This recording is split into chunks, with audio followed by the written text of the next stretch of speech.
myself included. All right, this morning the invocation will be offered by Pastor Ben Lee of Living Waters Bible Church, Santan Valley.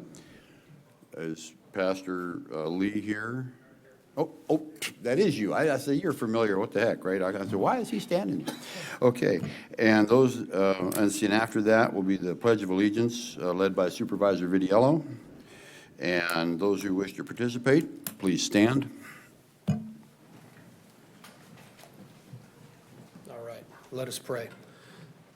Most gracious Heavenly Father, I just thank you for the opportunity that we have to be able to meet together. And I'm just asking for just a supernatural peace over this meeting, Lord, as there's agendas and topics that's going to be discussed. I pray that your peace would remain upon every heart, Lord, that there'd be calmness in this place and we'd be able to express our thoughts and feelings. But Lord, overall, that you would just come in here and soften every heart, Father. May things be heard and said, and may there be peace in this room. I thank you for the supervisors. Thank you for everyone living in Pinal County. And may you continue to bless this county, and may we be seen as an incredible county in the great state of Arizona. We thank you in your precious name, Jesus. Amen. Please join me in the flag of allegiance. I pledge allegiance to the flag of the United States of America and to the republic for which it stands, one nation, under God, indivisible, with liberty and justice for all. All right, thank you. So we will call this meeting to order. Board of Supervisors meeting, August 26, 2026. We're in order. Supervisor Miller on the phone, Ms. Kennedy? Yes, Chairman. Yes, I am. Yes, you are. There you are. Okay, thank you. Loud and clear, yes. 5 by 5, we hear you. All right. First item up is item 1 and 2, and this is a continuation. Well, let's see, what is this? It's a continued item from May 27, 2026, and the public hearing has remained open. And I would just tell everybody that we're happy to hear your comments today. I'm going to give you 3 minutes, okay? But I would just admonish you that this is not a football game, so no cheering, no clapping, stomping of feet, all that stuff that goes on. If you can just keep some decorum, I appreciate it. You will get a warning if it gets a little out of hand, maybe a second warning, but then the deputies will escort you out at the third time. Everybody clear? All right. So, with that, this is a hearing and discussion, approval, disapproval of ordinance number 2026 PZ 003-26. And I have Ms. Dokar, you're the first up. Good morning. Good morning, And Chair. by the way, we're hearing item 1 and 2 at the same time. So, Good morning, Chair, Vice Chair, and board members.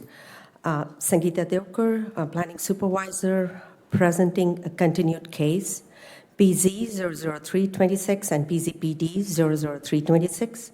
It's the La Osa Energy Center.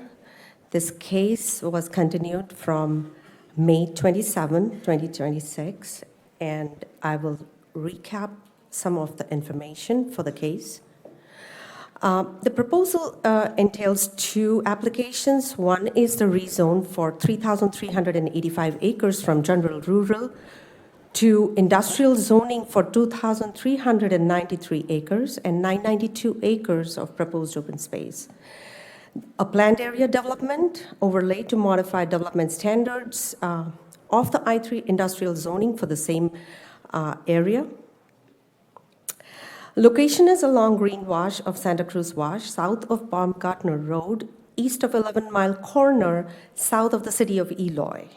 The size is, again, as stated, 3,385 acres of the total project area.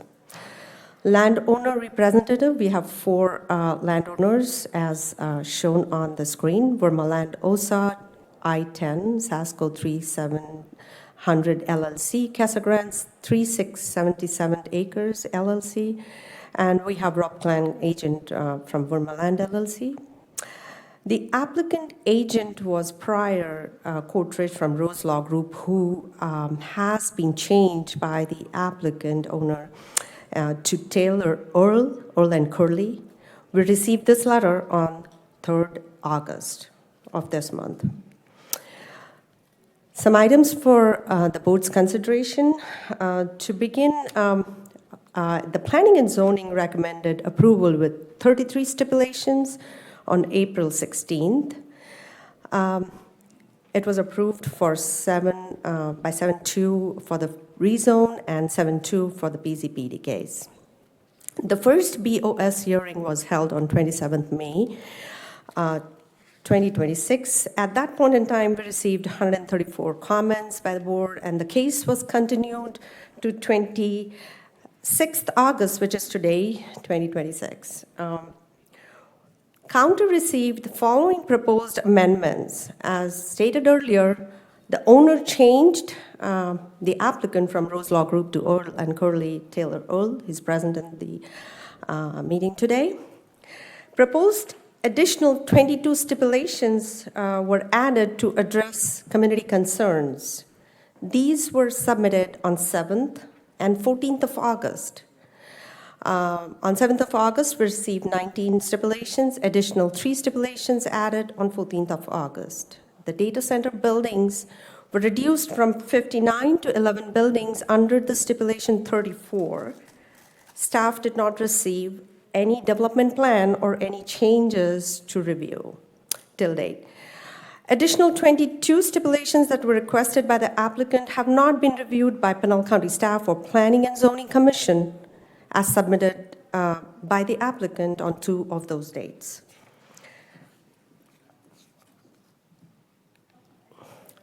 So in front of the board, there are total 55 stipulations shared for consideration as Exhibit C of the PZPD 00326 ordinance.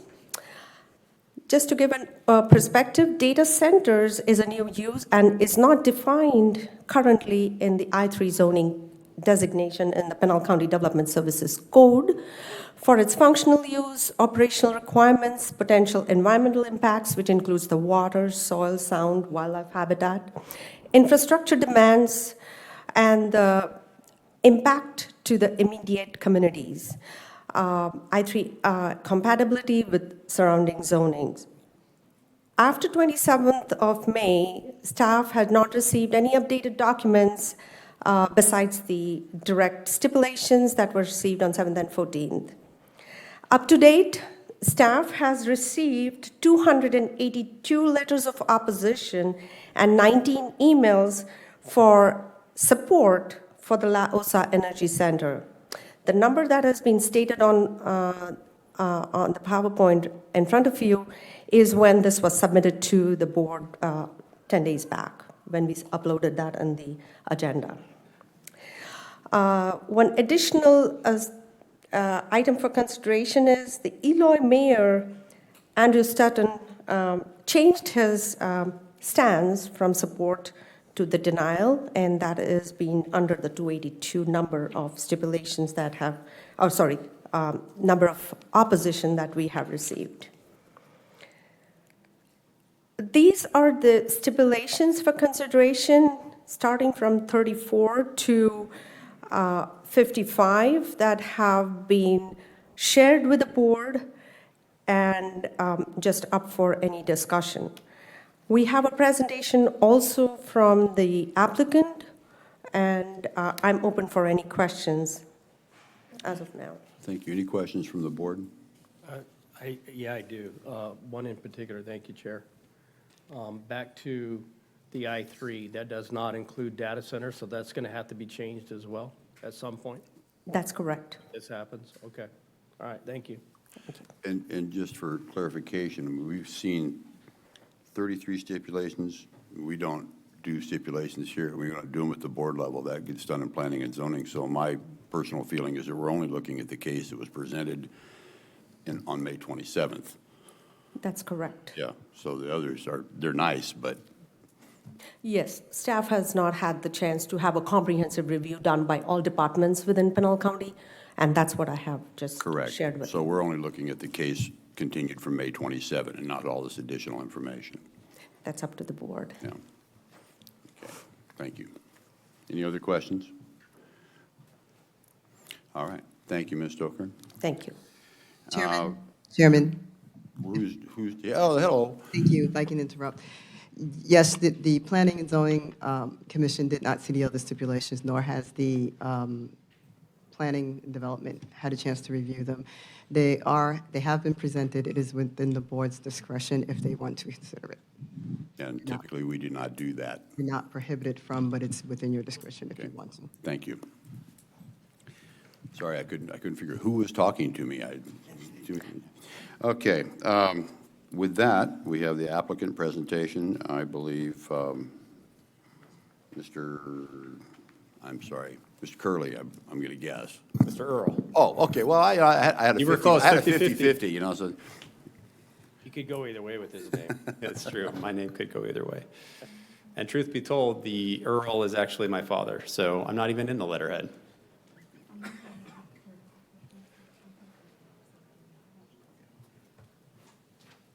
sorry about that. No, you're just fine.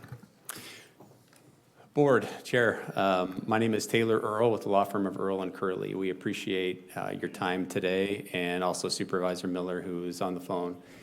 We know that there's been a lot of feedback on this, a lot of neighborhood impact input, and so we're fully cognizant of that. We know there's been lots of people that have come here today. Chair, if I may, I'd like to just address upfront the initial comment. So our firm was not involved in the May hearing. I've certainly viewed that hearing, but my understanding of that was the direction from the board was to work out some of these things that the neighbors were saying, look, you're saying that you were going to do these things, but we haven't committed to doing these things. And so our effort was to go then, therefore, and stipulate to those things. And there was a discussion about when that hearing should come back. And so our effort was to go forward and say, okay, we had planned on doing some things, and let's make sure those are stipulated. But then also, let's go ahead and add additional stipulations. We heard the comments from the neighbors. We also watched the study session that the board had and said, okay, there's probably some additional things. Let's go ahead and add those in. So our effort was to respond to the last hearing regarding, hey, we want to see some things be cemented in and locked in. It's, as was just stated, is within the discretion of the board. And so what I'm going to present today is the case that we are offering with all of the stipulations that I think was fully within the board to approve with those stipulations that we've offered up. And that is the case that we are bringing forward. We think that was the direction that we thought the majority voted for in the May hearing, was to bring back additional regulations, not just come back with the same case. I think otherwise we probably just would have had a vote in May, but rather come back with a revised version of the case, which is what we've done. So to be very clear, what is it that we're seeking? We know there was some question about what is exactly that they're going for. So we are seeking a rezone from general rural to industrial, I-3, that's for 2393 acres, and then proposed open space for 992. So there are two zoning categories within our request. To just be clear to Supervisor Goodman's question, and staff can certainly clarify, the I-3 currently does not allow for data centers, which is why we have a PAD overlay, which is how we add that use in. So I think maybe you were asking a question, so this would happen today, they would have to come back, or maybe we'd have to modify that in the future. This entitlement today as presented would allow for the data center use. It's just that the core I-3 does not itself today allow it. You have to add the PAD to add the use, which is why the PAD, primarily the purpose of the PAD. So targeted uses, data centers, we have capped within the stipulation at 11 buildings. Power generation, we've capped that as well at 1,000 megawatts or 1 gigawatt. Those are synonymous. Battery storage and associated office facilities. That's really the target. There is also allowance for manufacturing within the PAD. So here's the land use plan. I think there was maybe some misunderstanding about there had a conceptual site plan had been shown, and sometimes when we show conceptual site plans, it's very understandable that somebody would say, well, this is exactly where these are going to go. And conceptual is just that is conceptual is where it could go. And I'll show some conceptual site plan to give a sense of where things could be located. But I wanted to show this exhibit because I think it's helpful to understand that we have sort of, two categories. Basically, you have open space and then you have developable area. And what we're seeking for is these data center uses, the other uses would be within the developable area of the site. But again, there's flexibility within that. We have a lot of land. Previously, there was 59 data centers that were being proposed, and part of our revised proposal is to reduce that down to 11. So as staff mentioned, and we appreciate Sangeeta's, her presentation. So we submitted 19 additional stipulations on the 7th of August. And again, these were designed to come back with a different case, not just come back with the same case, but to provide some stipulations and some things that had been stated but weren't specifically stipulated to, and so we did that. And then following the study session and additional sort of talking as a team, we realized there were some things that we had put up forward that maybe weren't super clear in the stipulations, so we did some redlining of those and resubmitted on those. And then also we added 3 additional stipulations. And so what you have in the staff report today is those 55 that are, again, with these little revisions and corrections, and then also the 3 additional. So we believe that as now presented, this is highly stipulated. So we have the cap on the data center buildings, which was one of the big things that we talked about in May, that Court Rich mentioned, that we would reduce the project. That's now been proposed as a stipulation. So we would actually be regulated. I know sometimes there's a confusion about, well, could they just do 11 and then just administratively they could just do more? And the answer is no. A stipulation is part of the zoning entitlement. It's a condition of entitlement. And so it is part of the approval, as we've proposed it, would be, no, those are the 11 buildings. If any more, anybody wanted more, they'd have to come back through a public hearing process like this. So then also, okay, well, what about the size of those buildings? We've capped the size of those buildings. We heard a lot of talk about power generation and making sure that that wasn't being put onto other residents. And so we have a stipulation regarding that funding of interconnection capacity is part of our stipulation set as well. So we bear all the costs associated with the power. We made sure that was clear. And then also we capped the amount of water. We know that was an important issue. Part of that is through 2 things. Number one is using the closed loop system for the data center cooling, which means you're not just having constant water coming through, but that water stays within the system. And then also we just capped the entire water usage of the entire project, including the power facility. So that's been capped now at 600 net acre feet annually, and so that's part of the additional stipulation as well. So as I mentioned earlier, I wanted to show something where what it could look like. It is a conceptual. Again, these were exhibits that were presented earlier. Of course, we've taken the number from the 59 to 11, but let's say we had the 11. This is a potential of where you could see, how you could see 11 play out on the site. There's a little key map in the bottom right where shows of the entire acreage. If we were putting them all in this location, that's one way that it potentially could lay out. Did the same thing here for the gas power generation. If the gigawatt of generation were in this location, you can see the key map sort of there in the middle. This is how that might lay out. And then if we were to sort of have them sort of close together, it might look like this. And then candidly, here's another way that this potentially could lay out is that you have this entire acreage, and you may have a few buildings here, a few here, and a few there, sort of spread throughout the site. We know that there are challenges with the site that we'll have to do, related to geotechnical, and so this provides us ample space in order to find the best location. So we think this is a good location, particularly with regard to the transmission lines that run right through the site, also the main gas pipeline that is very close to the site. And so we feel like this is a great location. Sometimes we hear concerns about data centers being right in urban areas or suburban areas. And I guess the sort of implicit statement is, why do you have to have it right here next to this subdivision, right? Let's push it out. Well, this is a location that is out into an area that's not highly populated. We have a lot of support. I know that some of those neighbors, a couple I spoke with in the hallway, have come today, and if they're able to stay and give their testimony, they will, regarding their support as property owners within the adjacent area. And we know that there's folks that are opposed, and you'll hear from them as well. But I know that often when I bring zoning cases, If I have folks that are right next to the project, those are voices that really matter because they're the adjacent property owners. And it's always incumbent on us as a firm to make that outreach and try to get that support. And here, that's been done. We've been able to get the support of people who are right up against the project. And I think that's significant. We did become aware of a property that was next to the project. And there was concern that was expressed regarding this particular property. And so we learned of that. We had reached out to this individual previously, but we went ahead and added in a stipulation. So this is one that has not been submitted via the letters because this was sort of late breaking. And so this is a stipulation that we would propose also be added. And at the time of any motion, we could come back to this. But the way this would work is that we basically put in two buffers. Number one is a setback for buildings, for the data center buildings or power generation buildings.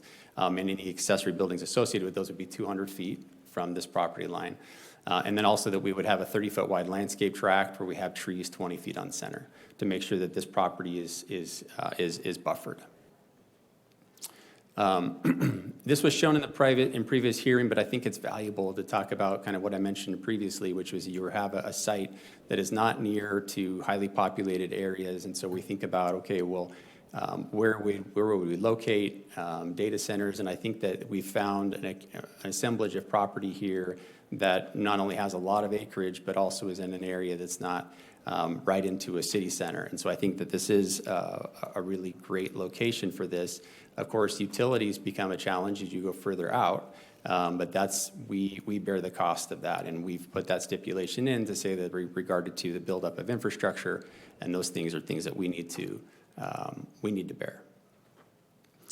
I know that there's folks here from Red Rock. I just want to provide context to what's happening in the area and in the areas in between, as I think this backdrop matters. These are some of the CI2 zoning district that is sort of in between the two projects.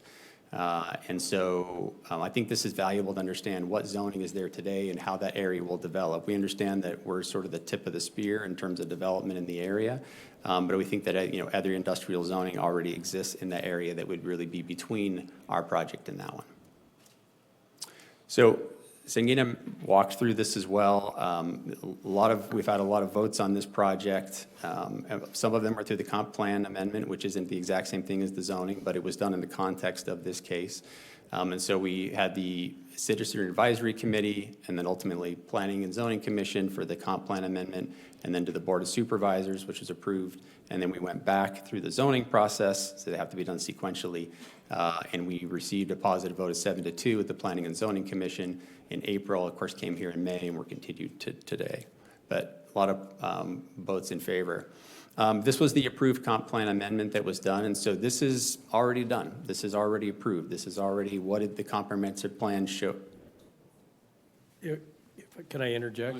Yeah. Are you okay with that? Yeah, I won't please. throw you off? Okay. I'm happy to, whatever you'd like. Okay, data centers. When we did the comprehensive plan, obviously, we didn't consider data centers because I don't think at that time, data centers was even on our radar for any purposes or anything else of that nature. The reason why I make that statement is because even our own I-3 doesn't include data centers. So I just want to make that aware that when we did all that comprehensive plan, data center even wasn't something that we considered, and that's something that should be brought out. So thank you. Okay. So again, support that we've received for this project, I think these are significant. And I know individuals that are here that will speak, but I wanted to highlight this. And I will also highlight too that the indication we received from Mayor of Eloy had mentioned that, hey, we want to know what it is we're approving, what are the parameters, not enough is known on it. And it seemed pretty clear to us he did not have a copy of the stipulations that we had already submitted at that point. And it was sort of the similar concerns we heard in May, which is that, hey, we don't know exactly what we're approving. What is it that you're proposing? And so we did provide that information to the mayor. So in terms of size and scope of the project, So again, these are the stipulations, just want to walk through those. So again, cap on the data center buildings at 11, plus the ancillary structures associated with those, and that no data center building may exceed 400,000 square feet. Regarding water and groundwater, we have stipulated that we would only use a closed-loop system, and so that's effectively what, oops, let me go back. In previous cases that I processed in a different jurisdiction, that was the key stipulation that was negotiated with staff, was to not use a water-chilled system. And so that's a pretty significant one. It is true that data centers have gone that direction, and so we've vetted the technology, so we know that it's viable. But that is significant, and a lot of times when people talk about the usage of data centers and the usage of water, they're referring to when it's using a water-based system. But when it's using a closed-loop system, that water can stay in the system. People estimate different amounts of time. We've heard 5 to 7. We've heard even longer. I know some people have said 2 to 3 years in which that water stays in the system. But the point is that it's not a system that's constantly churning water like some of the other cooling systems had been done for many years. And so this is a newer technology that we're stipulating to. Other data centers have simply done it, and we're stipulating to that. So no evaporative cooling, no cooling towers, no plumes. Our estimate is that the 11 buildings combined would be looking at 2 acre-feet of water per year. So the data center buildings with this new system would be very minor water uses. So you're saying 600 acre feet, but you're saying 2 acre feet? Yeah, so the acre feet, really, the 600 acre feet would be, so for the power generation facilities is Okay. going to be the primary user of the water, right? Yeah. And then, we had thought about, well, what if it was 600 and then the data centers was on top of that? And we said, no, let's just make it 600 across the board so that our data centers fall under that 600 as well. So the power generation and the data centers would all have to be under that 600. For reference, I'm sorry, you said you were going to try to generate 1 gigawatt? Correct. Okay. Do you have a plan for the generation type? So we do, and I've also got Rob Klang here, who can speak a little bit more to some of the power issues, but we do. So it would be gas turbines. Gas turbines, the peaker plants? This is where it gets beyond the research that I've done, and I know Rob's been part of our team that's done a lot of that work, and there's been quite a bit into that too, and so it's not just speculative. We have commitments from turbine providers, so there's been a lot of work into it. It's just that we sort of divided it up, and he can speak into more specifics of that. But that is the system that we'd be using with the natural gas line that we have nearby. It's sort of a natural fit that we would use that, and we have, again, stipulations related to that, but the idea would be that would provide both a bridge to getting electrical infrastructure installed to the extent that we need that in order to get started. We think there's some capacity that is available today to get started, but then additional capacity, this on-site power generation provides that bridge, and then it also provides backup power in cases of surges or uses of the grid, and we have an on-site generation. So it's similar to the Sunridge plant that was recently approved by the board. It would be a gas generation facility, but again, we've capped the generation capacity at 1 gigawatt so that there is an actual limit on the amount of generation that we would use, and then also a limit on the associated water, which would not only cap the power generation water, but also the data center water as well. So this is a letter that we received from Derek McCurran, who is also the general manager of ED4, and from Cade. Said, I'm pleased that the project will be bound to use a closed-loop cooling system that eliminates the need for active water use for cooling. These modern centers that are designed this way use far less water than other uses that could go in these locations. So again, the air-chilled, or it's called closed-loop systems, are increasingly being used. Metro Phoenix's newest campuses are built around air-cooled closed-loop systems. They use, again, very little water. And approximately half, again, some of the water that I mentioned is also from bathrooms and other uses like that, so it's all being included. And then this is a statistic that we received too from an air-cooled Chandler campus, about a half acre foot per year total water use at a 2 million square foot campus. So that's, and again, not very much, especially with other industrial uses that could go into that spot. And then we sort of noted 5 major data centers in Arizona that are now using this technology. So again, this is a technology that's coming out. We're simply stipulating to it. But, so looking at that, so they don't have a power generation plant on site. So to me, that's a bit misleading because that's just merely the data center, not the power generation mixed in with it. Correct. So I was really focusing on, yeah, I didn't mean to be You're misleading. mixing apples and oranges, and we're coming out with a fruit salad here, so. So with regard to the data centers, by using the closed loop system, they're not a significant contributor to that acre feet that we are putting as a cap, right? Previously, when there was, could be any type of water cooling system, you would have not only the power generation, but then you would have the data center, which is significant on top of that, right? So what we've came back and said is, okay, well, we're going to make it so the data center usage is really quite minimal, and we'll just even fold it under the cap that we were proposing for the power generation facility. We'll put it all under the 600 acre feet so that it's not 600 plus, it's 600 capped across the board. Okay, but like I say, that's a little misleading when you say, oh, this data center uses that, because we're talking about an entire campus of these things, and you're going to make your own power, and you can use this much water, and you say, oh, but look, it's only less than 2 million square, or whatever, half an acre foot a No, year. but I think what he's doing is he's trying to break it down, but then also put the cap at 600 acre feet, which is, considering something of this nature in comparison in farming, somebody's grown cotton, it could be 200 or 300 acres. And they couldn't, and that's what it's equivalent to in farming. Okay. Mr. Chair, this data center would be 4 million square feet plus the generation. So, again, I agree with what you're saying there, so. But what I'm understanding is that the 600 acre feet includes all of the buildings and the generation, correct? It would be the data center buildings, it would be the power generation, it's All water. all within that cap. Okay. Okay. And right now, there's none being used because it's just a bunch of cows walking around. So just so we're clear on that. Sure, and I think that's fair. So also looking at, what would be, if you had homes, right? Based on the calculations, it'd be at something like less than a one dwelling unit per acre. It would be the density. If you were to calculate it out of what a home would use and what the ADWR notes, you sort of calculate that out, and sort of adjacent to us, the general plan or the comprehensive plan designation is 1 to 3.5. And if you were to calculate this out on a home scale, okay, well, how many is 600 acre feet? How does that translate into homes? And you calculate that out on a density. Our math shows that under the ADWR's sort of what they say can calculate under an acre foot per year of homes, you'd actually be at less than 1 unit per acre. So I just want to put it in perspective of if this land were to be developed as homes, which nobody really complains about water usage of homes. If I bring a zoning case for homes, I don't typically get a lot of pushback on water usage.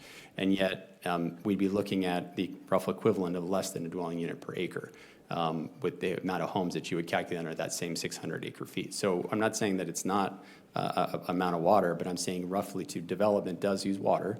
And I think by capping it, we've made it so that we're not having the data center uses much, much higher on top of the power generation. And I think that's what was being the critique that we had before, was that, hey, data centers use a lot of water for their cooling, which can be true if you use a water-based system. But by putting in a closed-loop system, you bring it down.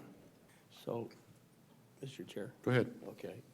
So there's no farming operations at all anywhere in that area right now? It's On- all on the- cattle? It's all cattle? On the subject site, This is cattle ranching right there. it's ranching. Yeah. They don't take showers, so they're not using water. I'm just saying. The rancher doesn't or the cattle don't? I don't know about the rancher, but the cattle don't. Go ahead, I'm sorry. You're fine. Stipulation 36, we talked about compliance with water use controls, so must comply with all applicable water use regulations, service agreements. Again, we wanted to bake that into the record to be very clear that there are other regulations that must be followed in this process, and this would bake that right into the zoning approval. And then also, cooling technology disclosure to the county before any data center or battery storage building is permitted. So we're disclosing what the cooling technology would be used to the county prior to that. 38 talks about a closed-loop system, again, battery and battery storage for data centers, all capped at 600 net acre feet per year of potable water.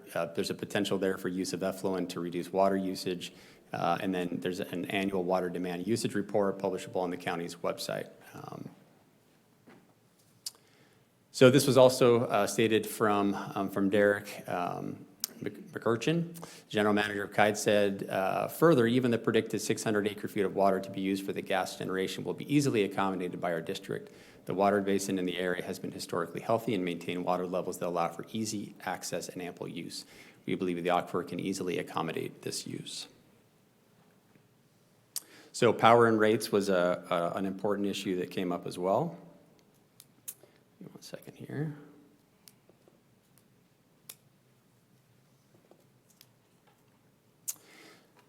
So the electrical service in this case would come from ED4. So we've done 3 extensive interconnection studies already. So it is true, and you'll hear me say that there are a lot of studies that come after the zoning process. This is part of the development process, true of every development I do, that there's engineering that comes after the zoning entitlement. And so that's true here. However, I wanted to highlight that there were extensive interconnection studies that have already been completed with ED4. And I think this is an important point, and so I wanted to pause here and highlight this, because I think there's been concern that, well, what about shifting this onto to ratepayers? What about the increase in fees and things of that nature if this gets developed? And so this was, again, from the manager to the board. I want to ensure you and all the people of our district that both the developer and ED4 are committed to making sure that every dollar of infrastructure needed to provide energy service to this project is paid for by the developer. ED4 ratepayers will not be paying for this or any other data center that our district serves. While other utilities in other parts of the country may have socialized the cost of data centers over other ratepayers, we will not be doing that here, and everyone has alignment on this fact. And so we've also put a stipulation to that effect in our providing stipulations. So again, I mentioned extensive analysis has already been done, engineering feasibility study, ED4 utility with on-site generation, interconnection plan, and cost estimates. Again, Mr. Kling can speak to this more if you would like, but again, there's been a lot of work that's already been done into getting to this point. So we have a gas and equipment. So if the question is, well, you know, how much have you really looked into the on-site generation? We have the site sits on the Kinder Morgan El Paso natural gas system. There's a 15-year enhanced firm gas supply is arranged with a national supplier, starts in November 2027. We have turbines that have been queued up. We're in the queue on those. They can be delivered and installed within 24 months. And fiber connectivity as well. So there's, again, been a lot of work that's been done on making sure that we would have available gas power in addition to the electric. Can you back up 2 slides there? Yeah. That one. So the turbines, I mean, every time we talk to power companies, they say those turbines are 4 to 5 years off, and you're saying you can get them in 24 months and installed? So again, I Is can that have sitting on a rail car someplace? I mean, that's awfully tight. Mr. Kling, would you like to come speak to that a little bit? Yeah, I mean, we do have them. Why don't you come up? Yeah. My understanding is that the manufacturing process takes a long time, and that you couldn't get them for quite a few years. Well, Why don't you introduce yourself for the record? Rob Klang, I'm employed by the applicant, Vermaland. We secured these more than a year ago. So essentially, we have emails as early as last week that essentially say they are still secured. They're seeking a deposit at this point, but, pending. That would be important, yeah. Pending the outcome of this hearing. And then, your gas supply from El Paso, my understanding was it was almost tapped out, and that's why we're bringing a new gas line in from Texas.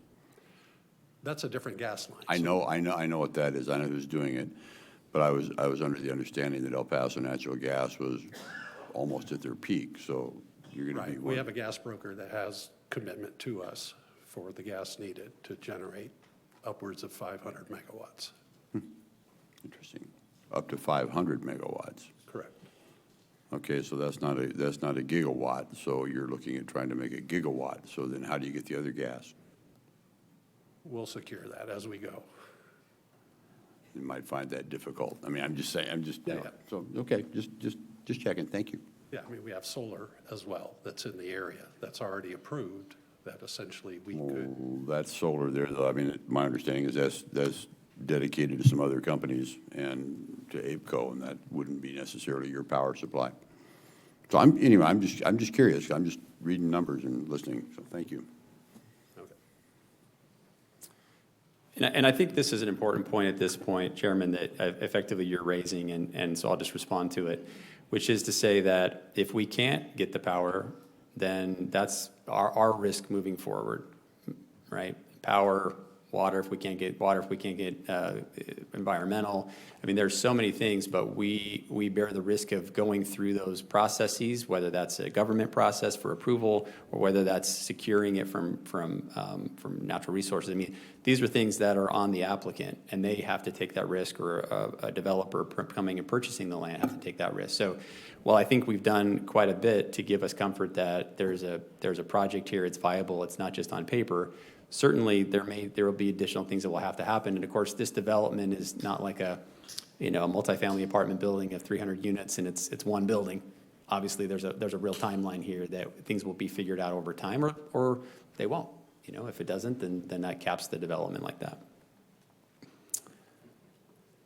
So again, recently Sunridge gas-powered plant, just in sake of comparison. So we are putting a cap on our water there. Again, that goes back to the 600 acre feet. And then also the cap that we've put in versus a decibel limit. So these are things that are a little different. Ours is a little more restrictive than what was recently approved. In terms of fire infrastructure, we have a will serve letter, and we talked with and I know the fire chief is here and will speak, but we have this fire commitment letter, and then also this is where we expect the target fire, where there's a fire donation site, we expect that we would locate it up here, but it would make sense to be in sort of this part of our site, given the fire station that's further east. So we would expect that this would be a sort of more natural location, sort of on the west side of the site, but that's not been finally determined, and we would work that out with the fire district. It would be the best location. Clearly, we have quite a bit of land available, so there's other places that it could potentially be located. And so that potentially could be up against that property I highlighted earlier, in which case they would have sort of a buffer by virtue of that building. We also have a development agreement that we, again, recently updated to be even clearer, that we would, within 60 days following the vesting of the approval, pursue annexation into that fire district. Obviously, we can't make a unilateral. We can't demand our way in. So it's part of it is an annexation process, but we see that as really the only fire alternative here is to pursue it. So we just wanted to make that super clear, and that also talks about some support that we would be providing as part of that within that agreement. So it talks about a funding per building of $150,000 that would go towards essentially strengthening the fire district and materials and employees. So we see this as a benefit as we expand fire service. We see that as being a good thing for the region. Okay, sound, air quality, and fissures is another set of topics. So just kind of running through these quickly. So already, I just want to highlight, this is important, already within the Planning and Zoning Commission stipulations, there was a stipulation that we use the best available sound mitigation technology, with the county being the one to determine whether that's been done, not the applicant, but the county being the one to regulate, has that been done. Now, we provided additional sort of specificity that we felt like was being called for, but that's actually a really valuable stipulation because it puts control in the hands of the county as to whether or not we did do that type of sound mitigation, and again, using the sort of best available. There's also, we added a stipulation to require an independent acoustical sound study before any permit, so we can measure ambient levels, and then we also put in hard limits there for decibels, and that includes campus-wide, including the sort of primary gas generation, and then also doing a post-construction noise measurement within 90 days of operation. With regard to environmental, there's a stipulation from P&Z that already addressed air permit required for generators. We also added in that there would be full generation disclosure before any power plant permit, technology, and we follow all the requirements. And then we also put in there that we have to meet or exceed non-attainment zone standards and comply with those requirements. So we know that there's a concern about environmental, and I would just highlight here that, again, we have to go through and get an air quality permit. And that's not an easy process. And so we're going to have to model what our gas generation plant would produce, and either we're going to meet those standards, we're going to have to design it to meet those standards, and my understanding is that that's a public process. in which public can participate and can provide input. And so that is not an easy process, but it's a process that has to be gone through. And so it's a subsequent process to this that we'll have to go through. So those issues are important, which is why we have departments at the county and we have state agencies that are specifically looking at that issue. And then we know there was a concern about some of the fissures and geotechnical. So there's a requirement there already from P&Z that a report is approved and reviewed at site plan stage. And then we also just noted that that geotechnical report must include a dedicated land subsidence and earth fissure investigation with mitigation. Excuse me, Mr. Chair. Yes. Why is the sound different at night than day? I mean, I could understand if it's literally by a freeway or construction zones, but why is there difference in the times for 60 and then 55 decibels? Why wouldn't it be the same all the time? Whichever number that may be. Yeah, I would say because of the activity, because even if it's not next to a freeway, there's going to be more ambient volume during the day by virtue of just other activity. There's other developments that would be happening in the area. So this is standard that we would, generally you would see a stipulation like this. In fact, this was pulled from another jurisdiction, that we would have a level during the day and night because of the ambient volumes associated that happen during the day with cars traveling and, again, other development that happen in the area. There's more activity during the day. So even not next to a freeway, your point's taken, that would be different. But other activity that happens with development, with life, causes ambient levels to go up during the day. Then at night, as it gets quieter at night and stiller at night, we make sure that level gets dropped down. And so again, we pulled that in the projects that I've worked on. It's pretty standard that you would see not a significant drop, but a slight drop at night to make sure that you aren't just staying at 60, but that you're dropping it to 55 at night to accommodate for the fact that it'd be a little quieter, the ambient volume would drop. Okay. Okay, there was a question, this really came out of the study session from the board regarding discharge, and so there's a regulation of discharge to protect the environment. We heard that regarding people saying, well, even if it's a closed loop system, at some point, you have to discharge what's within the system, and so making sure that that's not just done carelessly, and make sure that's done according to regulations. And then also there was a question regarding decommissioning. The idea was, what if we have a data center building and the technology changes and we have this building that's sitting there, what do we do with that? And so we put in a stipulation requiring that there be removal or replacement, or essentially reuse the building or remove the components so it's not just sitting there. I think the idea would be we don't want just buildings sitting year after year.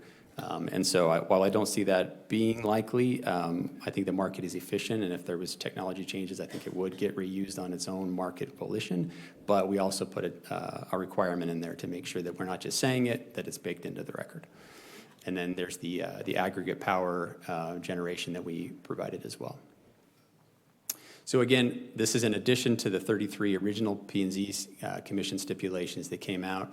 And I just will highlight here that I think what the Planning and Zoning Commission approved was a project that, again, we got a 7-2 vote at the Planning Commission, and they approved a project that had no cap on the number. It had the 59 data centers. It didn't have a cap on water. It didn't have a cap on power generation. It didn't have these other stipulations that we've added, and yet that was recommended for approval. And so I think if we were fundamentally changing, I think an example might be if we had proposed an apartment building, the Planning Commission, and came back and now we were proposing homes, you might say, well, that's just a completely different project. I think we're not proposing to do, we proposed data centers at the time, we proposed power generation at the time. We've just taken it and we've narrowed it. We've tightened it. And so that's something that's not fundamentally changing it to make it a different type of use. It's just narrowing it and tightening it and restricting it more. And so we got an approval from the Planning Commission at the full amount. And so I don't think it's something where they would necessarily have to re-review because they've already provided the recommendation on the full, and we're simply narrowing it and tightening it because that's the feedback we received, that it was desired to have it be tighter and more constrained. So again, 56 stipulations being proposed. Staff mentioned the 55. I simply added one to 56 because of the one I mentioned earlier about that setback to that adjacent property.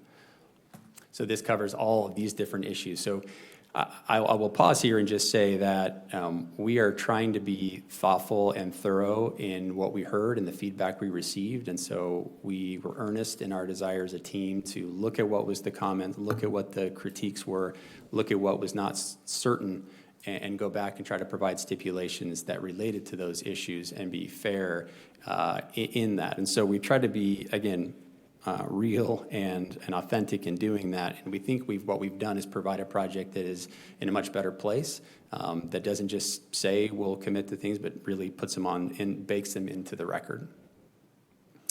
Again, here's kind of the process that we went through over the past couple of months. We went through the comment cards, we added in the additional stipulations, and now we're a much smaller, much more highly regulated a project that we're bringing forward. So for jobs and economic input, I know that there was some desire for this I think there were some critiques on this, and so we have Jim Rounds here from Round Consulting, and I'd like to have him come up and speak to this section. He's far more qualified than I am to speak to this. Well, I do appreciate the fact you did your homework, because so many don't, so that's. Mr. Chairman, members of the board, Jim Rounds. I do economic and policy advising for a lot of entities across the state. It's always good to see you. This is the first time I'm testifying, excuse me, on this particular project. If you recall, when you received the first analysis, the numbers were questionably high, and there were some concerns, and we were asked if we could take a look at those numbers. We came with more conservative ones. Then the original consultant revised theirs, so their numbers are still sourced in here, but they were brought down to more reasonable levels. So we were brought in just recently, so I'm only going to be commenting on a few things. I would normally give about a 35-slide presentation, as you all know. This one maybe has 5 slides, so I know you have a long day. We appreciate that. For the number of speakers, yes, time is great, thank you. I'll hit on just some of the main points. And you really have all of these data points. I'm just going to hit on the ones that, on the slides that I thought were worthwhile making a point on and spending a few minutes. So we're talking about a decent number of jobs, more than what we would have seen when we were talking about prior solar projects, higher wages, and significant capital investment. When we're talking about agriculture, the main thing I wanted to note on this, which I couldn't see because I was behind the prior speaker, but one of you brought up what kind of ag use is it? And my only concern was take care in looking at the water and ag use, because a lot of it could just be grazing. We've been trying to work on refining how the state land department works, and I've been doing a lot of research into rural grazing and ag use, so I know there's a big difference sometimes in the water use depending on what you grow. Or if somebody's taking a shower at the end of the day, which I'm hoping everybody does. The dollar amounts are significant. When you look at school districts, there's these types of mega projects, whether we're dealing with a railroad project like we're dealing with in Maricopa County, or a big data center, or other things that you've seen in the past, like when we worked with you all on LG and Lucid and others. There's big dollar amounts for different groups, special districts, and so the dollar amounts are significant, as you would expect from anything of this scale. One thing that I've seen that it's not really a word of caution, it's more just something to keep in mind, is we're starting to see smaller areas within the greater Phoenix region kind of be known for different things. And Pinal, when businesses contact us, and sometimes they'll contact us and ask for some advice based on economic data on where they should be asking the economic development entities to take them around on the little tours, so they're not looking at 30 different sites over 5 days. They might just want to see 2. I always start with Pinal. Lots of opportunities here, good government entities, and just the opportunities are fantastic. And when you're in these areas that are hitting that inflection point, I think you're going to have one of the greatest expansions. In fact, you will have the strongest expansion in your history after we get through this next little hiccup in the economy. It's going to be extremely strong. There's going to be great opportunities, but you'll have to be on top of it. So just make sure that as you're looking at these projects, people vote yes and no for a number of different things. Just make sure that you have that messaging of we're still open for business. We're still very tech-oriented. And Mr. Sorry about that. Jim Rounds, Rounds? No, that wasn't. Oh, I thought somebody said to state my name. It was a flaw here, technical okay. issue. Mr. Miller's messing with me probably. He's laughing on the other end. He has it on mute. We also wanted to take a look, and a lot of these numbers were produced by the prior consultant, but also us checking the numbers or revising them. So you see different sources in there. Some will say LAT Pollock and Company, some will say Brown's Consulting Group. But a decent amount in terms of savings for residents. And so that just makes sense, though. As you develop more, you're going to have more revenue.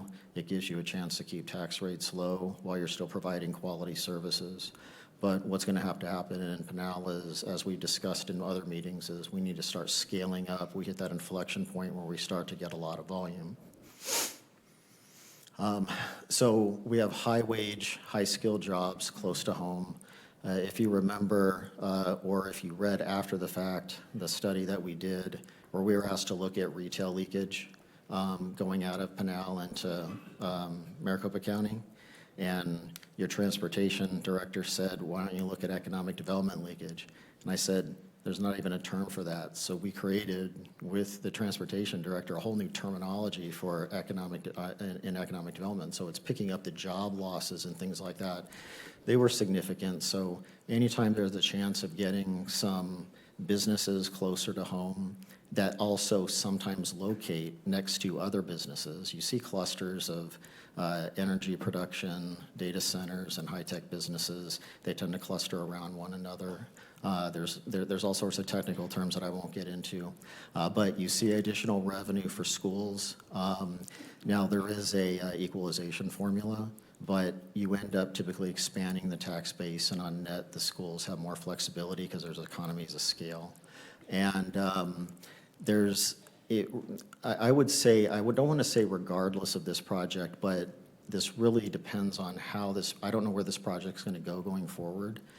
That's up to you. But since we've already been looking at economic development issues for you in the county, and how can we have more of the manufacturing and R&D done here, there's been an interest from University of Arizona in talking about, is there a way where we can have the academic institution partner with a government entity, partner with a private sector business, and figure out ways in the long term to reduce the heat produced at the data centers, reduce the noise, reduce any water uses. And in a lot of cases, they have closed loop systems, and it's described as a radiator in a car, but it's really a leaky radiator where you still have to fill it up every once in a while, and every once in a while it can't just be water. You got to put a little antifreeze in it. Not in Arizona really, but that's more for lubrication rather than freezing. Anyway, there's lots of opportunities going forward, so I would just recommend being very, very thoughtful on these types of projects. You're going to have more in front of you in the future as you vote yes and no on different projects. Just make sure that there's good messaging. When Maricopa County voted no on that big rail project, they were slammed by all the economic development groups. And I had to go on the radio when I said they didn't vote no because they were opposed to economic development. They voted no because they were opposed to that particular project. And so I personally like this project quite a bit, but it's not my call. And that's why I'm standing here in front of you today. That's why we took on the project, mostly because it said Pinal County afterwards, and we thought if we could help get you better numbers, then you can make a better decision. What did I highlight on this one? The red didn't show up for some reason. I mentioned most of those. Oh, you're going to be looking at maybe some procedures I read in some prior discussions for data centers. One thing I'd be careful on is I don't feel like this data center, I would consider detaching this from looking at the future data center ordinance development, because there's so many stipulations. There's already a lot of things that don't follow standard practices, and that's okay. But I really like the idea of you developing these going forward, because it's like with economic development in the past. You might be able to put in a road that costs $5 million, but within 2 years, you're going to get $15 million in extra tax collections. There's a positive ROI. So if you are going to be putting that type of ordinance together going forward, I'd be real careful of including this as one of the case studies because I feel like it's different. But you already have some friends that are going to volunteer if your staff are interested. Myself and our old friend Andy Tobin, who everybody knows only because we've been teaming up quite a bit. He was the person at the state capitol running the bill after the Great Recession for the jobs recovery package while I was drafting the legislation for him. He was just as nice back then as he is now. He hasn't gotten to the point where he's grumpy yet, so. Well, that's pretty much my section, but if you have any questions, let me know. You've seen the prior analyses, you've seen the updated analysis, so I think you know what the economic benefits are. And then I hope you have enough water to get through the rest of the day. It's going to be a long day. Thank you. Any questions for Mr. Rounds from the board? No, I'm good. None at this time. Thank you, Mr. Rounds. Appreciate Okay, it. thank you. Good to see you.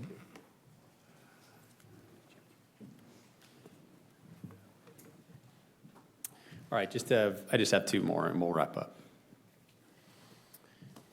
All right, so in terms of the process, so in my opinion, again, I'm coming at this project later. And what I see having happened, I watched the May hearing, and what, again, part of my job in any zoning case that I do is try to find solutions if we can.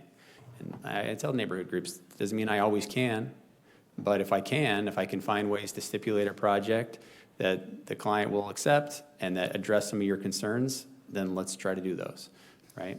And so I think that's part of the public process. That's part of what makes this system work.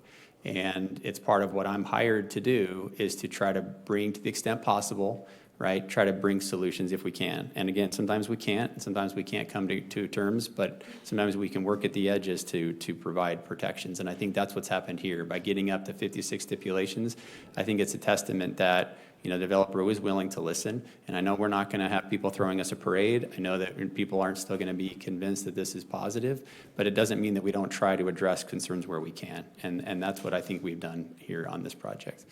As I mentioned at the outset sort of several times, and I'll sort of just leave it here on the screen, that this is not the end of the process. I think some of the concerns come from, you know, is this going to go up tomorrow? Well, no, there's a lot of processes that still have to happen on several different fronts before this can become a reality. This is just a step in it, and this part of the process is important because it provides some level of confidence to then go do all that significant amount of investment moving forward at that point. And so, again, still a whole lot to do. We think that we have provided the board with a project that is approvable, that addresses those concerns. And so with that, I'm happy to answer any questions now, and I know that there's a lot of other folks who wish to speak. Quite a few. Any questions from the board? Mr. Chair, I just wanted to ask, so you had mentioned that ED4, who doesn't create an ounce of power, is able to support your project? I'm sorry, I've spoken to SRP and APS and several other power companies. How is that type of company who's buying all their power going to support when you still have 500 megawatts of power you're still trying to figure out? They can supply that? And if so, we need to all start looking for ED4 because that's a real tough thing. But I just want to hear that answer. Sure, and Rob, do you want to come speak to that as well? Again, Rob has been handling kind of the things on the power front. Yeah, Rob Klang again. You are correct. The ED4 does not have power, nor do they purchase the power. So we will supply all power. We'll secure agreements with new generation. We'll create our own generation. That mix will essentially power the project. So that's a lot of ifs, maybes, and buts, right? Well, sure. Thanks. Any other questions from the board? All right, thank you. Mr. Chairman? Oh, I'm sorry. Oh, yes, Supervisor Miller, yes, I forgot. I can't see you, but you're in my head, yes. Yeah, right. 'Cause the way I see ED4 supporting this is because it is more generation that they can purchase, of course they would support it. They're constantly looking for generated power. So any generation was a positive to them and the grid. Am I thinking correctly? Can you, Yes, can you yes. figure out that question there?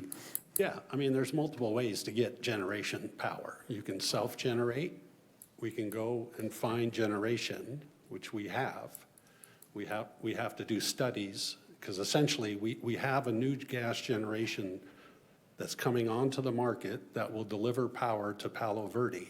We have to do studies now to get that power from Palo Verde all the way down to ED5 substation, which will then connect to our project.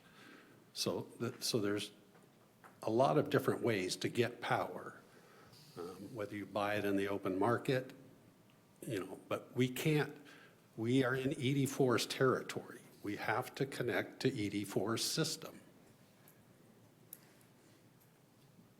Does that answer your question, Supervisor Miller? I think so. Yeah, that's exactly my point. Actually, the more power there is the chance of keeping the power rates down. But the EDs, all the EDs, are constantly looking for generated power that they can purchase from somebody somehow, some way. So, I mean, I can understand why they would be supporting this. Right. And APCO is the most aggressive when it comes to going out, securing power, and delivering that power to each of the smaller utility districts. Okay. Any other questions from the board? Okay, thank you, gentlemen. Thank you. Okay, at this time, I'm going to reconvene the public hearing for agenda items 1 and 2. I will just say, so far, I've received 155 cards. Okay, but on the lucky side of that, 85 have said they don't care to speak, and they are opposed. 2 are not indicated on 87 of those. 68 wish to speak, so just because I said 3 minutes earlier, just so we're clear, that's 3 hours and 24 minutes. And that doesn't count the time it takes to get everybody here. So if you have repetitive statements or you agree with what's been said before, if you just want to stand up and say, I agree with everything those guys said, great. You don't have to take full 3 minutes. It's fine. So we'll just start down the list. And so I'm going to get a few people, because we have people spread out in 2 overflow rooms. Do we have them in the EOC as well? We do. So, okay, and then across the parking lot. So I'm going to put a few names up at a time, and that'll give you a chance to show up. So first up, I have, of course, I pick one I can't read. Nadia Works, I believe. That'll be number 1. Then I have Jessica Andre. I have K.S. Buell and Vincent Siebert. So we'll start with those, and we'll just go down the line.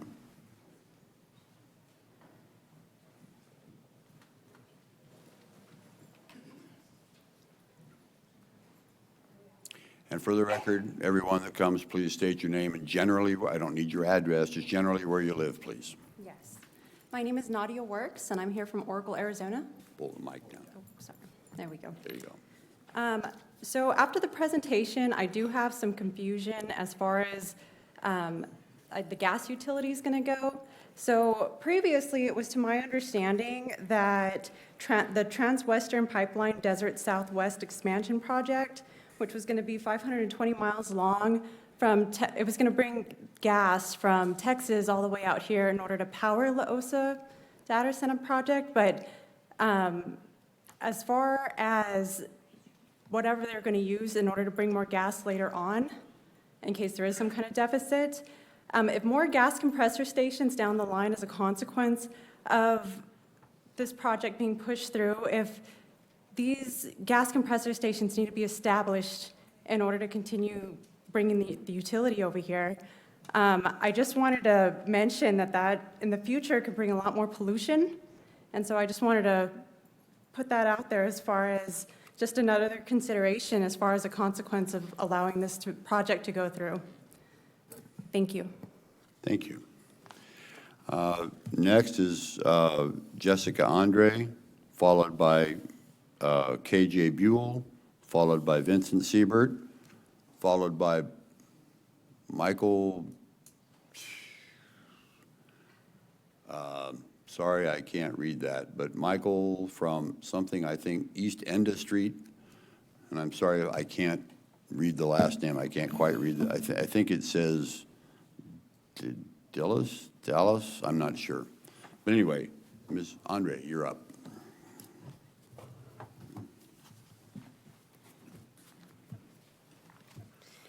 Thank you and good morning. My name is Jessica St. Andre, PhD. I am a sustainability educator and local conservationist.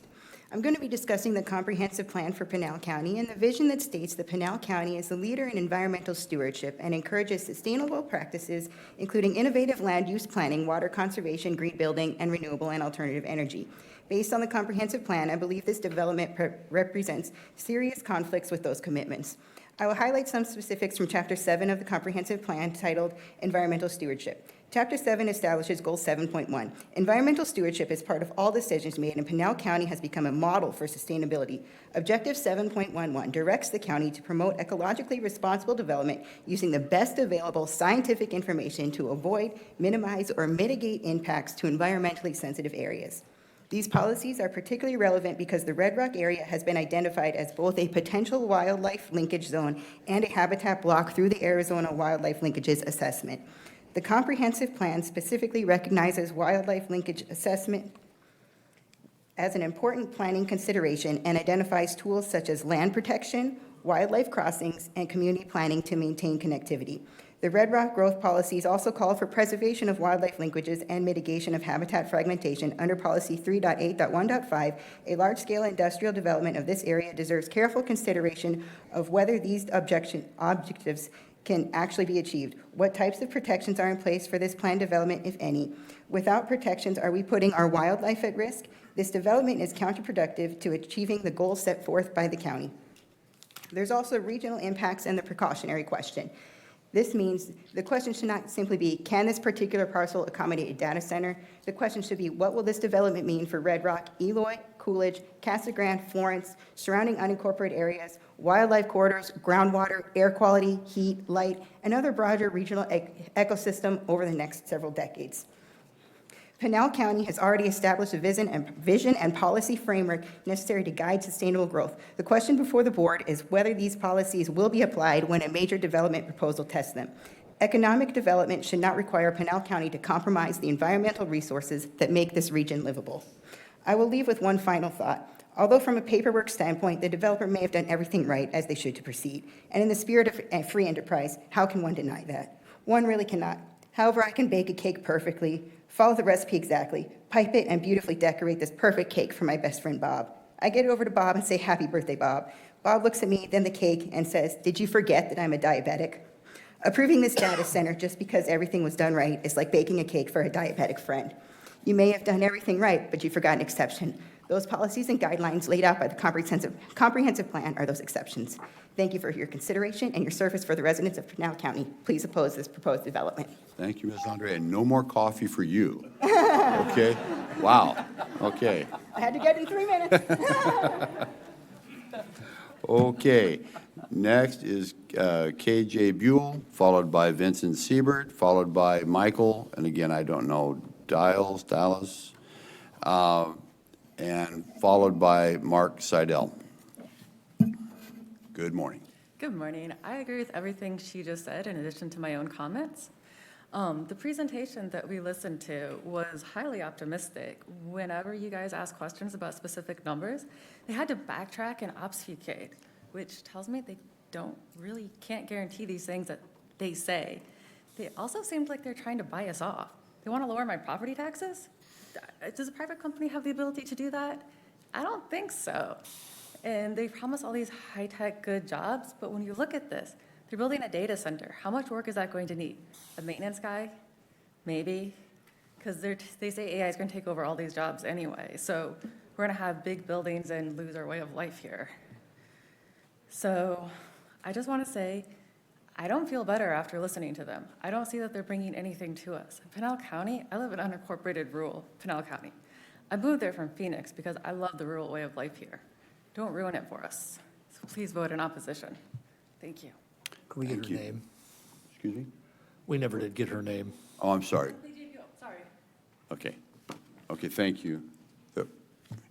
Okay, next is Vincent Siebert, followed by, again, Michael Dallas, followed by Mark Seidel, followed by Tim I think it's Katsouris. Mr. Siebert.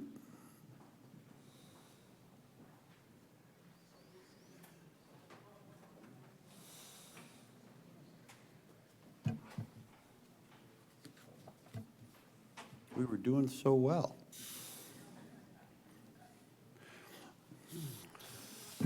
Well, Michael Dials, if you're here, if you're up.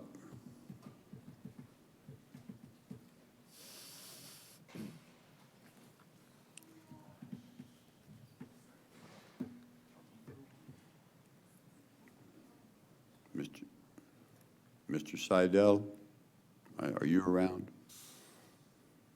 Is anybody home?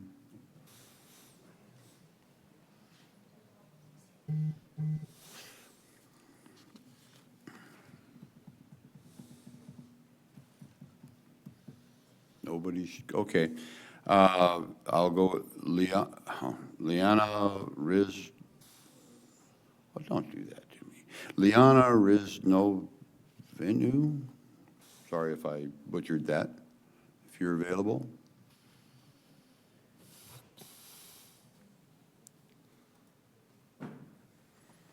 Nobody's coming.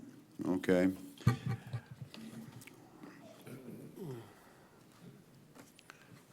Okay, Liana Riznovenu. Come in. Oh, Chairman, yes. it's Christine. May I suggest you put those on second call? Maybe call 5 names out to have them waiting, so. That's what I was doing. I've been calling them as the people come up. I've got 5 cards in front of Okay. me right now. Yeah. Thank you. I just was going down the line. So, you. Is there a way that we can, Jeff? Huh. Is there a way that we can write their names down on the screen? I don't know how we could do this. Mr. Chair? But yes. Just a suggestion, maybe if we had people raise who's speaking cards here, that way. I've got all the cards. They don't, oh. I'm just saying since they're. Oh, here we go, Mr. Seidel. We hit one. That's pretty good. Okay. Hello, my name is Dr. Mark Seidel, and I'm from Florence. Thank you, Supervisors, for the opportunity to speak to you today. As you know, there are many, many people who oppose the zoning and pad changes related to these particular properties. Note, these are citizens of Pinal County and not union workers bussed in from Phoenix area. These people each have their own reasons, and in fact, there are many, many reasons to oppose these zoning changes to enable data center construction. Some of these reasons may resonate strongly with you, some not so much, and some not at all. I myself do not resonate with some of these reasons, but they are all worth our deep consideration, and that takes time and a structure for analysis built into the county code, which is not there yet. I took all 3 of my engineering degrees from MIT, and as an alumnus, I received their Technology Review magazine. This magazine is, of course, quite bullish on and excited about technology in general, and many specific technologies in particular. But with regard to data centers and AI, they strike a much more cautionary tone. I could give many examples, but I haven't the time right now. In short, I don't want an incomplete and hastily built and ever-changing proposal. I don't want stipulations that are unenforceable or not enforced. I don't want promises from a lawyer or a seller that have no meaning after the sale. I don't want a county code structure ignorant of data center specifics. I want a real and stable proposal from the final owner with deeply thought-out technical specs and all environmental aspects addressed. I want an understanding of enforceable stipulations specific to data centers in our county. I want a well-thought-out structure and understanding built into our state and county codes encompassing the unique aspects of data centers. I believe that we deserve such a real and complete proposal. I believe that we as a nation, as a state, as a county, as an electorate, deserve this careful and multifaceted consideration, rather than a headlong rush towards an end for which we have not been given enough timely data to understand. And contrary to the presenter's earlier statement, I believe the voices of all Pinal County citizens matter. So I respectfully ask you to reject this zoning proposal outright. Don't continue it, and don't kick it back to planning and zoning, because without a proper structure in place, we as a county are not prepared to fully evaluate these proposals that affect so many people. Thank you again, and I can take questions if you have any. Thank you, Mr. Seidel. We can't answer questions, just so we're clear. Okay, thank you. So now we're Vincent Siebert, Michael Dials, Ted Katsouris, Liana Risnovenu, and Georgina Matthias.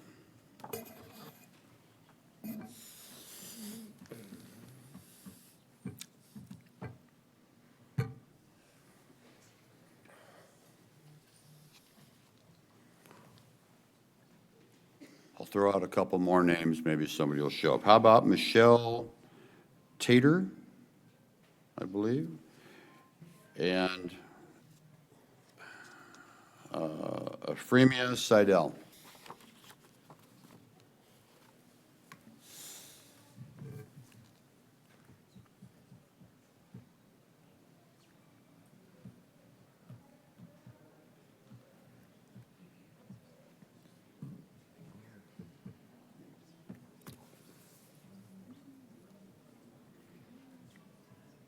It's like the whole Seidel family. How about Margarita Seidel?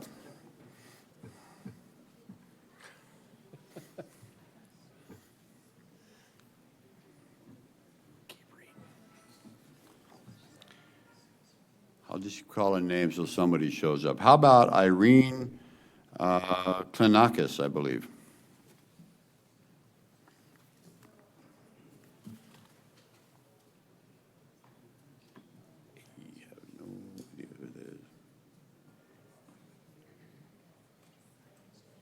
How about, and I'm sorry I can't read this one, Blake Mc something.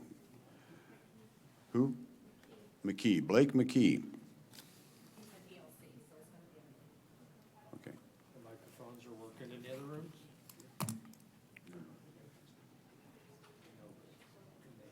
Well, that's why I'm calling so many names. I just figure we get them moving here.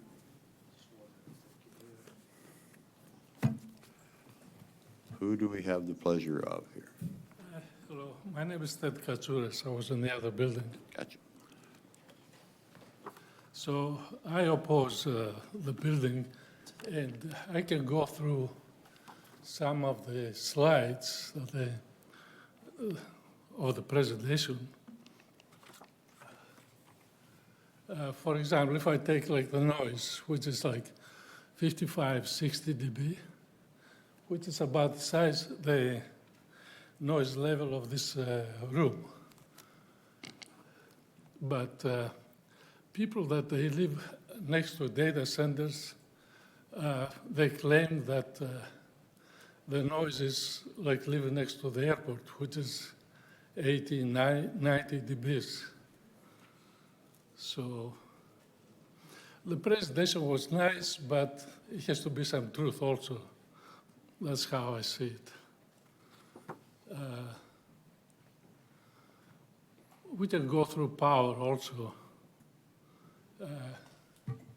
When they go like 1 gigawatt of power, you have a lot of losses, and most of the losses will be in heat. And the whole thing creates a lot of heat in a hot environment that we live here. So that will be annoying to the people close to the vicinity. That's all I can say. Okay, thank you. All right, thank you. Dials, Liana Risnovenu, and Georgina Matthias,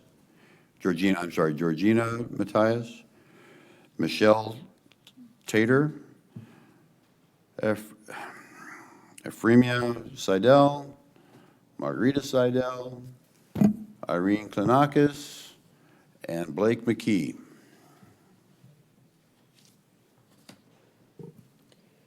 I feel like a kid with playing cards. I got these things spread out in front of me. I can't hold them in my hand. Chairman, if I may, Liana, for the record, stated that she does not want to speak. Oh, okay. It doesn't say that. Okay, thank you. All right. So we are still Vincent Siebert, Michael Dials, Georgina Matthias, Michelle Tater,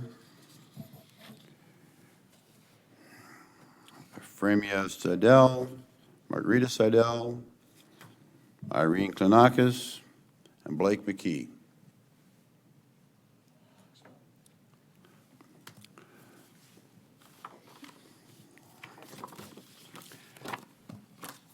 If you're somewhere out there, please come down. How about Leighton Davis? Oh, do we get a winner?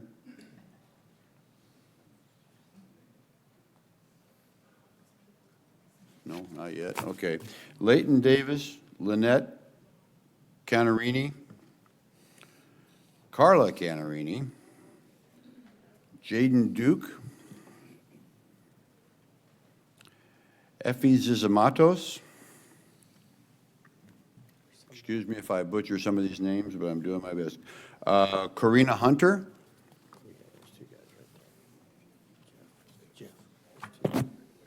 Well, I see Irini, but I don't. I mean, there was somebody you called out. I think Blake's here. Okay.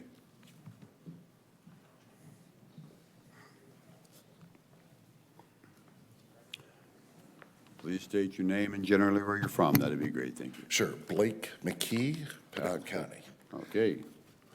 I own 800 acres at the western end of Losa Ranch. They are literally my next door neighbor to the north, south, east, and west. It's probably fair to say there's nobody more impacted by the proposal than I am. And I'm here in complete and absolute support of the project. Thank you. Thank you. Did I get more winners? Oh. Yeah, if I've called your name, you're next. Whoever, that's okay. Just let me know who you are. I like, by the way, that we know it's red, but you know, it looks white, so we're not, just checking. Okay. All right. My name's Strawn Branower, and I just would like to ask you guys to vote no on this. I'm a resident. I have a business here. I feel like we're getting a lot of promises from these big lawyers, and there's nothing to really hold their feet to the fire. So I'd ask that we would just vote no in general. I mean, I was looking it up, we have something like 4,000 something data centers in America, like 165 here in Arizona. They have 449 in China with the communist state where they watch everybody over there, right? Like, do we want that here? I'm not going to go into conspiracy theories and stuff, but I definitely want to say no. I would like you guys to vote no. They said if not here, then where? I think we have definitely plenty of those. I don't want to sacrifice our farmlands out here in Eloy, the farmers there. This is all going to be affected by this. The bees, I've seen that the wildlife is affected by the hum from this. I know they're promising this and that, but I would ask that you guys would vote no on this again. And there's a lot of people all over the United States. I don't know if you guys are, we're not living in a vacuum. All over the United States, you have people rioting and they're shooting at people's doors and at their supervisors in New Jersey because of these data centers and stuff. It's getting pretty crazy. I just ask that, you listen to the people because nobody seems to want this. It's like 90% of America, it seems like, doesn't want this, and they're just jamming this down our throats. And what are these even for? Do they have to disclose what they're going to use it for? I mean, can this just be some crypto mine from some billionaire from Miami doing a crypto mine here, using up all of our water resources? I mean, last I checked, Arizona.gov said we're 400 foot low in the aquifer, right? I mean, wasn't Kearney supposed to be out of water? Aren't they like 20 miles away or 30 miles away or something? They were saying last month, Kearney, the mayor, isn't that correct? I believe. So, I mean, we got something that's going to suck up a bunch of water. I definitely think this is a very bad idea for our county. And, I mean, it's definitely going to affect us here too. So I would, once again, ask for a no vote on this, please. Thank you. And what was your name, sir? I'm sorry. Strawn Branauer. Oh, I haven't even called you yet. Okay, because I'm trying to figure out which card yours is. They told me, that's what I'm saying, they just told us to come down here from the other building. They said they Okay, were gonna okay. call, so I guess you don't have to I'm call gonna me try to then. remember. If I call you again, don't show up, please. Come talk again Okay, if you want. okay, thanks. Okay, so let's go with Leighton Davis, Lynette Canarini, Carla Canarini, Jaden Duke, Irene Klanakis, Margarita Seidel, Ephraimia Seidel, Michelle Tater, Georgina Matthias, did I have Michael Dials, I think, and then Vincent Siebert. Any of you around? Who do I get now? You'll work. That's great. My name is Effie Zisimatos. I've lived in Coolidge for 17 years. I have 2 chemical engineering degrees from Columbia University. The developer has been allowed to speak for an hour, yet each one of us gets only 3 minutes.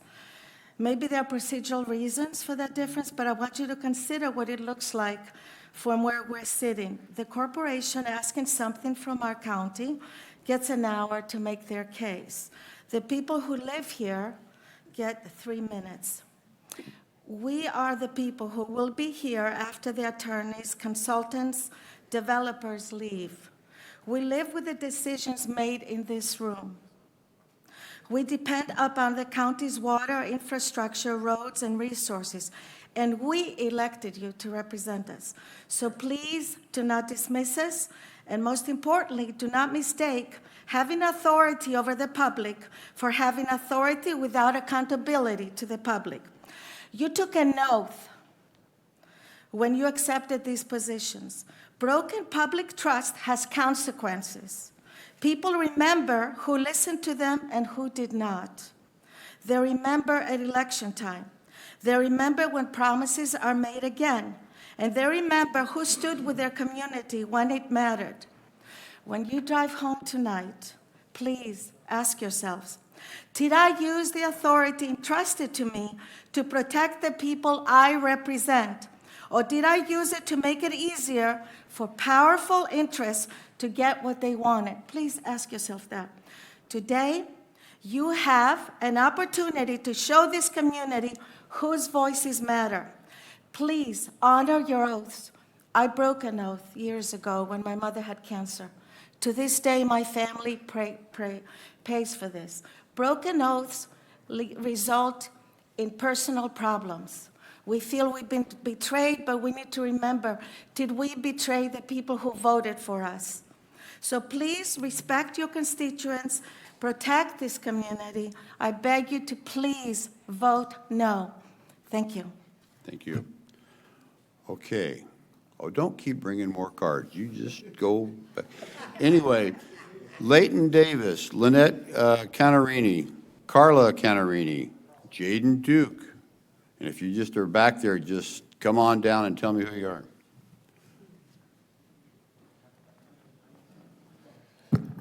Jaden Duke, local business owner. Start off, please vote no. We don't want it. Nobody here wants it. On the slight case it does get passed, what happens to the local property owners, well owners, when these water usages get put up and our wells go dry?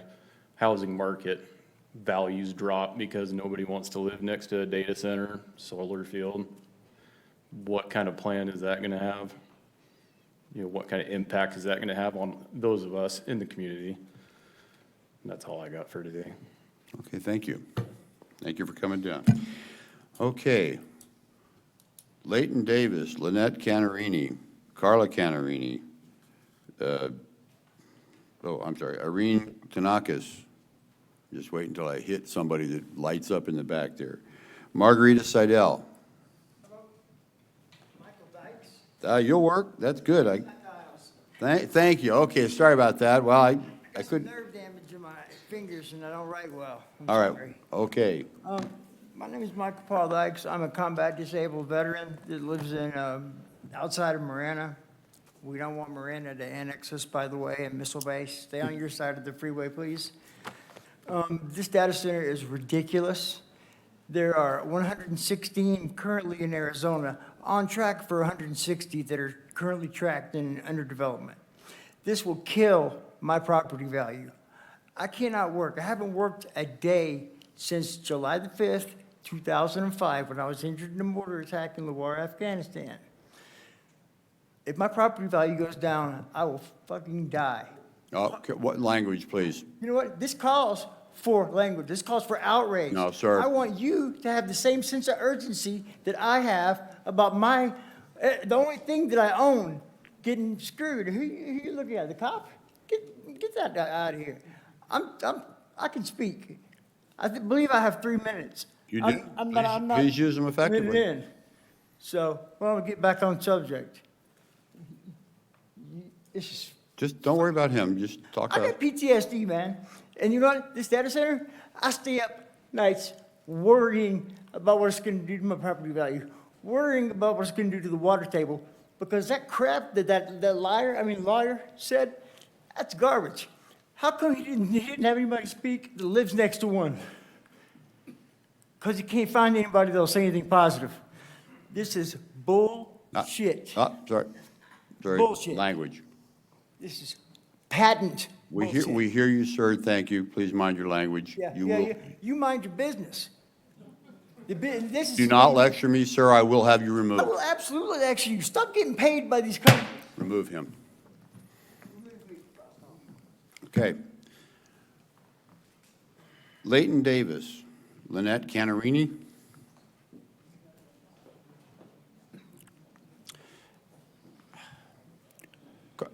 Ma'am. Hi, this is Irene Baldwin. Actually, a different Irene was called, but I don't believe that she's here right now. I'm also Irene. Okay, you're going to So- throw me off, so okay, go ahead. Yeah, anyhow, a few things I wanted to note. The air quality in Arizona is already pretty bad. We have the natural dust conditions here. We have all the exhaust and, what do you call the smog that comes over from California. We have our own generated smog and exhaust. Adding additional gas power generating capacity, I believe it's really a bad idea. I urge you to oppose that. Another thing I wanted to, and my house, by the way, my house is 12 miles away from the proposed site, so I would be directly affected by all these additional gas generating plants.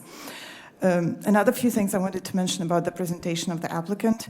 Very craftily put together presentation, very impressive, nice numbers.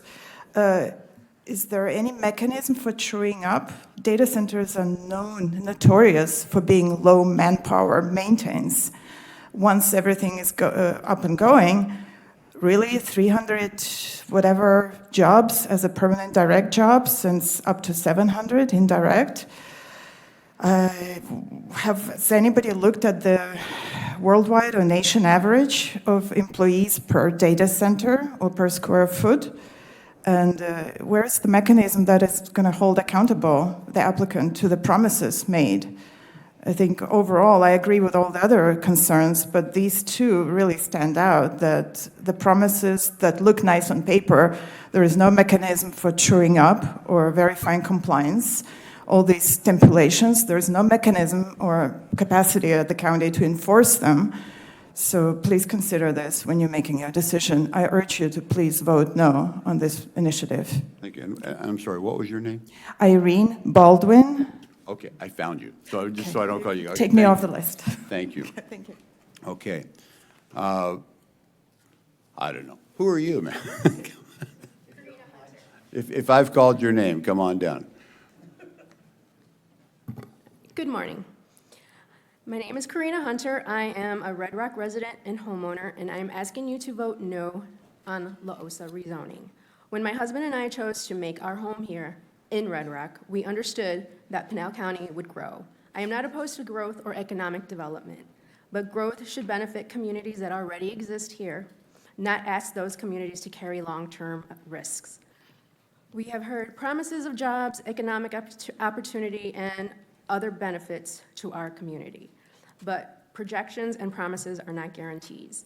Once this land is rezoned, however, that decision is very real, and the people who already live here will be left with whatever consequences follow.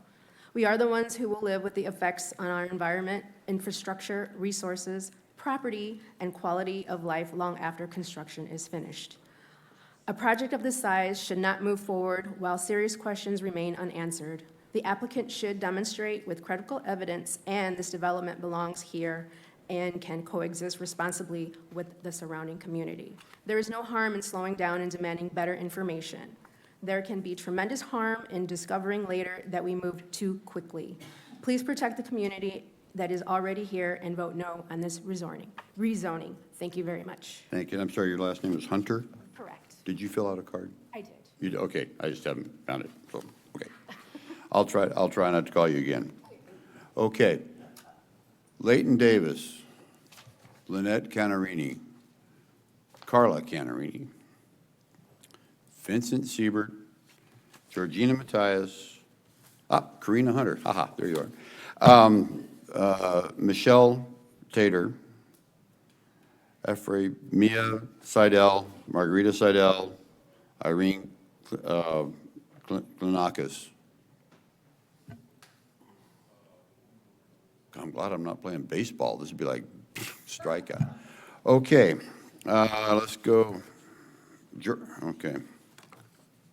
I'm not seeing any of you folks showing up. Okay, let's go with Alex Hunter. I'll start a new list here. Alex Hunter, Fernando Lebron, Alexandra Moen, Karen Oliver, Sonia Loveland. Oh, I hit one. You got a winner. I am Karen Oliver. I live in Santan Valley, and I'm here representing Queen Creek Santan Valley Indivisible and the Pinal County Coalition today. Thank you for providing this public space. We appreciate you bending over backwards to let people speak. First, Queen Creek Santan Valley Indivisible and the Pinal County Coalition say ditto to all of the comments opposing the data centers in our beautiful county. In response to the decibel output, I just wanted to clarify that the World Health Organization recommends decibel output of 45 decibels during the day and lower at night in comparison to the 60 and 55. We ask that you protect our desert landscape and our communities. And also, we would like to thank Sheriff Teeple and the Board of Supervisors for not renewing the flock camera contract, and ask that you please consider, if they do not take down the cameras, if you could replace them. We're not on that subject, so stick Okay. to this subject, please. Thank you. Hopefully, we can welcome people to our county without data centers. Thank you. Thank you, Ms. Oliver. Okay. Sonia. Oh, Sonia, I got to find Sonia. Sonia Loveland, you got recognized. Yes, but there was. You were on the wanted poster, so we got you. There we go. Okay. Good morning, Chairman and Supervisors. My name is Sonia Loveland, and I live in the unincorporated area of Maricopa. I am opposed to this data center for the reasons that you are hearing and will hear today. You held a work session not long ago that talked about power. What about water? What about noise pollution? What about bright lights? What about waste? What about wildlife? God, I just wish y'all would look at me. Mr. Goodman. Thank you. I assume you all know we are in a drought that has been going on for decades. While some of you believe that it is not your area of responsibility, that it's the owner's responsibility, I disagree. It is, in my humble opinion, that you are the stewards of our county. I can only assume any water that's going to be provided will be from aquifers that supply life to the residents that put you in office. This is a time to put people first, hear our voice, and act on what we are asking. Deny the zoning change, and thank you for allowing the people the opportunity to share how we oppose this data center power energy plant to be built in our county. Now listen and act on behalf of us. P.S. I do believe in capitalism, but I do not like the fact that you are going to take a risk on raping our water resources here in Pinal County. Thank you. Thank you.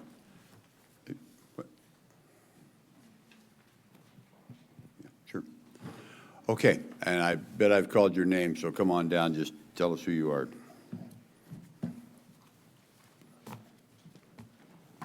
Good morning. Mr. Chairman and members of the board, my name is Alex. Oh, perfect. Thank you. Okay. My name is Alex Hunter. I'm a Red Rock resident and homeowner, and I'm here in opposition of the OSA data center project. This debate has largely been framed as economics versus the sustainability of our environment. I reject that choice. Two things can be true at once. This project may create economic opportunity, but it will also impose environmental and resource costs that our community will live with for generations. I have heard Supervisor Miller say repeatedly that if they do not have the water or power, they simply will not build. Respectfully, resource scarcity should not substitute for responsible land use policy. The question is not simply whether a private company can obtain the resources to build here. It is whether development at this scale is in the long-term interest of the people who live here. I would wager that most of us in this room believe in capitalism. But this is not simply the invisible hand of the market. Rezoning is an affirmative act of government. At the state level, Arizona has imposed a 3-year moratorium on data center tax incentives, while it considers the path forward. Yet here in Pinal County, we're determined to move forward now. You recently held a special council work session on data centers and power demand, but where were the environmental experts? Where was the equally serious examination of heat, air quality, water, and long-term environmental consequences? Residents with expertise in these fields have already raised those concerns. Their expertise deserves serious consideration before you make an irreversible land use decision. There's also been considerable discussion about legacy, but this should not be about your legacy or mine. The people with the greatest stake in this decision are the silent majority, not in this room, our children. We hold this land, its water, its air, and its future in trust and stewardship for them. Our responsibility is to leave them something worth inheriting. Economic development and environmental responsibility are not mutually exclusive items. We must demand both. I respectfully ask that you vote no. Thank you so much for your time today. Thank you. Have I called your name, sir? No. Okay, then hold for a second. Fernando Lebron, Alexandria Moen, Alex Hunter, Leighton Davis, Irene Klanakis, Michelle Tater, Vincent Siebert, Carla Canarini, Lynette Canarini. Are you? I'm Fernando. You're Fernando. I hit one. Okay, go ahead. Good morning, Mr. Chairman and members of the board. My name is Fernando Lebron, and I'm here today representing SMART Local 359. I'm here to speak in strong support of items 1 and 2, the Loesa Data Center project. For us, this project is about more than a data center. It is about opportunity. It is about putting Arizona tradespeople to work, projects that can provide a good paying career and a future for working families. SMART Local 359 represents skilled sheet metal workers who take tremendous pride in the work we do. Our members are trained, highly skilled, and ready to build the infrastructure that Arizona needs to compete in a rapidly changing economy. Projects like LOSA create an opportunity to put that workforce to work right here in our community. They create construction jobs, support local businesses, generate economic activity, and provide opportunities for apprentices to learn a skilled trade, and build a career that can support their families. And I want to emphasize that last point. Apprenticeship is not just a job training program. It is a pathway to the middle class. It gives young people and working Arizonians the opportunity to learn a craft, earn a paycheck, and build a career without having to take on enormous amounts of student debt. We believe Arizona should continue to welcome responsible investment while making sure Arizona workers have a seat at the table. We want to see these projects built by skilled workers safely and do the highest standards. The La Osa Data Center project represents exactly the kind of investment that can help Arizona continue moving forward while creating real opportunities for people who call this state home. On behalf of Smart Local 359 and our members, I respectfully urge the board to support items 1 and 2. Thank you for your time, and thank you for your consideration. Thank you. I don't know your name, but I know I've called you, I think. Come on down.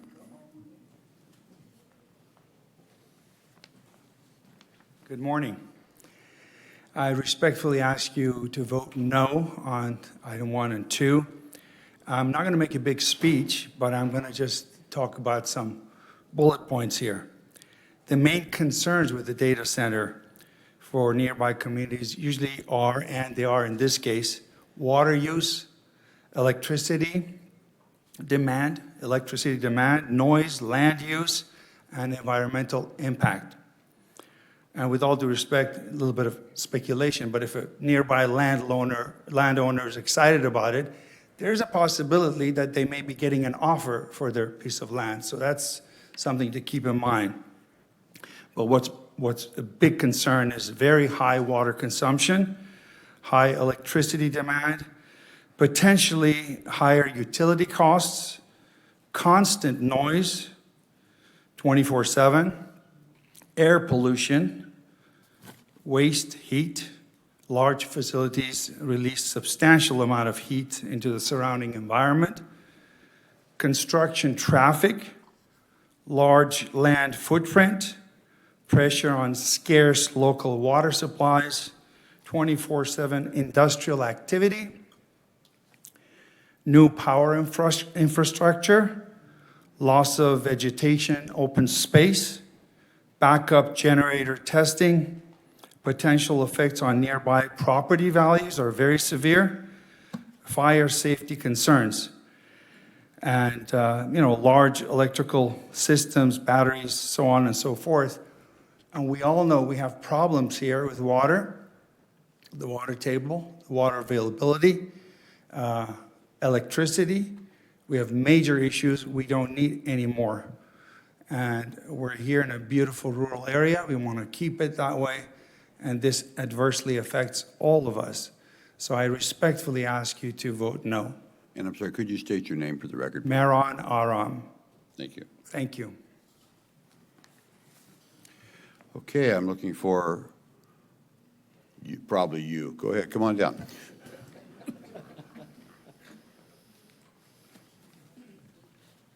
Just please state your name and generally where you're from. What's going on, gentlemen? I'm from, my name is Axon Cedarquist. I'm from Eloy. I moved out here about a year ago from New Jersey just because, one, for the cost of living, and two, just because it was so beautiful out here. I noticed this gentleman talking about 600 acre-feet of water annually for the data center. Do you guys know how much 600 acre-feet is in gallons? It's 325,000 gallons. It's 195 million gallons a year. We live in a desert.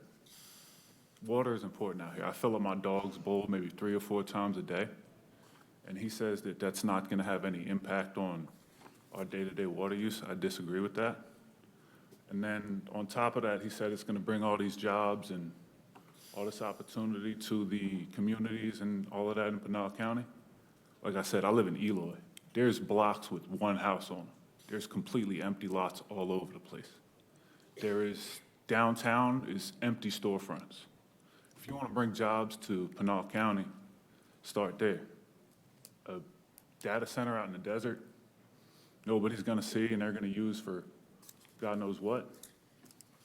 I don't think that's in the interest of the county, especially going forward in the future. On top of that, with the drought and all that stuff that we're facing and the water shortages impending, like I said, that's a massive amount of water. Maybe I'm just ignorant, but 195 million gallons, gentlemen, huge amount of water. Plus all the other environmental impact. It's right next to Ironwood, I believe. I like going outdoors. I hike in Ironwood all the time. It's one of the most beautiful places I've ever seen. Like I said, coming from New Jersey, I come from where it's polluted and there's, factories and data centers all over the place out there. I kind of moved out of there to get away from that. And they want to put that right next to, one of the biggest national forests we have around out here, a national monument rather. I don't think that that's the wise course of action moving forward. That's pretty much all I have to say. I know these guys are sitting in the audience, they have families, they have, stuff they have to pay for, they need to make money. I get it. I work down at the air park, so I know what it is to work with my hands. Invest in the communities. We're going to get maybe tax revenue from this to the schools. That's great where that's going to go.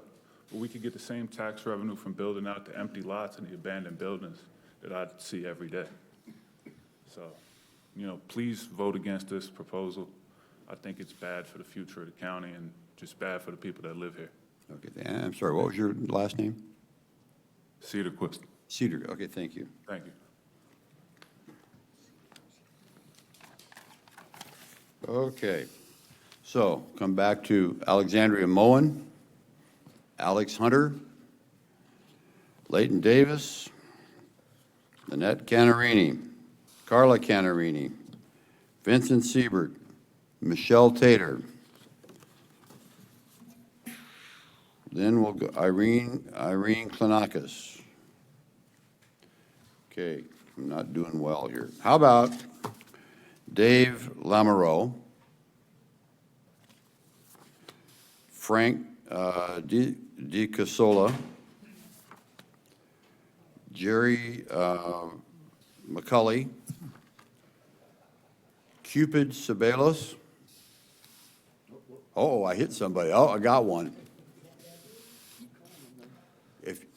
Did I just call your name, ma'am?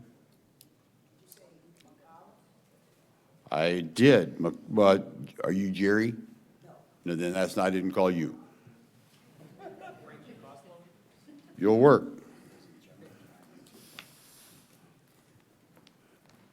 Hi there. I have been asked to read. Please state your name. Frank DiCosla. Thank you. So I've been asked to read this letter on behalf of Lori Fuller of Thunderbird Farms, Maricopa. She said, just close your eyes and believe I'm her. Apologize for that. I'd like to address what's on my mind, a complete lack of respect for Pinal County and process, the planners, and P&Z, you, the supervisors by the land bankers, Vermaland. The response of Vermaland was to provide accurate, verifiable, and legitimate information to everyone. What we got were shenanigans.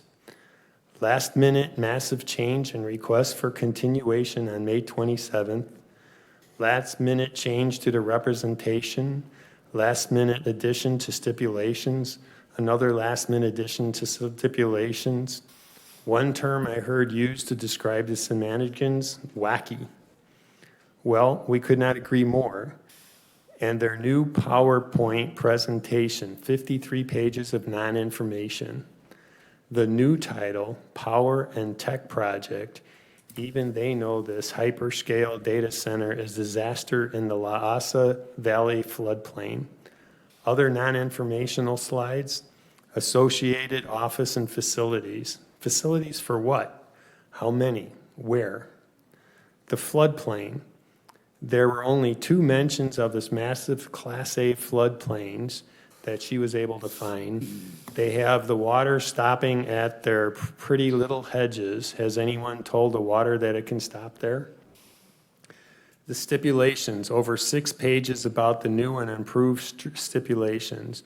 Do they know that stipulations are basically only worth to the paper they're written on?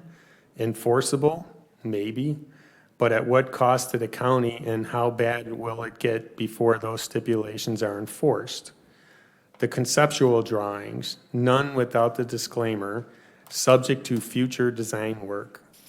The 4 hearings, all approved, La Osa passed because no one in Red Rocks knew, no one in Pinal County knew. Water, power, emission, noise, light pollution, all guesswork right now. No hyperscaler has even been built in the desert before. How many of these attached letters or service are actual contracts? Jobs and investment, once again speculative. Slide 47, jobs versus acre feet. 5 jobs for agriculture. Did they forget to expand that into food, restaurants, grocery stores? Taxes, finally a real number, 15.5 million in Maricopa, over 28 data centers equals 553,571 per data center. Thank you, Mr. DiCasola. Thank you. All right. Sir, have I called you? Called my name, yes, sir. Did it? Come on down. Can you tell me the price of this Rambler here behind me? No, I'm sorry. That's Price is Right. But, The Price is Right. Come on down. Howdy, my name is Captain Jerry McCullough, United States Army, retired. I live over in Red Rock, and in my retired world, I go out and take pictures, specifically of the petroglyphs that are out there immediately adjacent to and on La Osa Ranch. Can you speak to the microphone, please? Oh, yeah. Hey, I can hear myself. All right, so hey, look, we have a huge cross-section of artifacts that are out there on their ranch. Petroglyphs, there's going to be plenty of artifacts going to be under there because they're going to put bulldozers in there and do some work. And I have yet to hear anything addressing how we're going to do that on that property. It's their property, I understand. They can do with it what they want, but they are still responsible for taking care of these artifacts. And they are surrounding the Ironwood National Forest. If you're interested in seeing some of my art, Arizona Highways, 19 May this year. All right? I took those pictures because I wanted to see that before we had a telephone pole or anything else show up. So if you actually do agree to do this, you're actually doing me a favor, right? Because my pictures will then become far more valuable. But my vote is no. My vote is no because I don't think anybody's actually put the appropriate amount of thought into turning dirt on this project. I know because I used to work at the Pentagon, and before I worked at the Pentagon, I did a lot of contracting stuff for GWAT. Good times. Gentlemen, please do your jobs. Give it a due diligence. I want to make sure that we're doing the right thing and that we take care of our community. Thank you very much. Thank you, sir.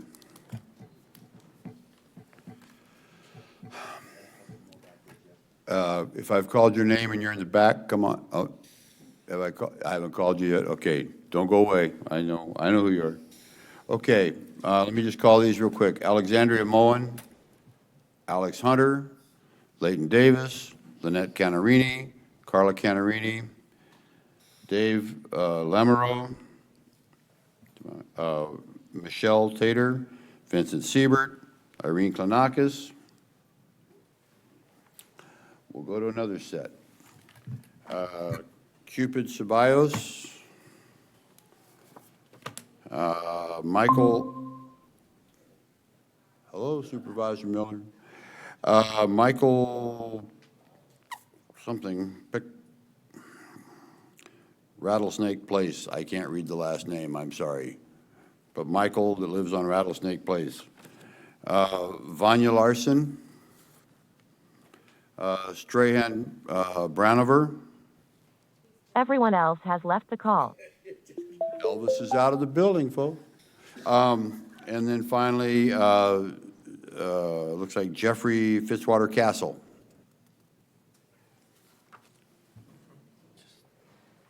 Okay. How about Brian Cox? Brian, I don't see you out there.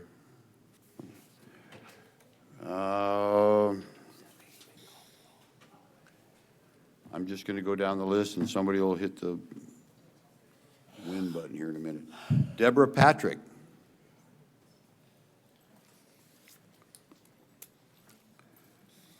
How about Cora Patrick? How about Rachel? Oh, did I get one? Cool. Who did I get? Cora Patrick. Cora Patrick. All right. Related to Deborah, by the way. Hi, thank you for giving me a moment to speak with you guys. I am a 12-year resident of Pinal County and Casa Grande specifically. My husband and I, after he retired from the military, became residents here to raise our 2 boys.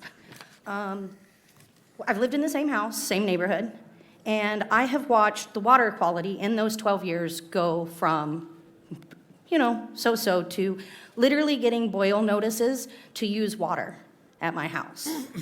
And we were having water quality issues, and my friend works for an environmental service, and he gave me a water tester stick. I pulled this from my sink this morning.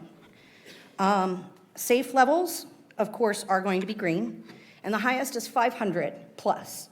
That says right here on this label and in the pamphlets that says that the EPA recommends filtration for water. This is water from my tap that I pay for, that I give my animals, that I bathe in, that I wash my clothes, that I cook with. Yes, I could go buy purified water, but why should I have to pay for water that I already have? These data centers, if this is what my water is testing at now, what is it going to look like 2 years from now, 3 years from now? These aquifers are quickly depleting. We have more and more people moving into our county every day using this water. This is what we have. Pardon me, I'm sorry, I'm a little nervous. This tested at 704. 704.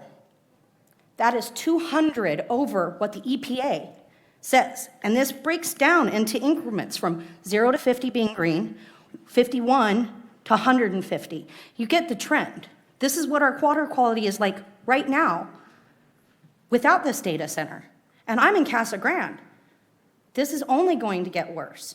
We have a habit of allowing companies coming in and selling us snake oil and promises and dreams. It happened with the solar companies 10 years ago, getting everybody to put solar on their roof so that they could build into our energy grid, and you're going to get money back from APS and the other company.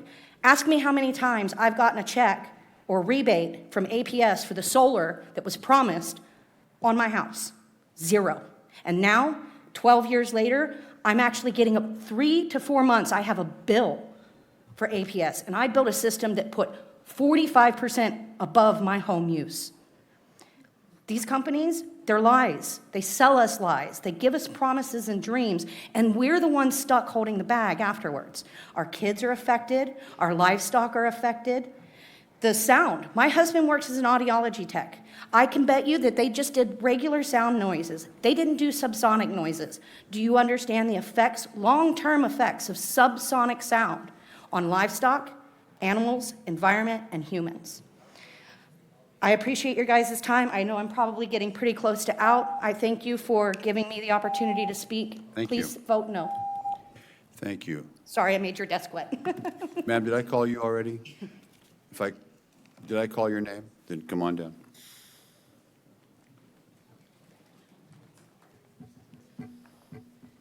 Thank you, everybody, for being patient.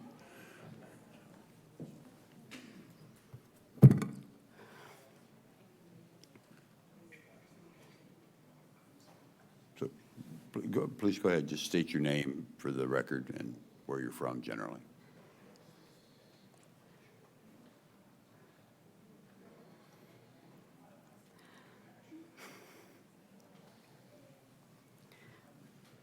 My name is Rachel Coffey. I live in Florence.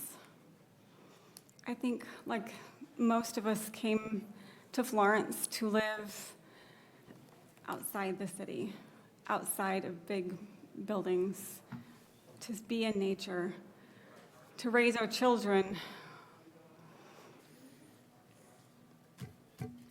in a place that can be in nature.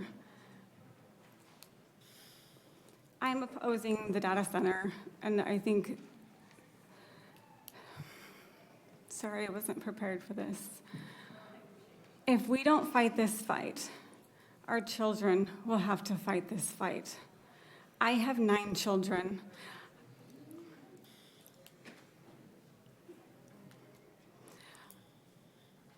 My oldest died by suicide. I think we need a different world with a different trajectory. We need growth, but not this kind of growth. they say that there will be all these benefits for taxes. Well, if they're giving us that much, how much will they make off of this? Our children will work at these facilities, which is not good for their health, ours, or or anybody in nature.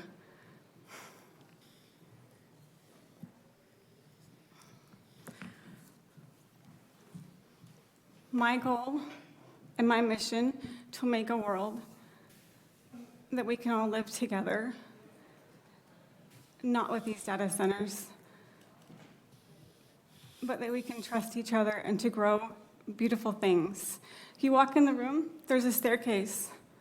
Beautiful artwork. Beautiful staircase. What happened to that kind of work? What happened to that kind of quality? We're putting up these metal buildings, heating up Arizona, taking our water. What about the future? Do we want to be watched? Do we want our data stored?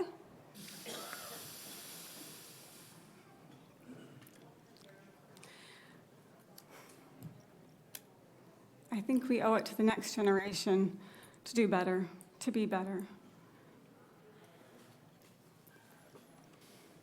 Because our children are hurting. They don't need these kind of jobs. They need to work on a farm that grows food for people, that feeds people, where energy is sustainable but not. Thank you for your time. Thank you. Okay, one more time through for Dave Lamoureux, Cupid Ceballos, Brian Cox, Deborah Patrick, Michael Pectard, Rattlesnake Place, I'm sorry. Michael Tater, Vincent Siebert, Jeffrey Fitzwater Castle, Vanya Larson. Oh, I got somebody? Who'd I get? Deborah Patrick. Perfect, thank you. Hi, I'm a third-generation Pinal County resident and grew up on a ranch, and those cows do not take showers. But when we are in drought, we need that water to water that Bermuda and get some feed on the ground so that we can survive with these herds. We're the desert, and we need the water for the people, for the animals, and I agree with all of these people that have spoke against this data center. And the reason we're not having secure data is because these kind of people weasel their way in with incomplete plans, and then we suffer the consequences. It's a lot harder to get them out than them to get in. We need to stop this now. Number one, we've all got enough data up there in the clouds as it is. We don't need this. What we need is food. We need water to grow food. We need houses to house our people. And if you've ever been having to sleep out in the desert, these are essentials. These are not luxuries. I think it's very ironic that this project is called La Osa, which is a female grizzly bear. And if you know anything about grizzly bears, it is not compatible to be neighbors to a grizzly bear. One or the other of you is going to die. And I believe that the data centers that are taking over this country is going to have very, very deadly consequences. And we're not seeing the data as it really is, but we can go look at China, we can look at Minnesota, and the people that are already protesting that their water is contaminated from these data centers. So we need to really stop this. I urge you to refuse this rezoning and to count it as a legacy that you have in protecting Pinal County. Thank you so much. Thank you. Sir, did I call your name? I think, great, okay. Oh, good. Good morning, gentlemen, Mr. Chairman, council members. Thanks for being here. You guys are looking good this morning. Boy, I tell you what, looking dapper. You know, all of us The only thing constant in the world is change, and we all hate change. But you have an opportunity to help things move forward. I'm in for the project. I'm a landowner. I've been down here in Pinal County since 1985. We own farms down here. I've been a fourth generation native Arizonians. We've been farmers and ranchers our whole life. I love farming. I love ranching. But it doesn't make any money. The real estate's what makes the money. And what makes the money is development, growth. And we've got an opportunity right here. I'm on the Salt River Project Council.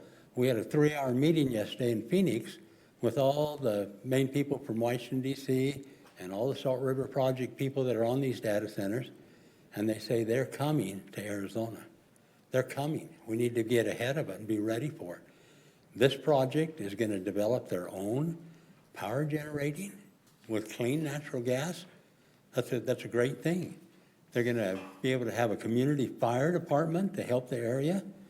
They've got things that are going to grow and develop and help. And if you think of it, Arizona only has 14% of the entire state is private ground, deeded ground.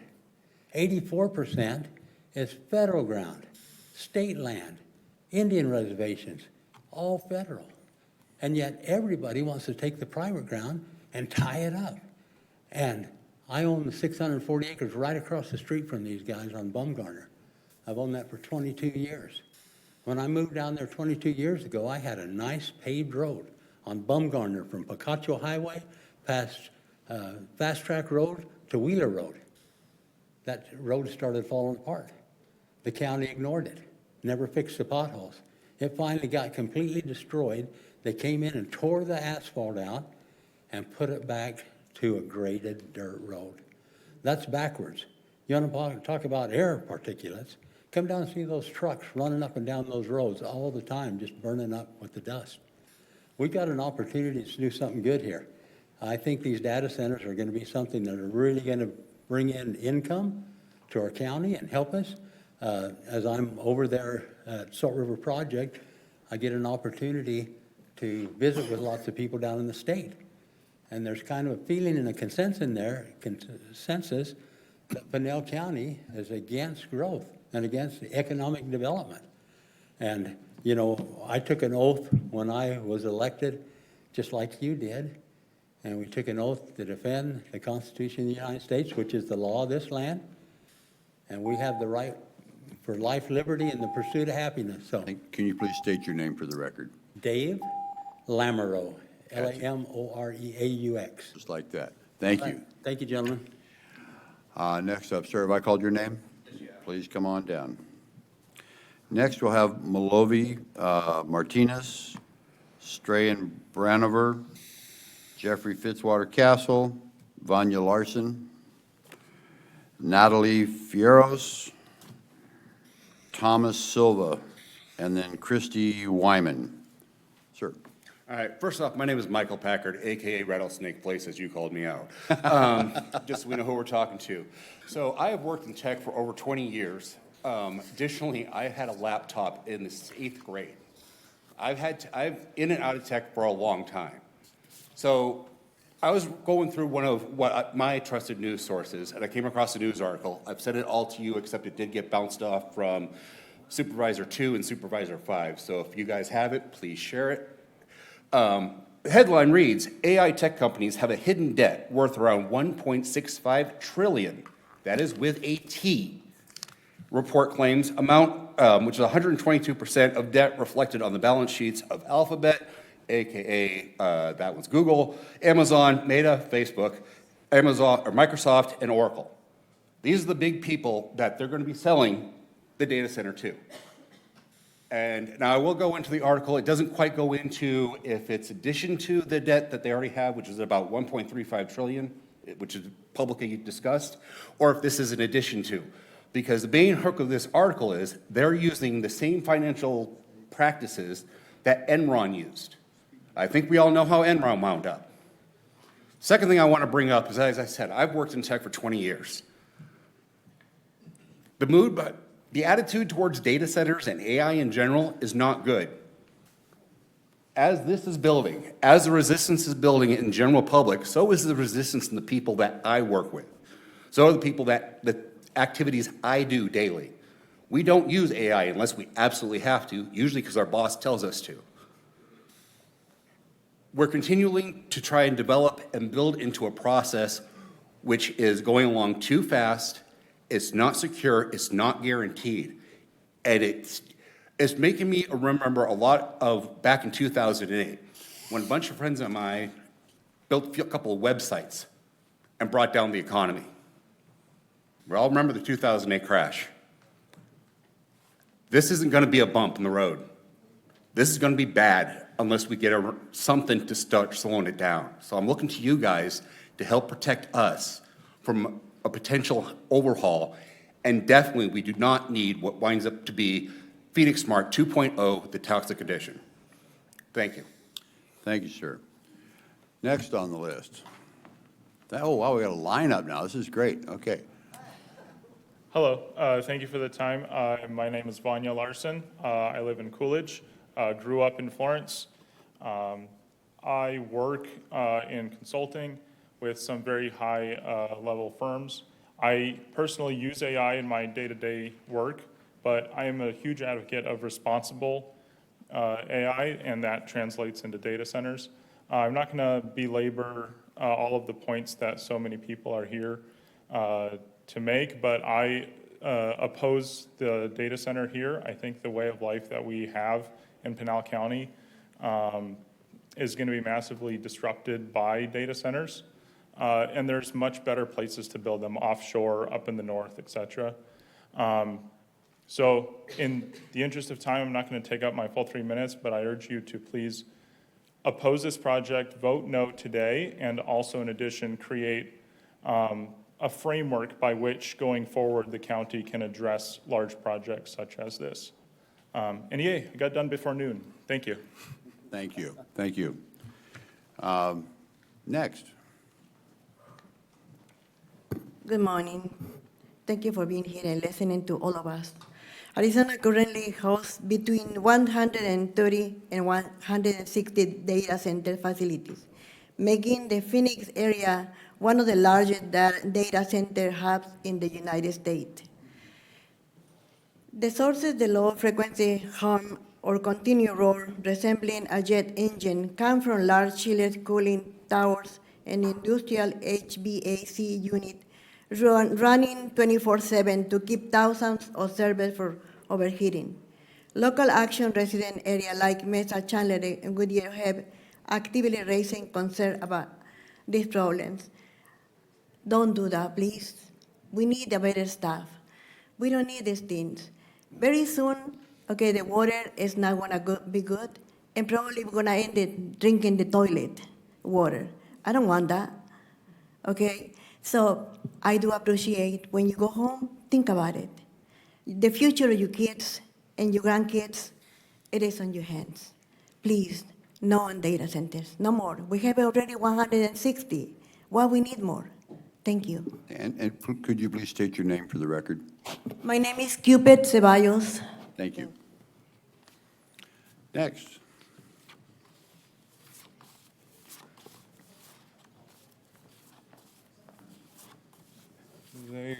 My name is Brian Cox. I live in a community called Salmonwell in Pinal County. They kindly escorted me here when I heard my name called. There has been many highly educated people that have talked about risks, very real risks. I am trying to state something positive in the favor of health and welfare of people. So I will give you the area that I worked in. I worked for a power utility company, and I know what is required to maintain that machinery. Critical alignments between turbine engines and generators, critical. This area is unsettling ground. Not a good mix, doesn't work. There is availability of getting generators, gas turbine generators in trailers that can be shipped. Okay, that's fine. This company this morning said they cannot really answer half of their energy use. They can't really answer. A lot of holes in their theory. Doesn't hold water. That only puts the responsibility on some other utility company that does not have water restrictions. Now, I will tell you a little bit about the hazards. If they use these portable, movable generators, gas turbines, they have to have a lot of gas piping, and that is also on settling ground. MSHA, which I was trained in, was put in place because of public outrage of so many deaths. A lot of them were coal mines where there was inherent methane gas. For the people that don't know that, that is what natural gas is. If you have a massive leak, a lot of pipes, a lot of settling ground, MSHA was put in place to stop deaths. It blew things out of underground coal mines like cannons. Pieces were found miles from the mine. I am telling you, this is a public safety hazard. The people that made the presentation this morning said, oh, we're going to use a closed loop cooling system. I know what that is. They have conveniently told us they're going to use that, but there's another half. Heat doesn't magically go away. There's another half. They left it all. Thank you, Mr. Cox. Next. 2 minutes left. I can say good morning still. Good morning, Okay. gentlemen. My name is Natalie Fieros. I am the executive director and co-founder of a grassroots organization based in Coolidge called RAISE, Rural Arizona Engagement, and I am also a resident of Santan Valley. The philosopher Paul Virilio once said, "To invent the ship is to invent the shipwreck. To invent the plane is to invent the plane crash. To invent the car is to invent the car pileup." Every technology carries its own negativity, which is invented at the same time as technological progress. When it comes to ships, planes, and cars, the benefits to society are undeniable. However, we know there are drawbacks to each of these technologies. And we didn't look at the challenges and the dangers they pose to society and shrug our shoulders. No, we strapped on our boots and we found a better way. We built lighthouses and curtailed shipwrecks. We integrated radar into aviation and reduced plane crashes. We required all vehicles to have seatbelts and saved millions and millions of lives. When it comes to artificial intelligence and data centers, safeguards are not a nice thing to have.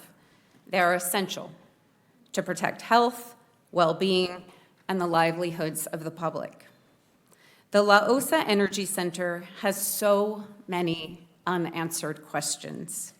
And to be honest, the application is so sloppy that it's difficult to make sense of it. Even though the size of the project is said to be reduced from 3 gigawatts to 1 gigawatt, the amount of potable water required to generate this electricity is still the same. It's 600 acre-feet. This was included as a stipulation, but that stipulation is specific to potable water for energy generation, and it makes no mention of the water required for cooling. The developers claimed again this morning that the project will use near zero water because La Osa is going to have a closed-loop system. However, data centers are not able to run at full capacity 365 days a year. They have to rely on secondary alternative methods of cooling when it's hot outside. It's hot in Arizona most of the year. In fact, today the temperature again will be over 110 degrees. Just last Friday, the federal government announced future Colorado River cuts to the Central Arizona project, and these new rules are going to force communities to be more dependent on groundwater. We need to protect the water supplies that we already have, and so I urge you to put a halt on this data center, to take the time necessary to build the new laws governing data centers in the future, and to take the necessary steps to include community members in those conversations going forward. Thank you. Thank you. Next, please. Let me call, before you start, let me just make sure. Jeffrey Fitzwater Castle, Malovia Martinez, Strahan Brownover, Thomas Silva, Christine Wyman, Bill Ruiz, Joe Abbott, Desiree McCollum. That ought to get us a new line. Okay, go ahead, ma'am. To everyone present today, my name is Mallory Martinez. I stand before you as a community organizer for rural Arizona engagement and as a longtime resident of Pinal County. During my childhood, my family frequently experienced blackouts that left us without electricity for nights and sometimes even days. These outages were predictable. If there was a small dust storm or a monsoon in the distance, we knew an outage was likely. When we saw the lights and appliances flicker, we could be sure the power would go out soon. During these outages, my mom and Nana would wet a bed sheet and drape it over the screen door and windows to create a cool draft.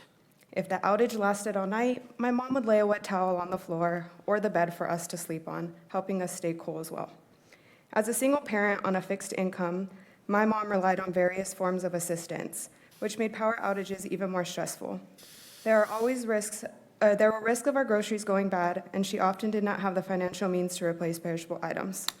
Often, power outages would draw families out of their homes to check on one another, including my grandmother, who also lived down the street. In this challenging economy, where families continue to struggle, can you ensure their needs are protected during vulnerable situations? How would you prepare to assist those who rely on third-party electric companies in the event of an outage like the ones that my family and I have experienced in our Pinal community?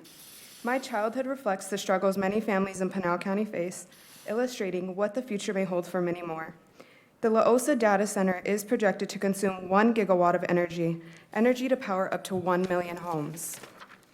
When Pinal County is at peak energy use, who will take priority when the power outages are imminent? Will it be the grandmother who needs an oxygen tank, the person whose medication requires refrigeration, such as insulin, the single mother concerned about food security, or will it be the data center owned by tech billionaires? The future of our communities depend on you listening to our concerns and preventing data centers from putting a significant strain on our power grids and many others concerns spoken here today. The ordinance language doesn't even incorporate the 1 gigawatt limit, so even though that is a gargantuan amount of energy, the true energy demands could be far greater. We need more than a pinky promise. You have had ample opportunities to recognize and address the community's concerns.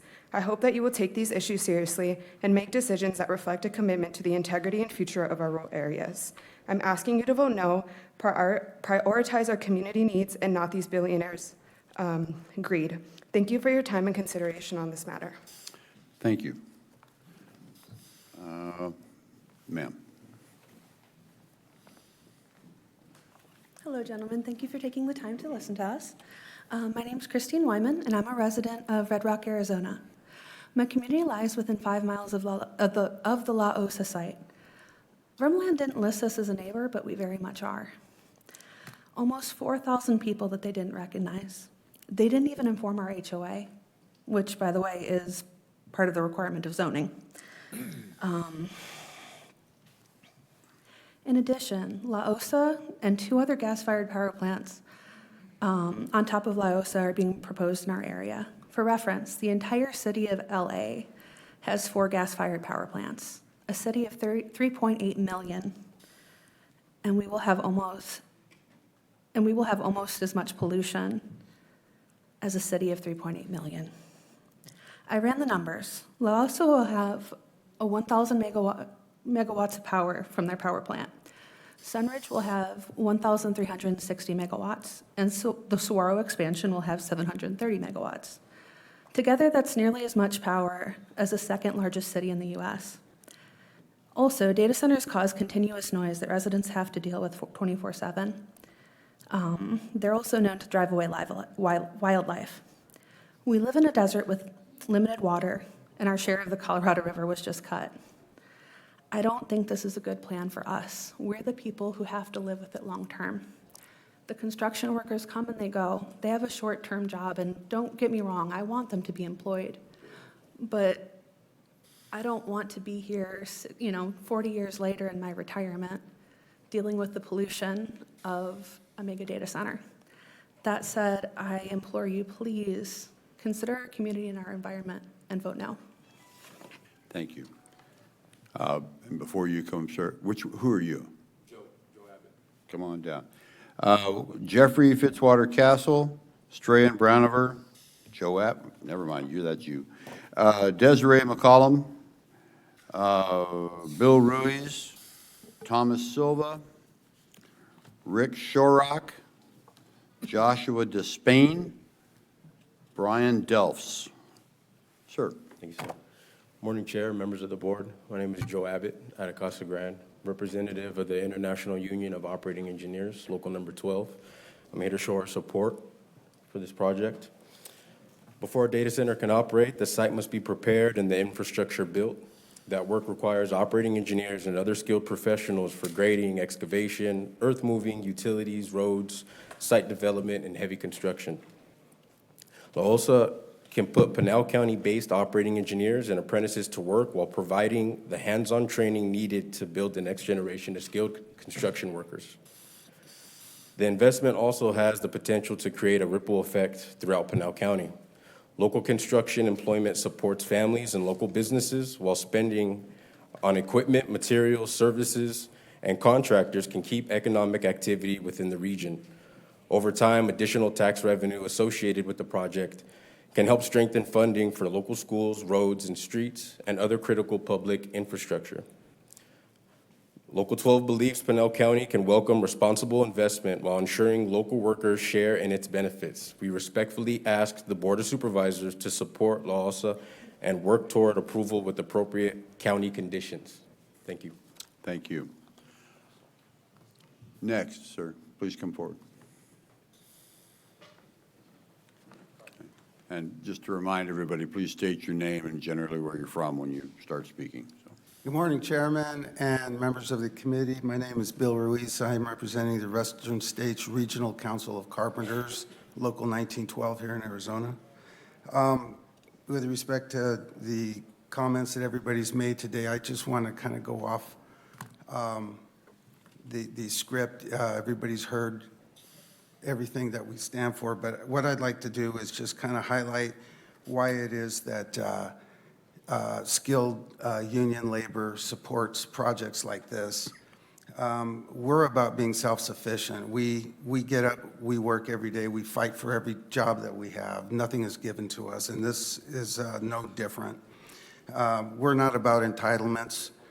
We negotiate, we work with owners and developers that bring projects like in here. And we want to support our memberships so that they can support their families, provide health care, and good wages, and maybe even they can take a vacation from time to time because they can afford it. We want to retain our skilled workforce here in Arizona, and we don't believe that our members or anybody here in Arizona that wants to work and live here should have to travel to another state to work because of wages, or to have to drive halfway across the city because there's no local work here. This job right here will provide plenty of work locally. And, we have a representation that works and lives here. One of our representatives here today is from Eloy. And so our unions politically, we hear about the environment and things. We're politically right down the middle on both sides of the politics. So we believe it's not a blue hat or a red hat that you wear. It's the hard hats that's going to pay the bills here. So I'd ask you to respect how we look at the technology. We've talked about it, and we realize that it's going to help in learning. children that have learning disabilities. We need that technology. Our medicine, our doctors, our hospitals, they need that technology. And it's our way of building the capacity that we're going to need to shore up our military. How many people realize today that data centers are key in helping our deployed forces? Two of our Navy ships, I can give you an example, the USS Mercy, the USS Comfort, rely on data centers to help them with surgeries, with pharmacies, with x-rays, with record keeping to support our troops that are deployed. So we have a lot of veterans here today. And with respect to their service, I think that, when we talk about our generations that we have to follow up on, we can support our soldiers today. Thank you. Mr. Ruiz.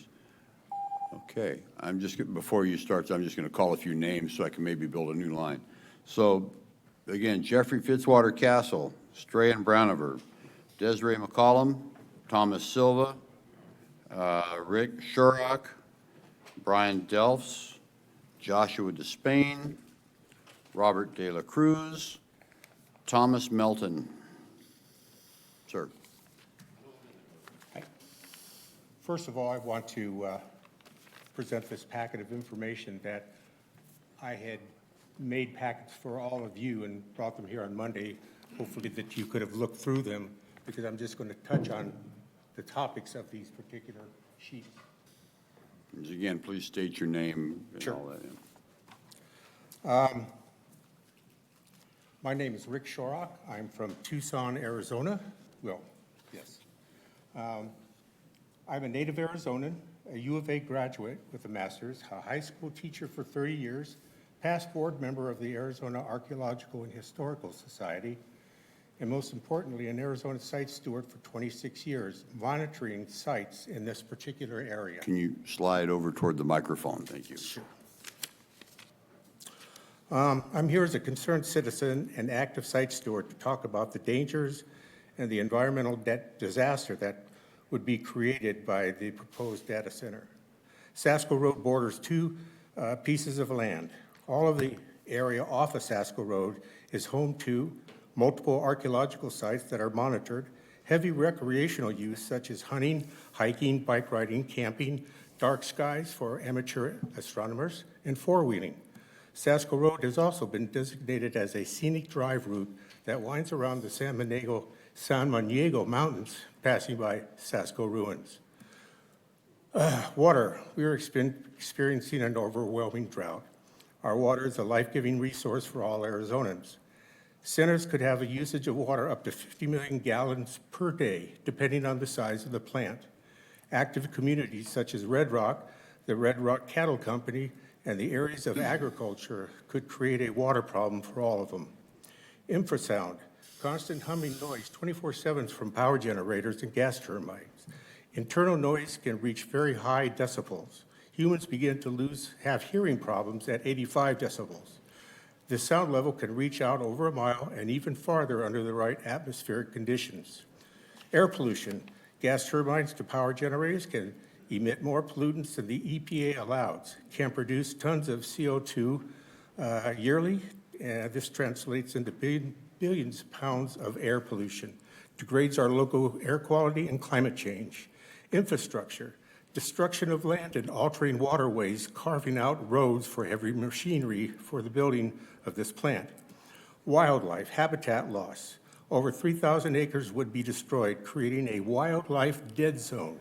Effects of birds and animal migration, encroachment of endangered species, Sonoran pronghorn sheep, desert tortoise, pygmy owl.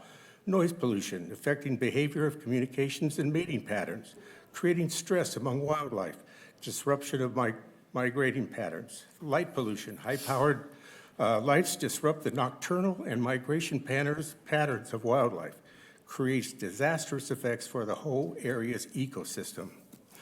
I'm just one voice in the wind, but with many voices and a multitude of other voices, I am hopes that the people can truly make a difference. Thank you, sir. One thing, I extend a... I'm trying to keep it at 3 minutes because I've still got 30 cards plus the ones I've called. I just want to extend an invitation Thank for you. anybody who wants to have a site tour out there. I'd be willing to. If you have a card. Thank you, thank you. Package that I have. Thank you.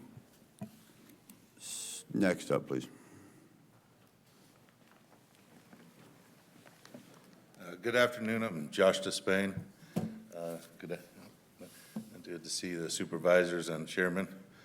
So I represent the electrical workers in southern Arizona, IBEW Local 570, just under 1,000 workers, electrical workers. We also represent San Carlos Irrigation Project and the utility workers at Arizona Electric Power.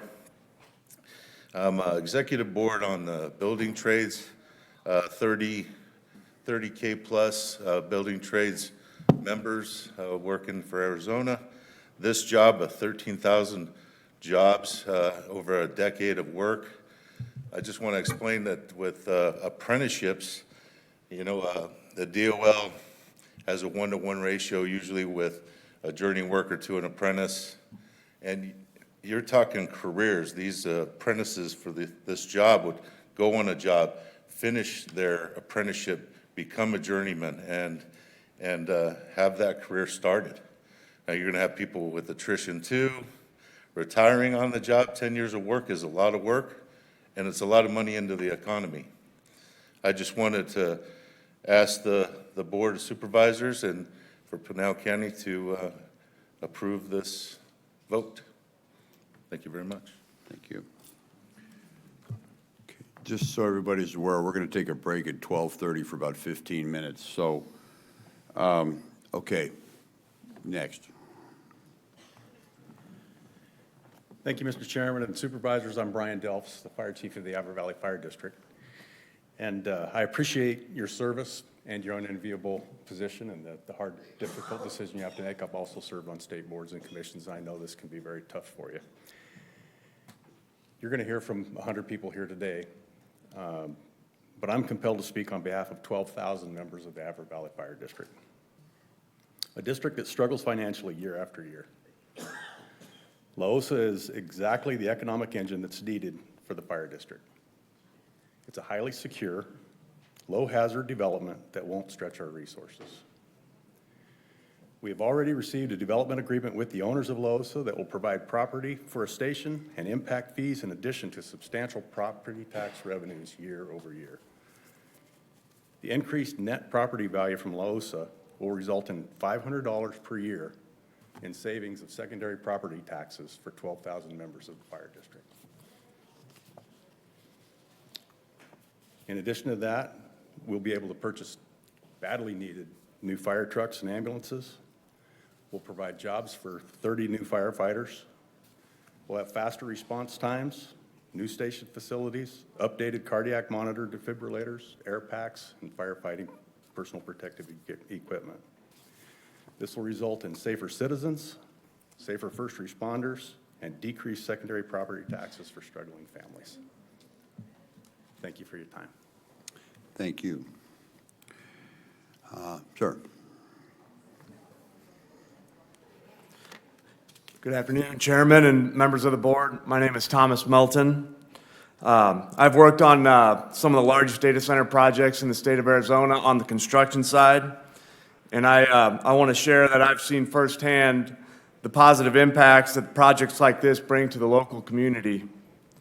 Skilled long-term construction jobs offer opportunities for Pinal County residents to work in Pinal County, and I think that's very important to point out. Mr. Early in the applicant's presentation earlier showed that graphic with the job site and its distance to Pinal County towns and cities, and I think that's very important to point out. You know, a decent commute for a tradesperson or an employee of this facility that's good. You know, I always love when my commute is short, but in construction you never know what kind of commute you'll have. So I think that's really good that this project is going to be a great opportunity for Pinal County residents. One of my favorite projects that I ever worked on was a large project in Eloy, and I know that, you know, every day we were eating lunch in Eloy, we were using Eloy hotel rooms, we were shopping in Eloy, and I think that was a great benefit to the community, along with the people that we hired and our trade partners hired to work on this project, some who became longtime employees of our company in foreman roles, supervisory roles, and they worked their way up through the company, starting on that project in Eloy. An 11-building campus with a power generation facility will require a large operational staff. There's going to be data center operational people, there'll be technical people that be required to run the power generation facility. There'll be vendors, there'll be campus operations, there'll be ongoing maintenance and upgrades that are required at this facility. And that's a good thing. Those are long-term jobs. I've seen it firsthand at these facilities I've built, the jobs that occur after the facility is built. And they don't just start after the facility. These people come on site as the facility is being built. And I worked alongside them shoulder to shoulder, planning the construction, planning how they're going to move in and operate the facility, and then working with them to make sure that the facility is operating to the standards that they require. So I support this project, and I respectfully encourage you to support the La Osa project and help ensure that the jobs, the investment, and the long-term economic opportunities it creates are realized right here in Pinal County. Thank you for your time. Thank you.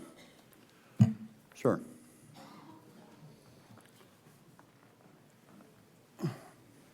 My name is Stephen Franklin, and I live in Florence, Arizona. I would like to oppose this proposition. And the reason why is because if your goals are noble, you lead with those goals. I see a data center that may or may not improve the area of Eloy, Arizona. But what it will do is it will take some of our water away, which we could otherwise use for agriculture at a time when groceries are getting more and more expensive every day. So, with these sorts of things to think about, what is this data center going to give us for our taxes? You say it will go to schools. Well, are we going to have kids if everybody has an AI girlfriend and a boyfriend? These things are not good for our society.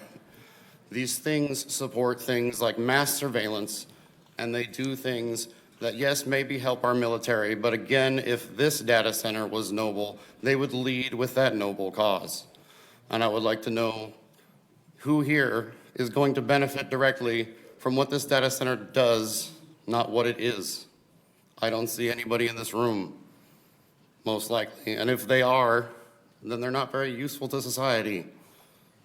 So I would say oppose this measure. Maybe come back with a better one. If they say this data center is for surgeries, if they say this data center is for helping our military, sure. But I'm sure it's probably just going to be generating videos of a young girl sitting in front of a tiger that comes and lays its head in its lap, which is going to teach a very valuable lesson to somebody someday when they sit in a road and the tiger decides to eat them. So, with that being said, I would ask you oppose this, and you have a good day. Thank you. There's nobody else, and I'm going to call these names if you don't show up, and we're going to take a break quicker than the 12:30 for 15 minutes.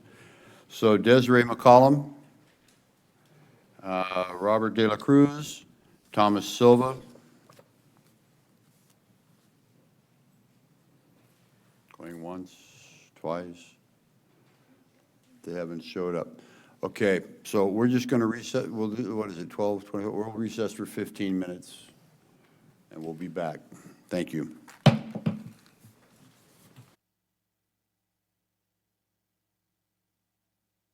Cuckoo's Nest, we are back, right? Hey, just say it, you know. Is Supervisor Miller back on the phone? Yes, I am. Yes, you are. Okay, terrific. All right, we'll call a few more names and get everybody rolling here. How about, I've called Desiree McCollum, Robert De La Cruz, Thomas Silva, and a whole nother pile. Nick Maya. Oh, good, okay, cool, okay. Let me call a few more. Yeah, you come on up, but just chill for a second. Okay, and then Judith, Tarteft, I'm not sure, but Judith Tarteft. Dean Kelly, Karen Walker, Sandra Horn-Brundage, Cindy Owens, Glenda Abercrombie. We'll go that far and see how we go. Mr. Maya. Yes, Nick Maya, unincorporated Pima County. I should say good afternoon, Chairman McClure, members of the board, Vice Chair Surtees' dog, who I believe is sitting right there somewhere. I'm program manager with the Coalition for Sonoran Desert Protection, and I just want to say that we echo many of the comments that have come before us today. I hope you had a chance to read the letter we submitted ahead of today's meeting, signed by 9 conservation organizations, all asking you to deny this proposal before you today. Our concerns begin with the project's location and scale. La Osa would place a major industrial development directly along the boundary of Ironwood Forest National Monument, overlap with the Ironwood-Picacho wildlife linkage, and sit near significant indigenous cultural and archaeological resources like the Los Robles Archaeological District, which includes Cerro Pietro. Throughout this process, we have asked for better separation between the industrial uses and the wildlife linkage, and for greater clarity on the additional energy infrastructure needed to serve this project. These concerns have not been adequately addressed. We are also concerned that the revised application presents multiple development options without sufficient clarity about what will ultimately be built and where. The board and the public deserves to know which project is being approved and have enough information to fully understand its impacts.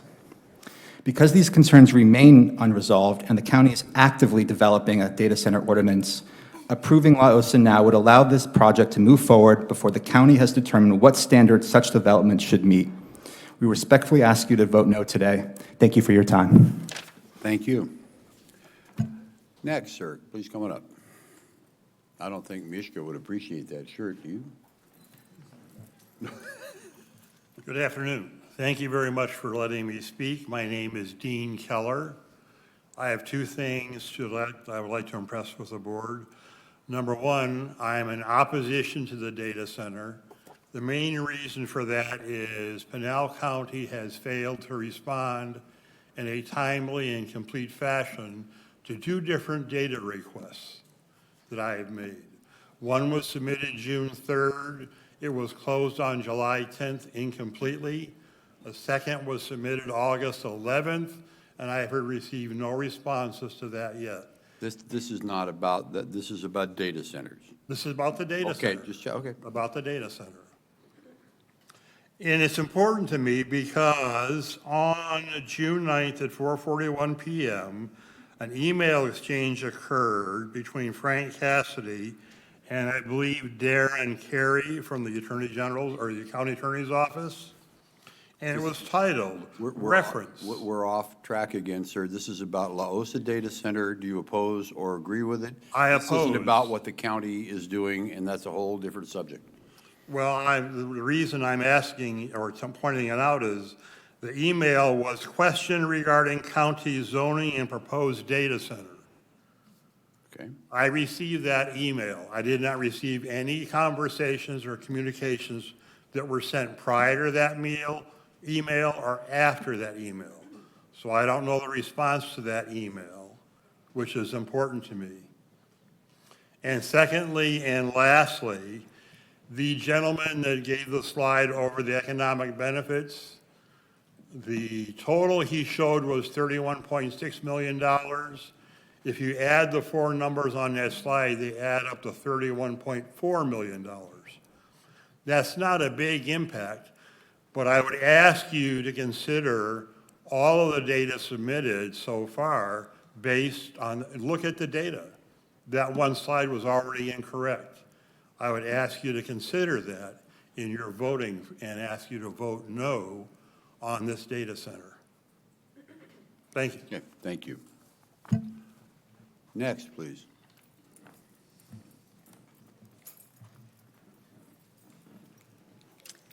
Hello, good afternoon. My name is Sandra Horn-Brundage, and I'm a resident of Red Rock. I'm right in the middle of.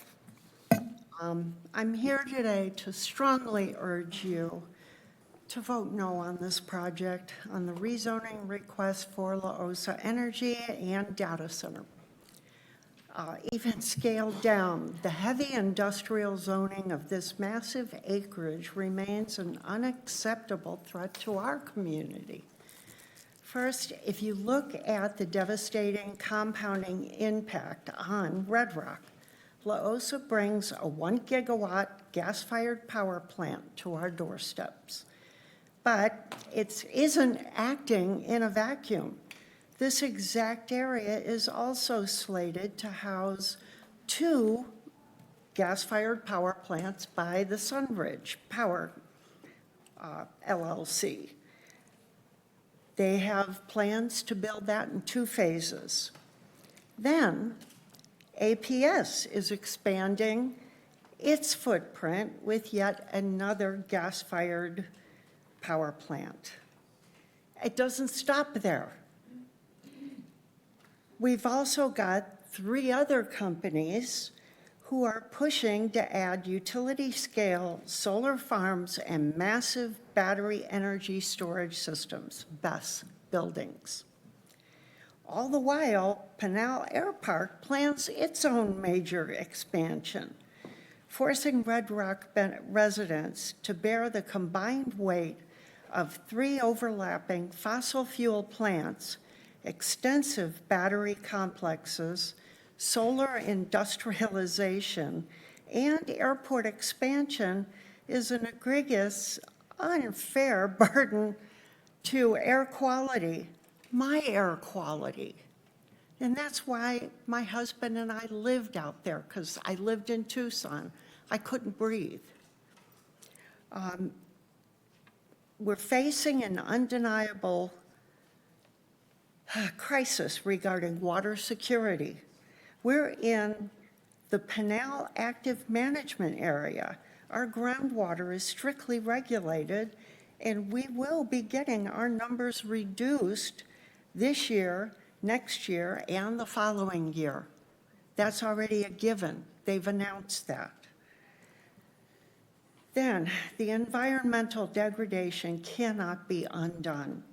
This industrial hub directly borders the Ironwood Forest National Monument, the supporting infrastructure, transmission lines, pipelines required to feed these combined projects will permanently frag a fragile ecosystem.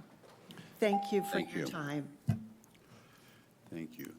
Next, I almost can think of your name. What's your name? Cindy Owens? You said Cindy. Did you mean Kelly? Cindy. I did say Cindy, but before you speak, Desiree McCollum, Robert De La Cruz, Thomas Silva, Glenda Abercrombie, Karen Walker, Judith Tarteft, Kelly Owens, Benjamin Burton, Douglas Jennis. Okay. Yeah. Hi, I'm Cindy Owens, and I live in the Missile Base area. I just want to say ditto to pretty much all the other things that have been added in here, not to waste time. I am opposing the data center at La Osa and would appreciate a no vote on the rezoning from you guys. We appreciate all that you do for us as citizens here in the county, and we look forward to having continued support from you with these issues. Thank you. Thank you. Next. Hello, I'm Glenda Abercrombie, and I live in Red Rock. And I've spoken with many of you during this process about the fact that I'm urging you to please vote no. Our main problem in Red Rock is air, as has been mentioned. It would be really nice to be able to breathe. And many of you have actually listened to us about this because of all of the cumulative effects that are going on. And these projects say that they're not related to La Osa. However, we know that they are. I won't get into that. But even them, they came on today saying that EV4 was going to take care of their power. But then later on, what do? Admit, no, we don't. It's not a done thing, EV4, giving us power. So also, at the very beginning, the board told us that these stipulations that they've made don't really matter. We really can't consider those. So in my mind, it's still 59 buildings, 59 data centers, all pumping out heat, all taking their sweet old time at doing all this data. And we already have so many in our country. I don't know why it needs to be in our backyard. It's 4.5 miles from Red Rock. Sunridge, whom they brought up many times, is going to be less than 3 miles. We didn't complain about that initially because we weren't made aware of it. La Osa, we didn't complain about that originally. You didn't hear from Red Rock because they didn't tell us about it. They were required to tell Red Rock, required. They were required to send a notification to our HOA, and they did not. Many of us have confirmed that and sent you letters about that fact. So I urge you, please vote no. Jeff, please vote no. Thank you. Appreciate it. Thank you.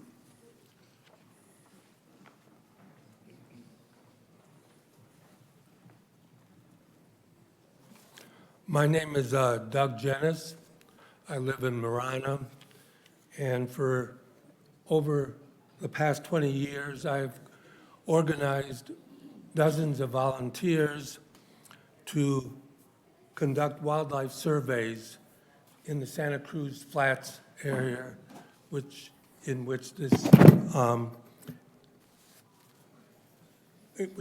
the area where the La Osa data center would be built. The Santa Cruz Flats area is named for the Santa Cruz River, which used to flow more widely through the area. But as you know, in the early 1900s, they constructed the Green Canal. We heard a reference to the Green Wash, but actually, it's a major riparian area, not just a wash. There's a canal with water going through it and tremendous amount of vegetation, cottonwoods, willows. It's the principal riparian area through the Santa Cruz Flats area, and it's where the water table is the highest. And it's home to many breeding birds and animals, and it deserves to be conserved. It's not just some sort of barren desert area. There are places in Pinal County where a data center could be built that would not have the same environmental impact. So my question really is, if the water needs are not that great, as we were told this morning, for this data center, why build it in the one place where the water table is really high? It sounds like they really are trying to tap into easy water supply, because that's where the water is.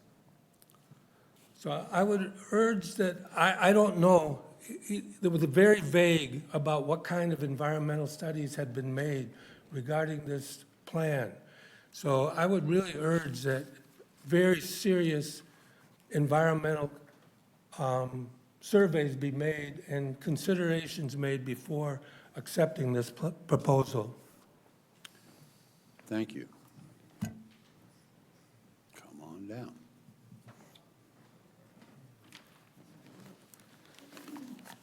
My name is Kelly Owens, and I live in southern Pinal County, very close to these sites.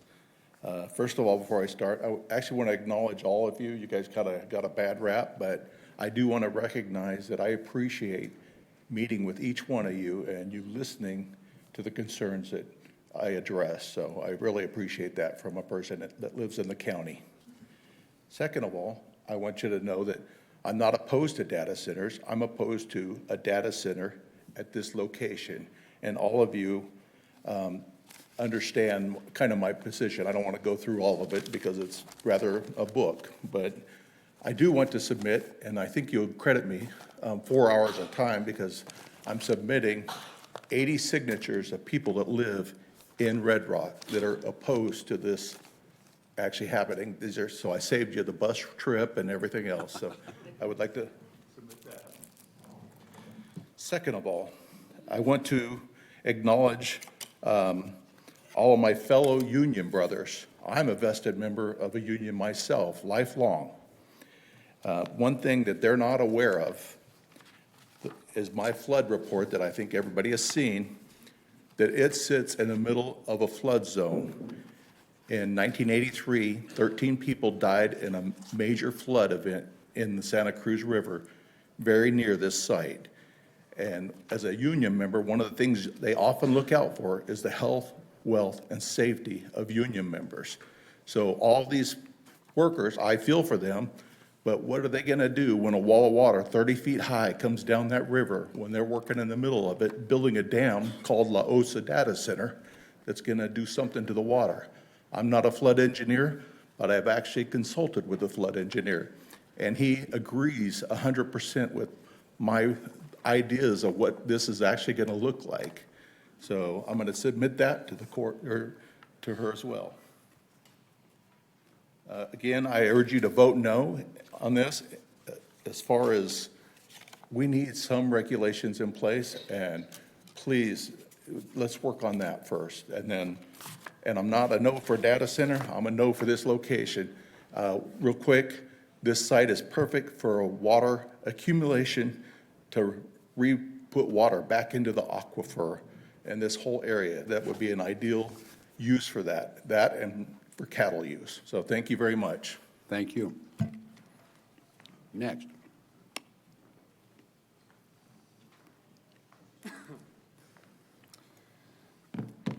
All right, I'm pretty loud, so I'm gonna do a little mic check. That's okay, you can stay back from the mic. All right, That's is that okay. good? We can, yes. We go right here? All right. Kelly Owens, everybody, wonderful man. I've got to meet him from being involved in this. I'd just like to say, well, good afternoon now. When I wrote this, it was good morning, but time has passed. I'd really like to tell you that I appreciate y'all starting this off with a prayer. That gave me a lot of hope, especially with everything that you see lately, how they try to remove prayer from pretty much everything now. So it really gave me a lot of hope, especially for the county. There's a lot of feelings and emotions here. Everybody who isn't a landowner or business owner seems terrified, upset, or both. And your decision will reflect either the business owners who don't live near it or the people. I moved to Pinal County because y'all were in America People First County. Y'all really advocate for rights and the well-being of citizens. I feel like the corruption is as low as it can be, as you know what you could expect. You're a pro 2A county. Your law enforcement is incredible. You know, Sheriff Lamb's done a great reputation, and a lot of the other sheriffs here do their job very well.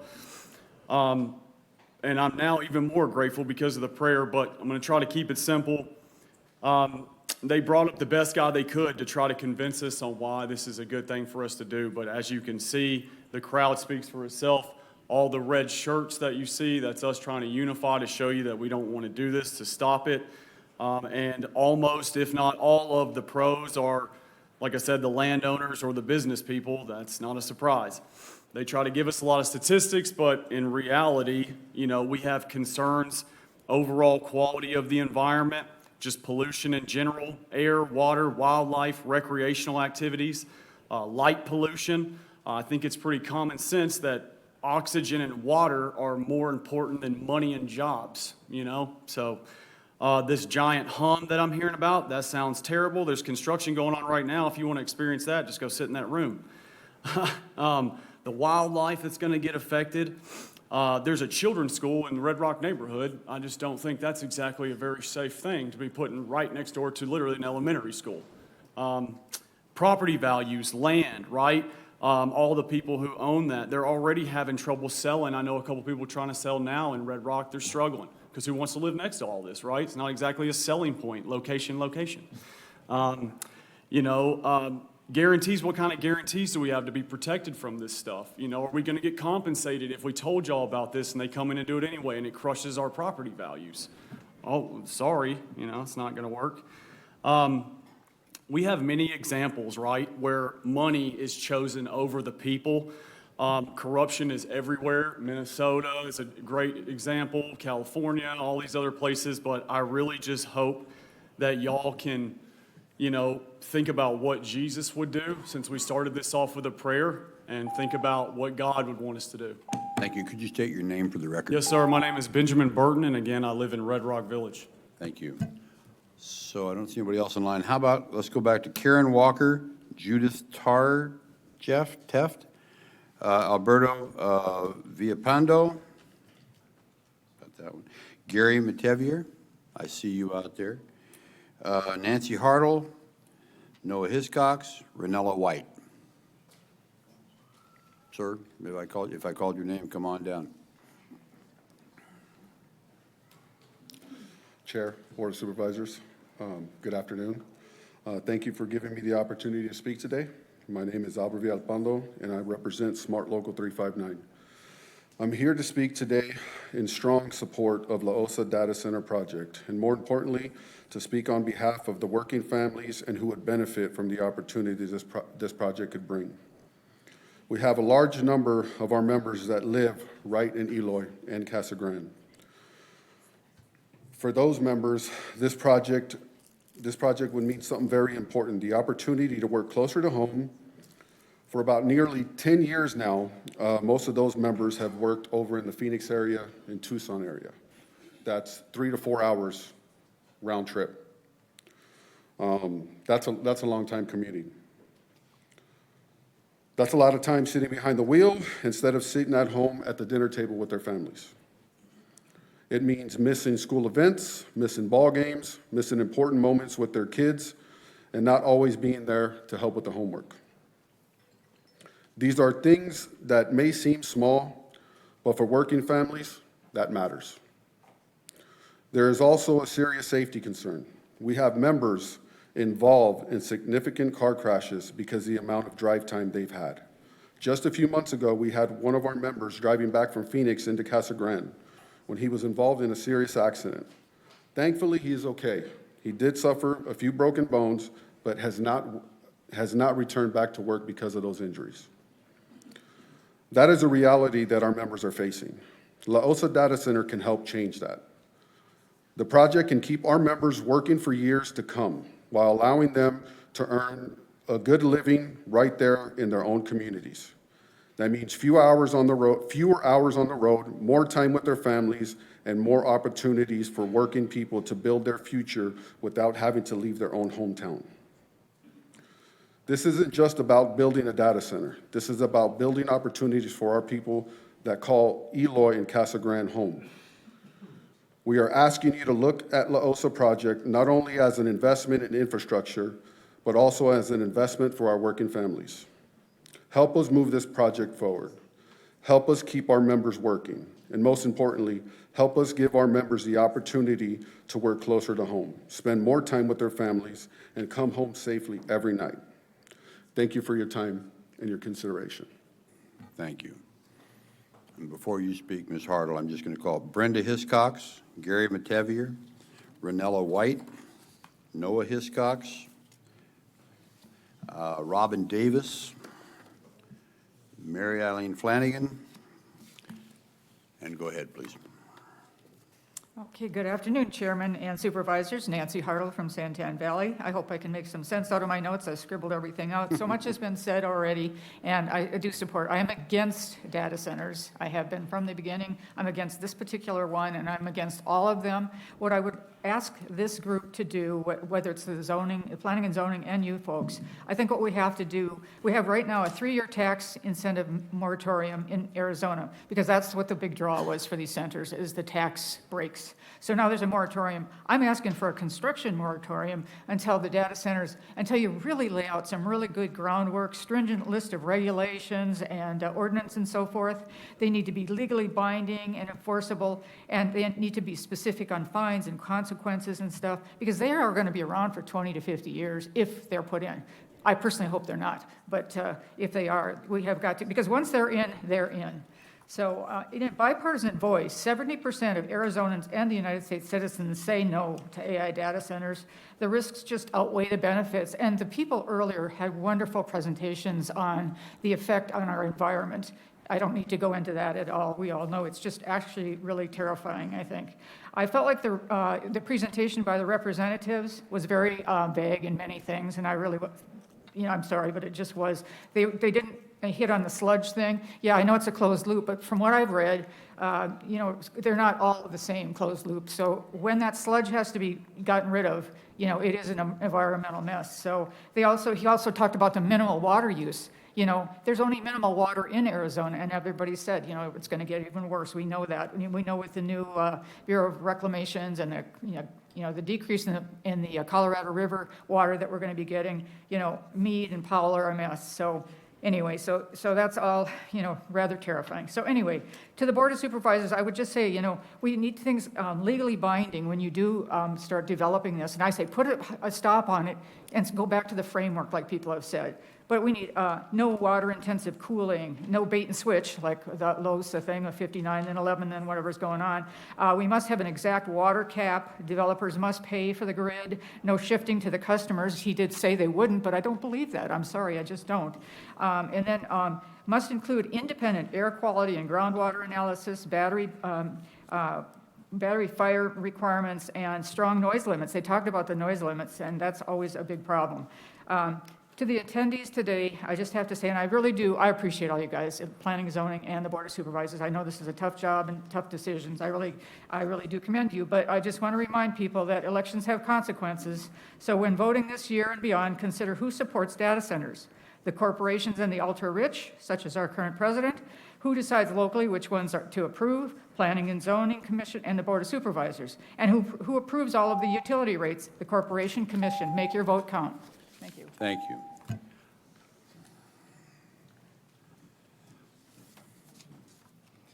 Chairman, Vice Chair, and esteemed board members, thank you for listening to us today. I'm Brenda Hiscox. I live in Coolidge.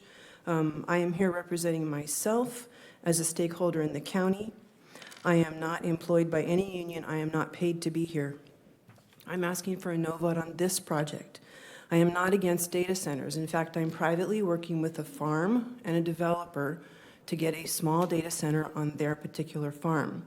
That's the perfect location for a data center. It's already surrounded by solar and batteries, and they have no neighbors. This county has already given up 40,000 acres to solar and battery. Coolidge, 8,300. Eloy, 11,000. We were told we had no water for farms. We had to sell to solar. It was our only option. We were told that the taxes, jobs, and the power would stay in Pinal by the developers. We knew this was not true.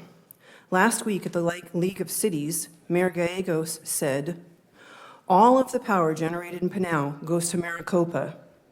We gave up so much for nothing but ugly and heat. Now we're told we have plenty of water for data centers, but not enough for single-family homes that have xeriscape landscaping. The water used for data centers is groundwaters, and that is city water. Andy Biggs, who's running for governor, said, we don't have a water problem, we have a water allocation problem. I don't think any truer statement can be made. We are the last place to come home to get away from life in crowded Maricopa, or we risk being the place people move away from to get away from what's becoming ugly. Mayor Gallegos said she was worried that the state was putting too many eggs in the AI data center tech industry basket. She just said that last week as well. If this rezone goes through and the funding for the data center falls through, or they can't figure out the power, but it's now zoned industrial, will we be stuck with another 3,000 acres of solar and battery? That's the big unknown. So I'm urging you to deny this at this time. Thank you for your time. Thank you.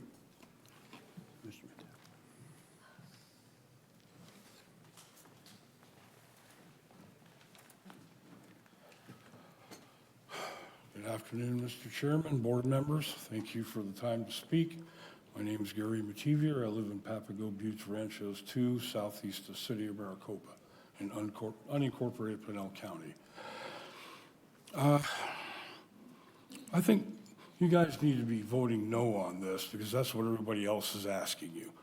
I have a better idea. Why don't we put a code in place first before we approve any more of these type of infrastructure that's being asked for by the applicant? Data centers, solar, wind, whatever green technology you want to be looking at. We have no code to enforce anything. The stipulations are worthless.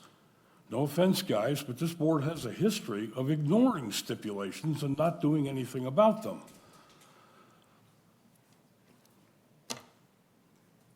So I would urge you guys to draw up a code first before we allow any more of these types of technologies to move forward through P&Z or this board.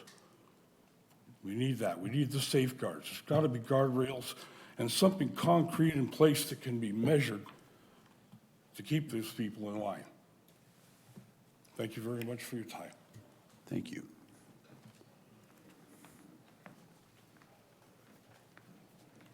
My name is Ranella White. I am a resident of Red Rock. I farm, ranch, and live adjacent to this property, and I would like to voice my support for this project. In the past several months, there's been a great deal of negative attention, and it stirred some deep resentment over this project. A majority of that opposition comes from people living miles from the project. The residents of Red Rock Village, who live 4.5 miles east of the end of the project, are convinced that the La Osa Data Center will ruin the ambience, the air, the everything in their neighborhood. Their neighborhood is, in fact, many miles away. There are, of course, some people who do live closer to the project, but this data center sits in a very remote and sparsely populated area, and Red Rock doesn't have any data centers or solar farms or anything right now, okay, in that area. I think we get a clearer picture when we look at this as a land use and zoning issue and not as an emotional, not in my backyard issue, and in fact, not in my expanded backyard. Rezoning this property will not deny anyone the ability to farm, ranch, build a home, or recreate on this specific property because this land is private property. And private property rights, when exercised within the regulations and codes set forth by the county, are a basic principle of our free society. The developers have planned responsibly. They have listened to concerns. There are strict stipulations addressing power, water, noise, light, and so forth that will protect the land and the environment and the residents that live near this. There has been a great concern about the water use, the 600 acre-foot of water, and I think we need to put this in perspective. I don't think everyone understands this. They tell us how many gallons it is, and it sounds like a tremendous amount of gallons, and it is. But actually, 600 acre-feet of water is about enough to grow 200 acres of a typical Pinal County crop. And the irrigated farmland in the Eloy and Red Rock area is actually 87,000 acres. Now, that is not all under irrigation or farmed right now because of the drought and water cuts, but that is those are the actual numbers. So the water use for that area is not an excessive amount. With the stipulations set forth by La Osa and the regulations and standards in place by the county, I believe that the La Osa Data Center will not have a negative impact upon the residents or the environment of the area. And it will in fact be a benefit to the county and the Red Rock area by the improved infrastructure and the tax revenue it will bring. I support this project. Thank you. Thank you, Ms. White.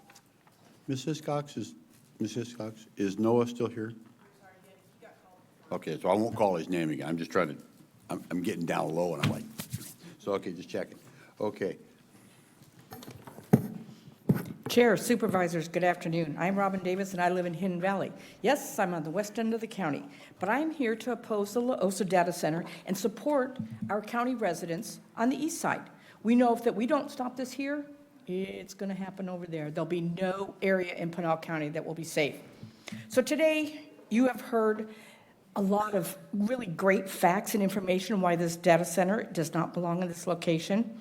Great facts from people who have researched this in depth. I'm not going to go into them all, but I think there's no better example of all that is wrong about this data center than the email that Jessica St. Andre sent you guys.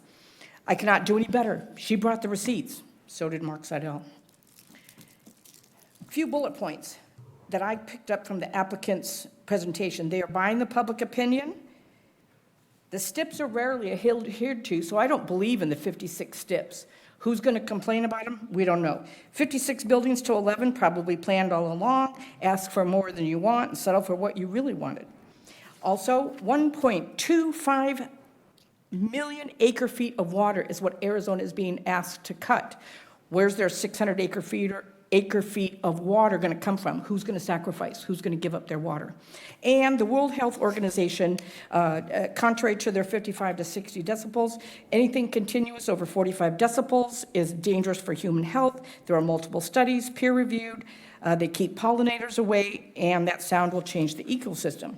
But I'm also here to talk about the people who elected you to represent them, not to decide what is best for us or your personal opinion.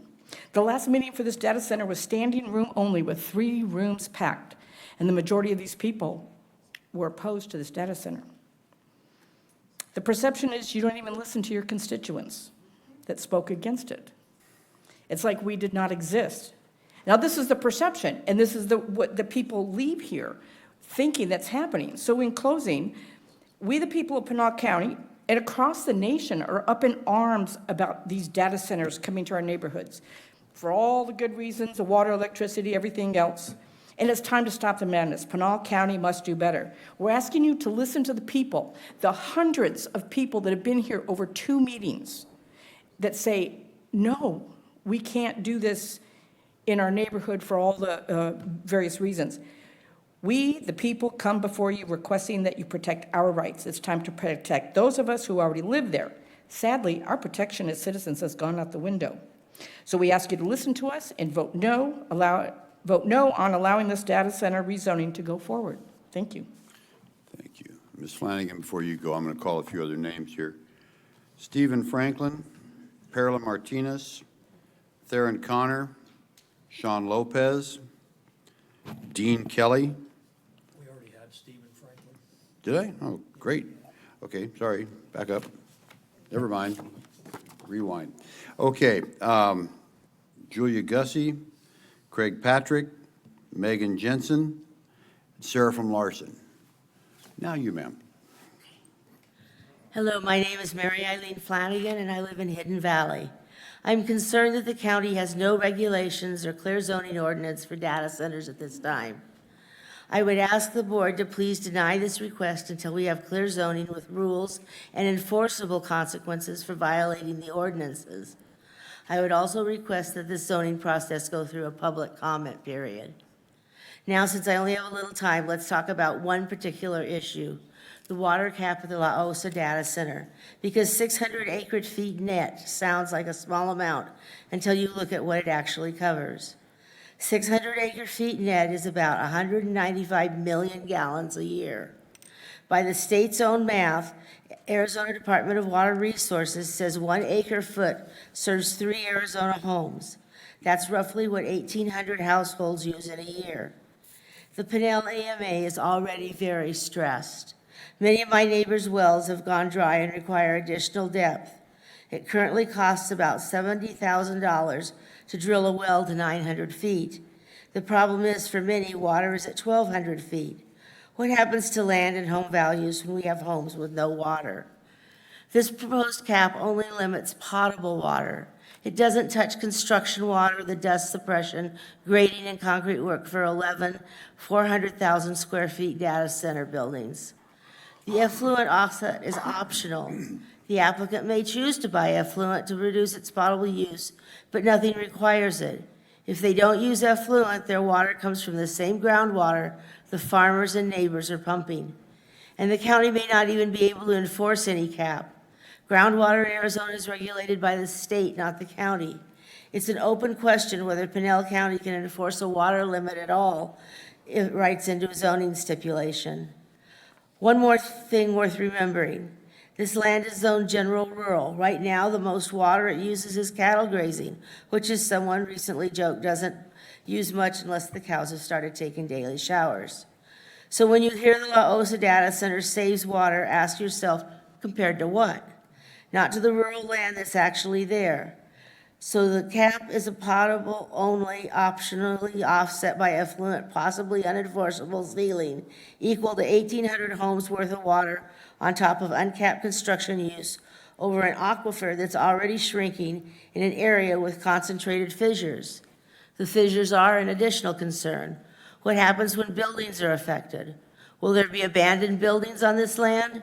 Will requests for additional buildings be forthcoming? There are too many questions surrounding this facility.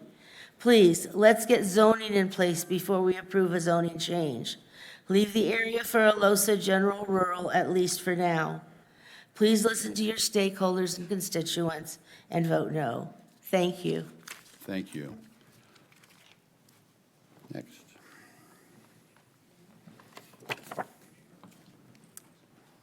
Good afternoon. My name is Julia Gussie. I am a City of Maricopa resident. I'm also a current candidate for the Arizona House of Representatives. I'm opposing the data center today. I'm opposing it because it will raise Arizona's utility costs, as you've heard from everyone else mentioning this, use up vital resources, and degrade the environment around communities here in Pinal County. The developers will tell you that data centers are the future, but whose future? Families and residents in Pinal County do not want this future. I believe in building necessary infrastructure and housing in Pinal so that families can afford to build a life here, but the data center project will make those goals even more difficult to achieve.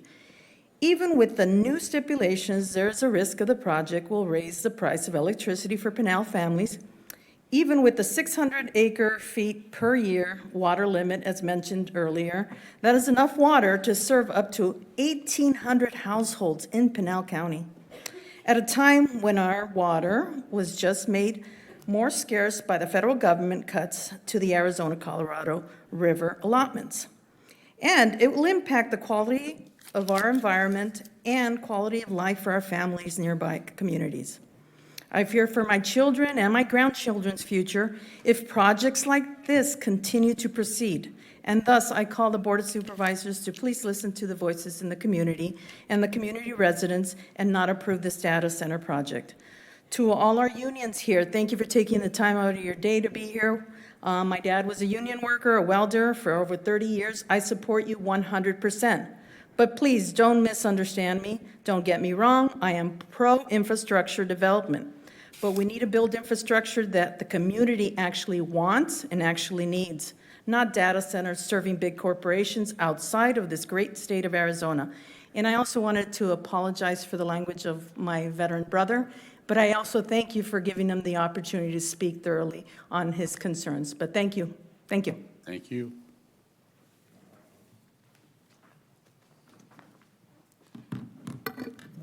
Hello, my name is Megan Jensen, and I live here in Florence. I was raised here, and I don't want to sound redundant here. I am 18.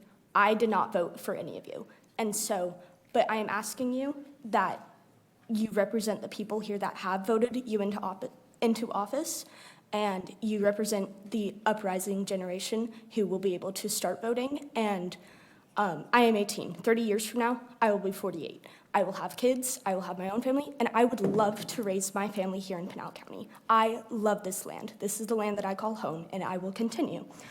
And so I don't want to sound redundant, but please think of the generational impact that this will have on us and my future kids and your grandkids and so on and so forth. And also, we do live in a desert, and the whole closed water cooling system that has proven not to work before. And so that's it. Thank you. Please vote no on this issue. Thank you for taking the time to come out.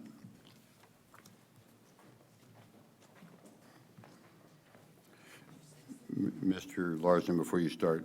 Perla Martinez, Darren Connor, Sean Lopez, Dean Kelly, Craig Patrick, and we'll throw in Barry McCain. Go ahead, sir. Good afternoon. My name is Seraphim Larson.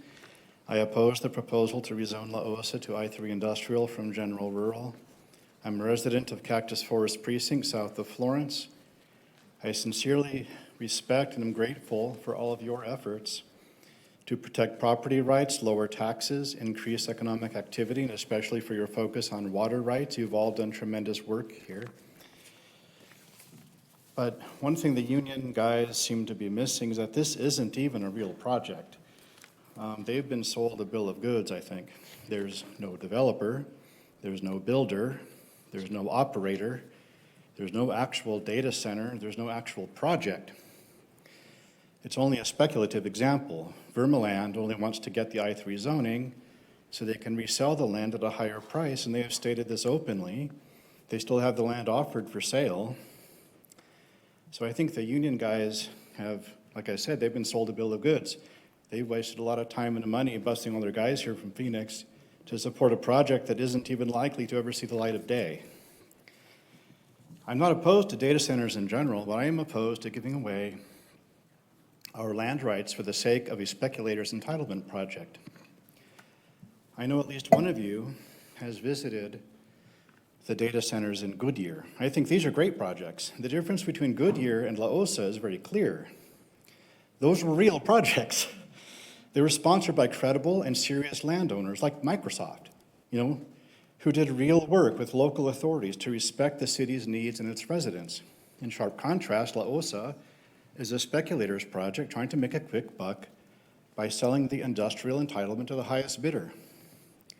This is central to Vermaland's business model. It's completely inappropriate for a project at this scale with so many unknown outlier impacts. Don't give away Pinal County land use entitlement to unknown users. This paragraph from a recent Pinal Post article sums up my position pretty well. A permanent industrial rezoning granted to a land banking company is a blank check written to an unknown buyer. The county fixes the land use now with no numeric cap on the data center's own water, no public say over how a future owner will build or operate the site. The county should not be writing blank checks.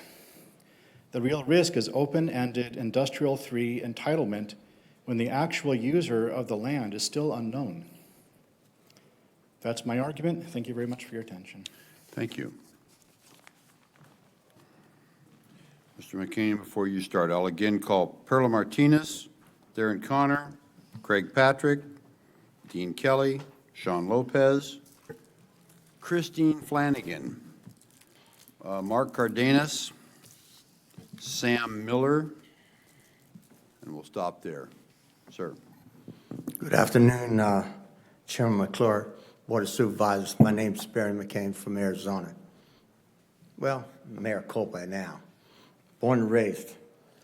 I've listened, and thank you everyone for speaking. I'm union, but I have to speak the truth. And that's why I'm here. I took some notes.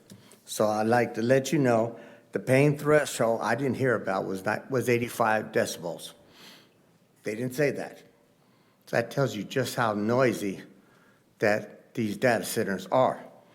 The other thing they haven't said, and it goes back to 1968, they found out that our brains run out of electricity. The power on these data centers are so powerful, they cause what they call mutual inductance. So instead of it as our children that we're talking about people, our brains run off electricity, and this power is too strong, so it causes cancer, whatever you want to talk about, because it becomes an isotope instead of a cell. So I'm saying here, thank you for listening, but this is not going to help us one bit. If you want to get jobs, technology jobs are down by 31% at this time. So getting a job won't do you any good if you're sick and not able to take that job. So I ask you to vote against this. Thank you. Thank you.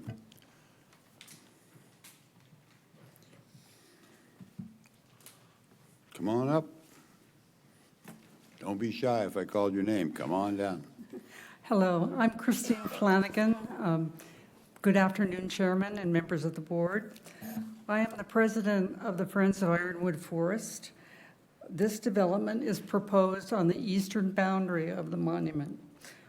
We are not against the building of data centers, but we oppose the building of La Osa. The absence of a firm site plan is very, very concerning. It would be built in a known wildlife corridor, linking the Picacho Mountains, the Santa Cruz Bosque, and the Ironwood Forest National Monument. This corridor is critical to the health and survival of the last indigenous bighorn sheep population in Arizona, and also to many other species.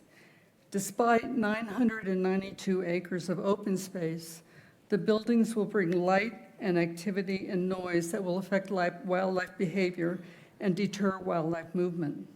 The ecosystem will be forever diminished. We ask that you deny or table the project until the county standards and policies governing data centers is finalized. I urge you, don't let this project become a permanent reminder to your citizens of mistakes that may be made at the behest of developers and pursuit of tax money. Your citizens need to know that data centers will be built in the best places according to the standards that will protect the environment, wildlife, your citizens' quality of life, and their children's future.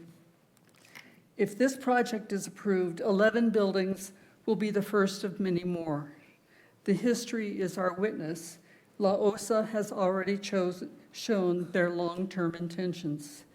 We urge you to postpone this decision or deny it until there is an accountable path forward. Vermaland is not going anywhere, and many more data centers that will provide jobs will be in the offering in the future. Thank you. Thank you.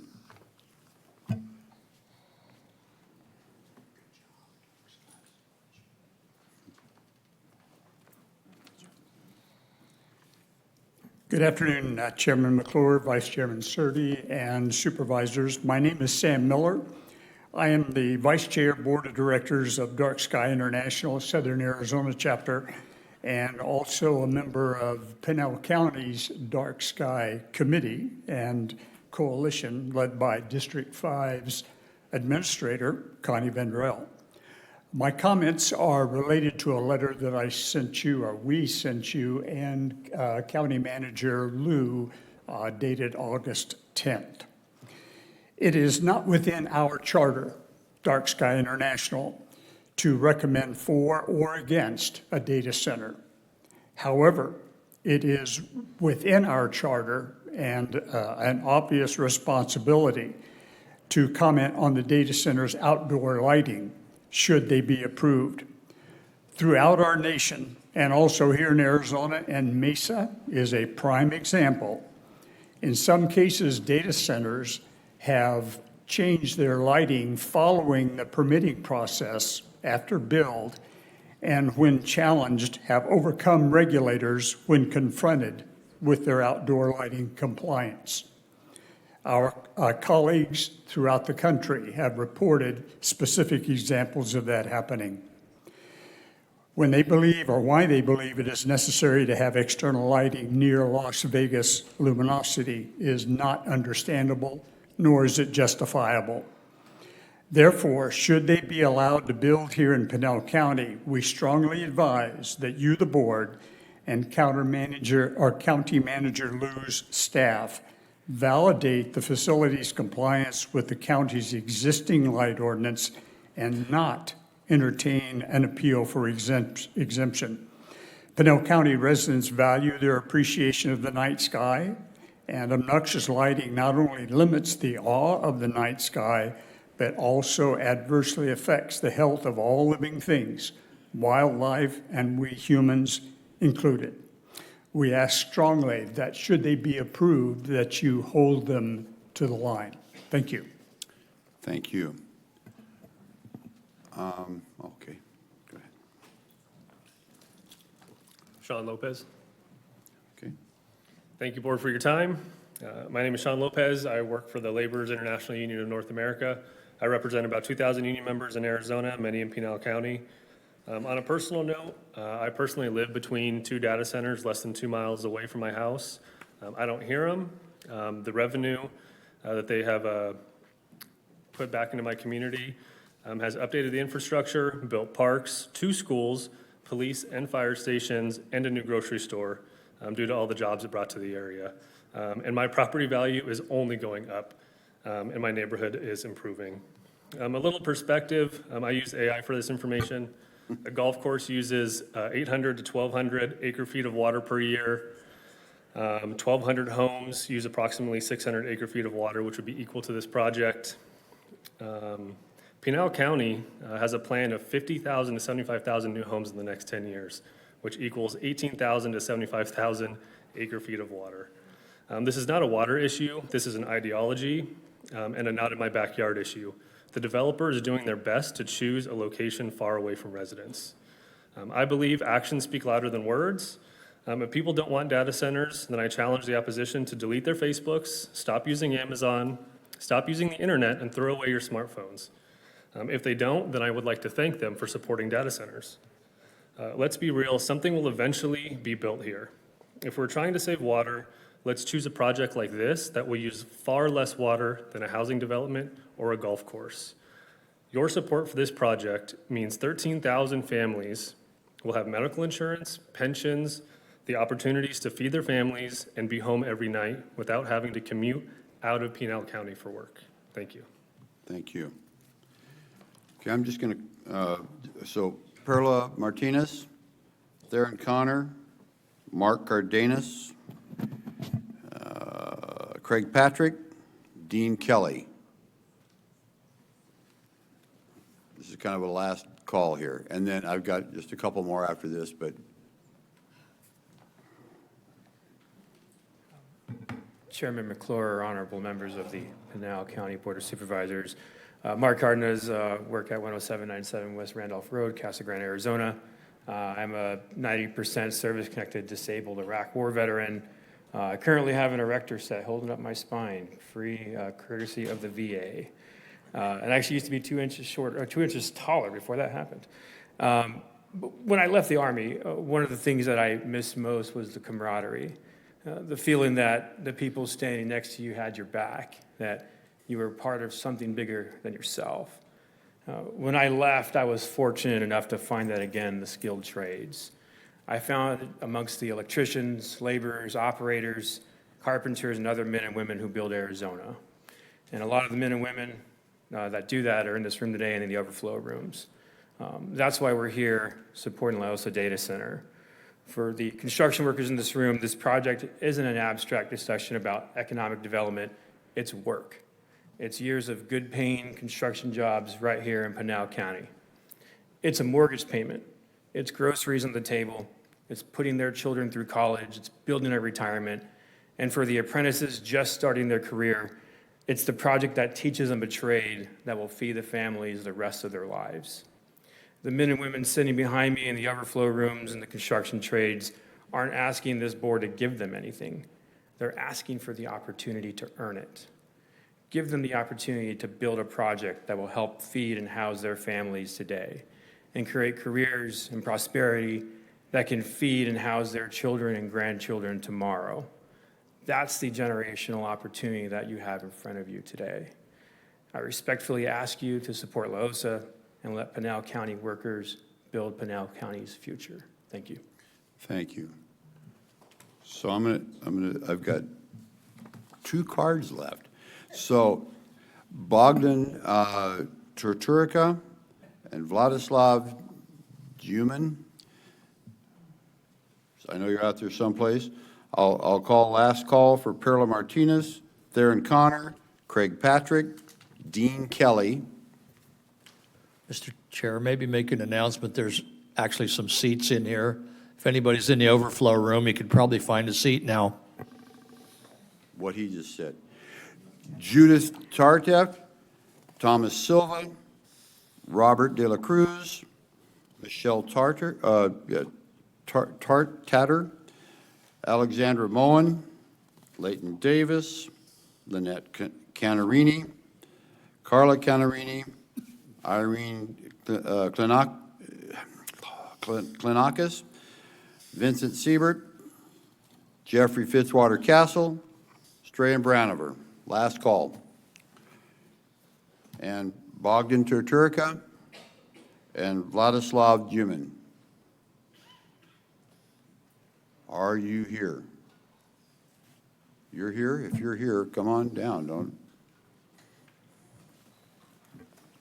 Good evening. My name is Vladislav Dubin. I live in the Florence area. And I'm just going to start off by saying, with how many data centers in the United States? There's 5,427. That is more than the other top 9 behind us combined, and we'll still have the rest, 2,000 data centers afterwards. We still lead them by 62%. I will also mention that with all these data centers, the long-term effect is going to be that me, as a member at the last line of Gen Z, will have they will basically, with AI, basically just remove all of our entry-level jobs, and we will basically just live in an Aldous Huxley Brave New World. Granted, I will also mention that there's a lot of data center promises. Oh, we're going to use less electricity. Oh, we're going to conserve more. Well, tell that to the people of Box Elder County, Utah, when their data center, the Stratus project, is projected to increase the state's electrical usage by 2.25%. To see that there is especially the most amount of opposition for data centers comes from the Gen Z block. In other words, people from 16 to 28, I believe, 73% of which are against. There is very much so a reason. The majority of the supporters for data centers, well, they're probably not going to be around here in 5 years because they're going to, you kind of get it. Additionally, as we are in Pinal County, we here, I'm sure we support the community and not Sam Altman, who doesn't even live here, or Elon Musk. The last things I'm going to say is that there was the life with AI. There's kids, there's actually people that made YouTube videos showing the consequence of too much AI overuses. There's teachers and professors that have started using AI instead of teaching what they're supposed to be teaching. There's Gen Alpha kids that can't even read on a piece of paper, but they can do so perfectly on a phone.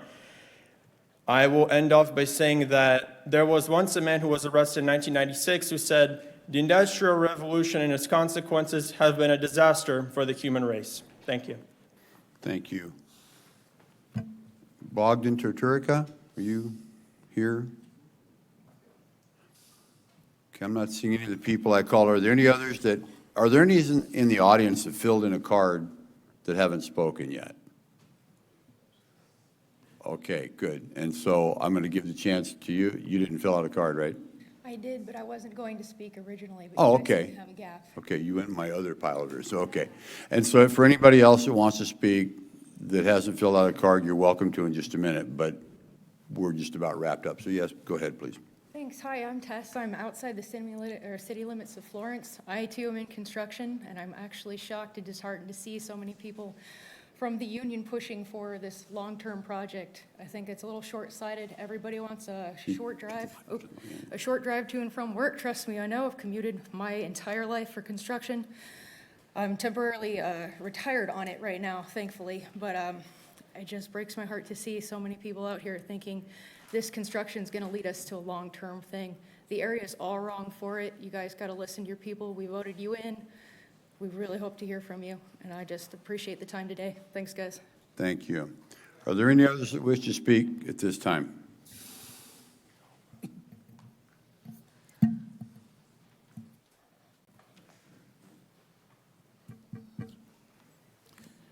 Good afternoon, Chair, Vice Chair, and Commissioners. Board of Supervisors, sorry.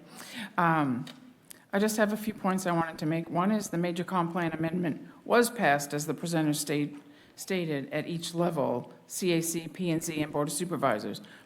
They were only provided the following information: 1,980 acres of employment, 480 acres of general public facilities and services, and 983 acres of proposed open space.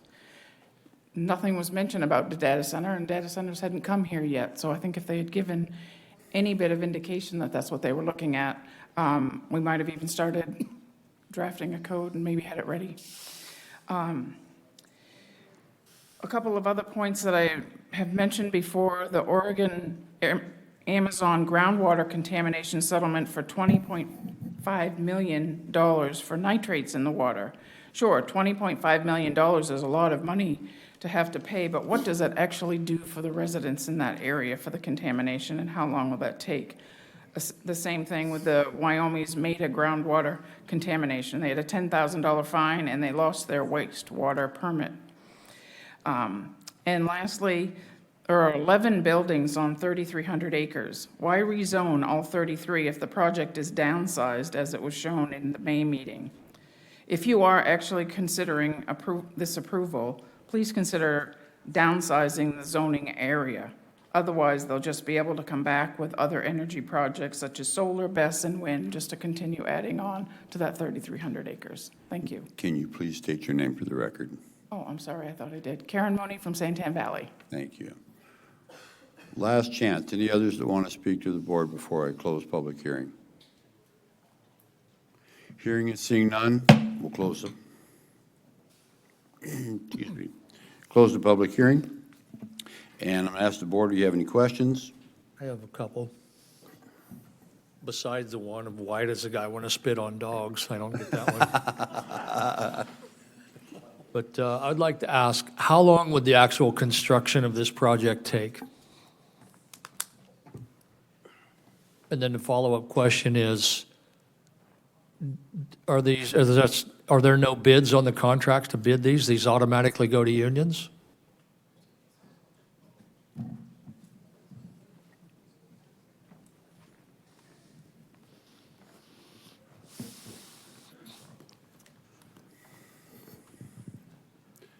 Okay, so construction estimates are anywhere from 5 to 10 years, essentially because of the need to do the infrastructure for the power.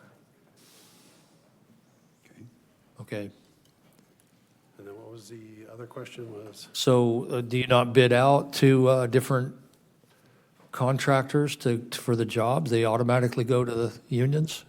Well, we feel there's going to be enough jobs where, like, we've talked to 3 of the national construction companies that have bases here in Phoenix, and they essentially say there are not enough workers for just their own employees.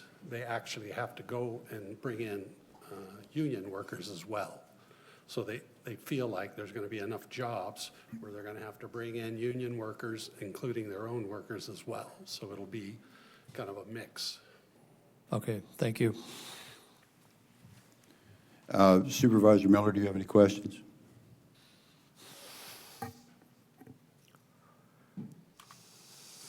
I don't have any questions. I don't know, at some point there might be comments made, but I'm going to hold questions. I'm going to hold my comments for now. Thank you. Okay, in that case, thank you very much. I'm going to ask for a motion, please. Mr. Chair, I make a motion to deny item 1, La Rosa. Second. I have a motion and a second. Those in favor, please indicate by saying aye. Aye. Aye. Can I explain my vote? Are you going to spell it? Sure, go ahead. Okay. You know, I've sat down and I've looked at this a lot. I've got, I inherited a situation when I first came into office. in my particular area, and I'm glad to hear that we've got a no vote on this one. However, I think the message ought to be that we do need to be still open. We need to create an ecosystem here that we bring in these type of industries, this type of stuff, that we bring it here into this county. And there's certain things that needs to be done and looked at and evaluated, but I think that and with that being said, there's not enough information on this, and so I vote no as well. Thank you.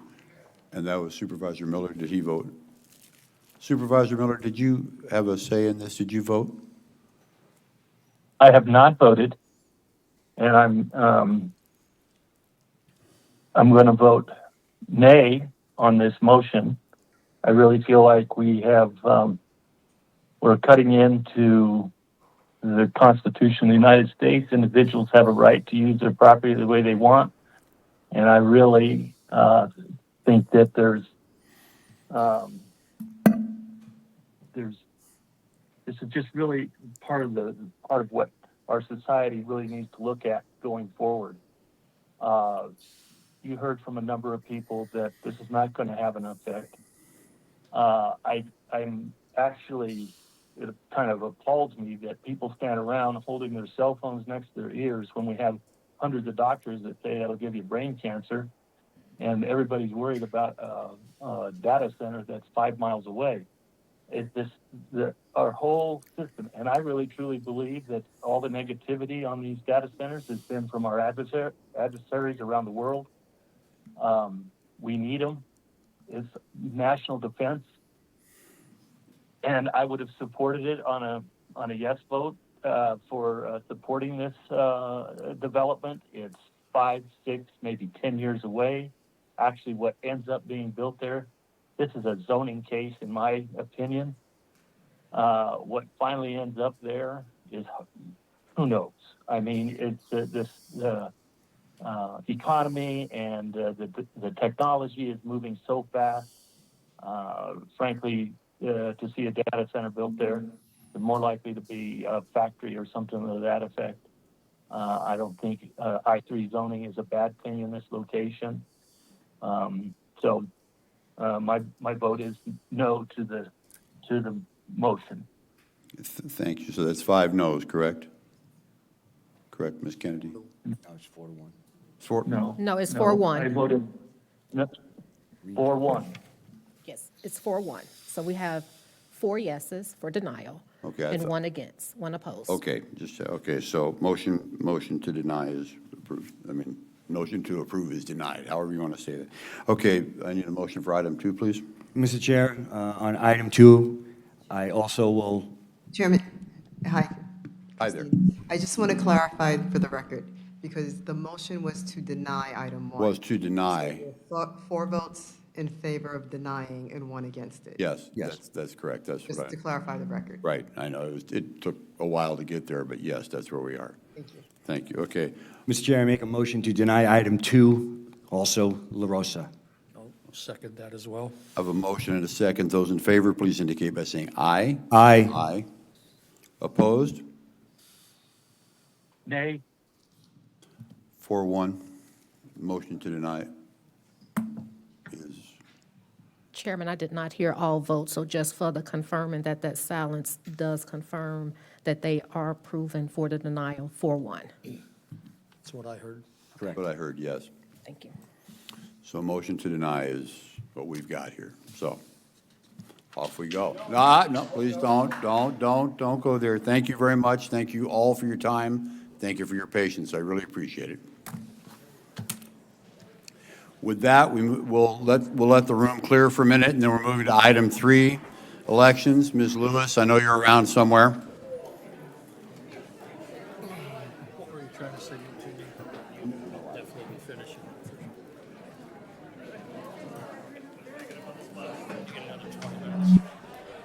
Yeah. I've got an hour. Oh, okay, we're good. Yeah, you're safe.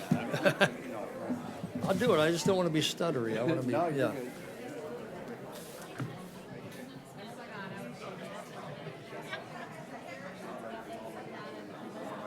Yeah. actually said it in the reverse.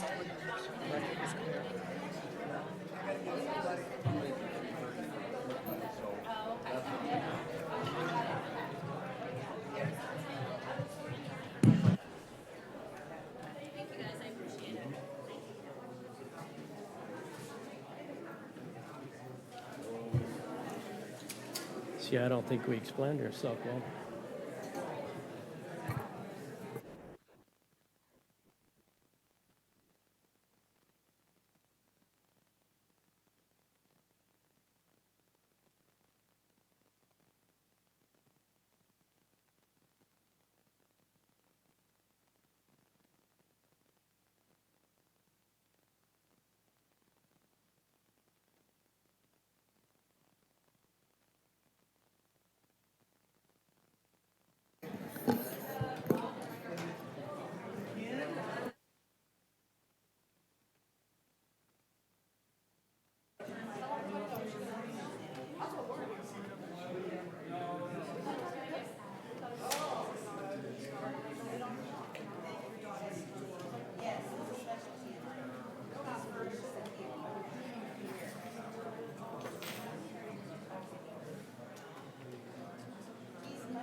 And deputies, if you can, you close, thank you for closing the door, just to keep the noise down. Can we clear a room or what? It only took, what, 4 hours, you know? Okay, 3.5 hours. All right, here we go. Item number 3, Ms. Lewis, updates on the election department, county recorder. Good afternoon, Chairman McClure, Vice Chair Surdy, members of the board, Dana Lewis, the Pinal County Recorder. This presentation has been provided to the clerk of the board. The following are important dates that all voters and stakeholders should be aware of, and to let our communities know that we're in compliance with deadlines established by law. As you can see by the visual aid, ballot proofs were sent out this week, and responses are already being received. The stakeholders, which are candidates' party chairs, have until the 31st to get us if there's any changes or errors that they see. Candidate write-in submissions must be received by September 4th for the general election. UOCAVA is our E-45, and that is September 19th. As you see up here, we have our internal logic and accuracy test, along with the Arizona Secretary of State's logic and accuracy testing. The voter registration deadline is always E-25 from the election. I want to remind people, if you have moved or changed your names, we request that you please update your voter registration information as soon as possible. The first day to vote early in person or ballots being mailed out is E-27. Early ballot requests started August 2nd and they end October 23rd. However, if you're not going to be home and you are currently on the active early voting list, we would like to request that you please contact us at 520-509-3555 so that you're aware that we can send your early ballot to wherever you're going to be. I would be remiss on not pointing out a couple of other things. Earlier this year, President Trump issued an executive order directing the United States Postal Service to establish new standards for ballots sent through the mail in federal elections. Those requirements have been the subject of ongoing litigation. And yesterday, a federal judge put out a decision, and then just a few hours ago, another federal judge lifted the remaining injunction that had prevented the United States Postal Service from moving forward with the implementation. The Pinal County Recorder's Office is reviewing the final rule, including new requirements for ballot envelopes, tracking, and reporting, and is monitoring guidance from the United States Postal Service and the Arizona Secretary of State. For Pinal County voters, the message is simple. There is nothing you need to do differently at this time. We do not anticipate any major changes for the November 2026 election, but we are continuing preparations for the November election and will communicate clearly if any changes affect how voters receive or return their early ballots. Our focus and responsibility remains the same. follow the law, protect every eligible voter's ability to cast a ballot, and administer elections accurately and transparently. If you want to learn more about this and other current events going on in the elections world in Pinal County, please attend this Friday's 9 a.m. Voter Education Working Group.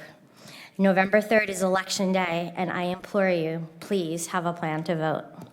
Do you have questions, gentlemen? Any questions for Ms. Lewis from the board? That wasn't a question, Supervisor Villot, that was a comment, and yes, she's very good at her job. Thank you, Thank we you, gentlemen. appreciate you. No questions, thank you. Thank Ms. Lewis. you. Item number 4 is discussion, approval, disapproval of the Purchasing Division report. And I have the big cheese. I've got Ms. Woods. How are you today? Hello, Chairman, members of the board. Excuse me. I ran across the parking lot to make the agenda. Oh, you were paying attention. Thank you. I was. I have the pleasure of presenting today's Purchasing Division report for August 26, 2026. In the report, the board is requested to approve one contract award for RFP 266431 for clinic staffing services. Excuse me, I'm still out of breath. The board is requested to approve 5 contract amendments for SOQ 241928 Airport Planning and Associated Services, IFB 250630 for commercial refuse and public recycling, RFP 254430 CNC Managed Services for Oracle JD Edwards Support Enterprise One ERP System, RFP 260430 for pre-petition screenings, SOQ 260730, thank you, Kelsey, job order contract for general construction and facility maintenance services. We're requesting the board to approve 3 amendments to a competition impracticable over $100,000 per our procurement code section PC 1-502. There is 1 cooperative purchasing agreement we would like to notify you of, as it is between $100,000 and $250,000. And lastly, we're seeking approval of 5 cooperative purchases over the amount of $250,000. That's all I have. There you go. So are there any questions for Ms. Woods? Hearing, seeing none, make it a motion, please. Mr. Chair, I'll make a motion. Sorry, Mike. No, you go ahead. Mr. Chair, I make a motion to approve item 4, the Purchasing Division, sorry. I'm going to second it. I have a motion and a second. Those in favor, please indicate by saying aye. Aye. Aye. Aye. Those opposed? Hearing none, motion passes. Thank you very much, Ms. Woods, appreciate it. Item number 5 is consent items A through BH. All items indicated alphabetically below will be handled by a single vote as part of the consent agenda unless a board member or county manager objects at the time the agenda item is called. Presently, I have Supervisor, really, you're not here, so I'm pulling item F, and we have item I by Mr. Liu. And Supervisor Millie, it says on here item D, but you're not here, so you don't care to pull it at this time? No, okay. So we have items. No. Okay, thank you. Hold. So we have items A through BH minus F and I. Sorry, Mr. Larson. I have a point of order, question. Is there any benefit for public input? No. No. So board, any others that you want to pull? Hearing, seeing none. County manager? Thank you, Chairman. Just the one that you mentioned already, I think, item I. Item I. Very well, thank you. May I get if there are no other questions, may I get a motion, please? Mr. Chair, I make a motion that we approve items A through BH minus F and I. That's it. That's it. I have a motion. Is there a second? Second. I have a motion to second. Those in favor, please indicate by saying aye. Aye. Aye. Opposed? Hearing none, motion passes. Thank you. Item F is discussion, approval, disapproval to direct the Pinal County Treasurer to issue it says refund to the Church of Uncommon Thought. That actually needs to be changed to an adjustment, as it is not a full refund, it is an adjustment for taxes. So are there any questions from the board on this item? Okay, may I get a motion, please? Mr. Chair, I'll make a motion to approve item F with the changing of the word adjustments. From refund to Refund to adjustment. Second. I have a motion and a second. Those in favor, please indicate by saying aye. Aye. Aye. Aye. Opposed? Hearing none, motion passes. Thank you.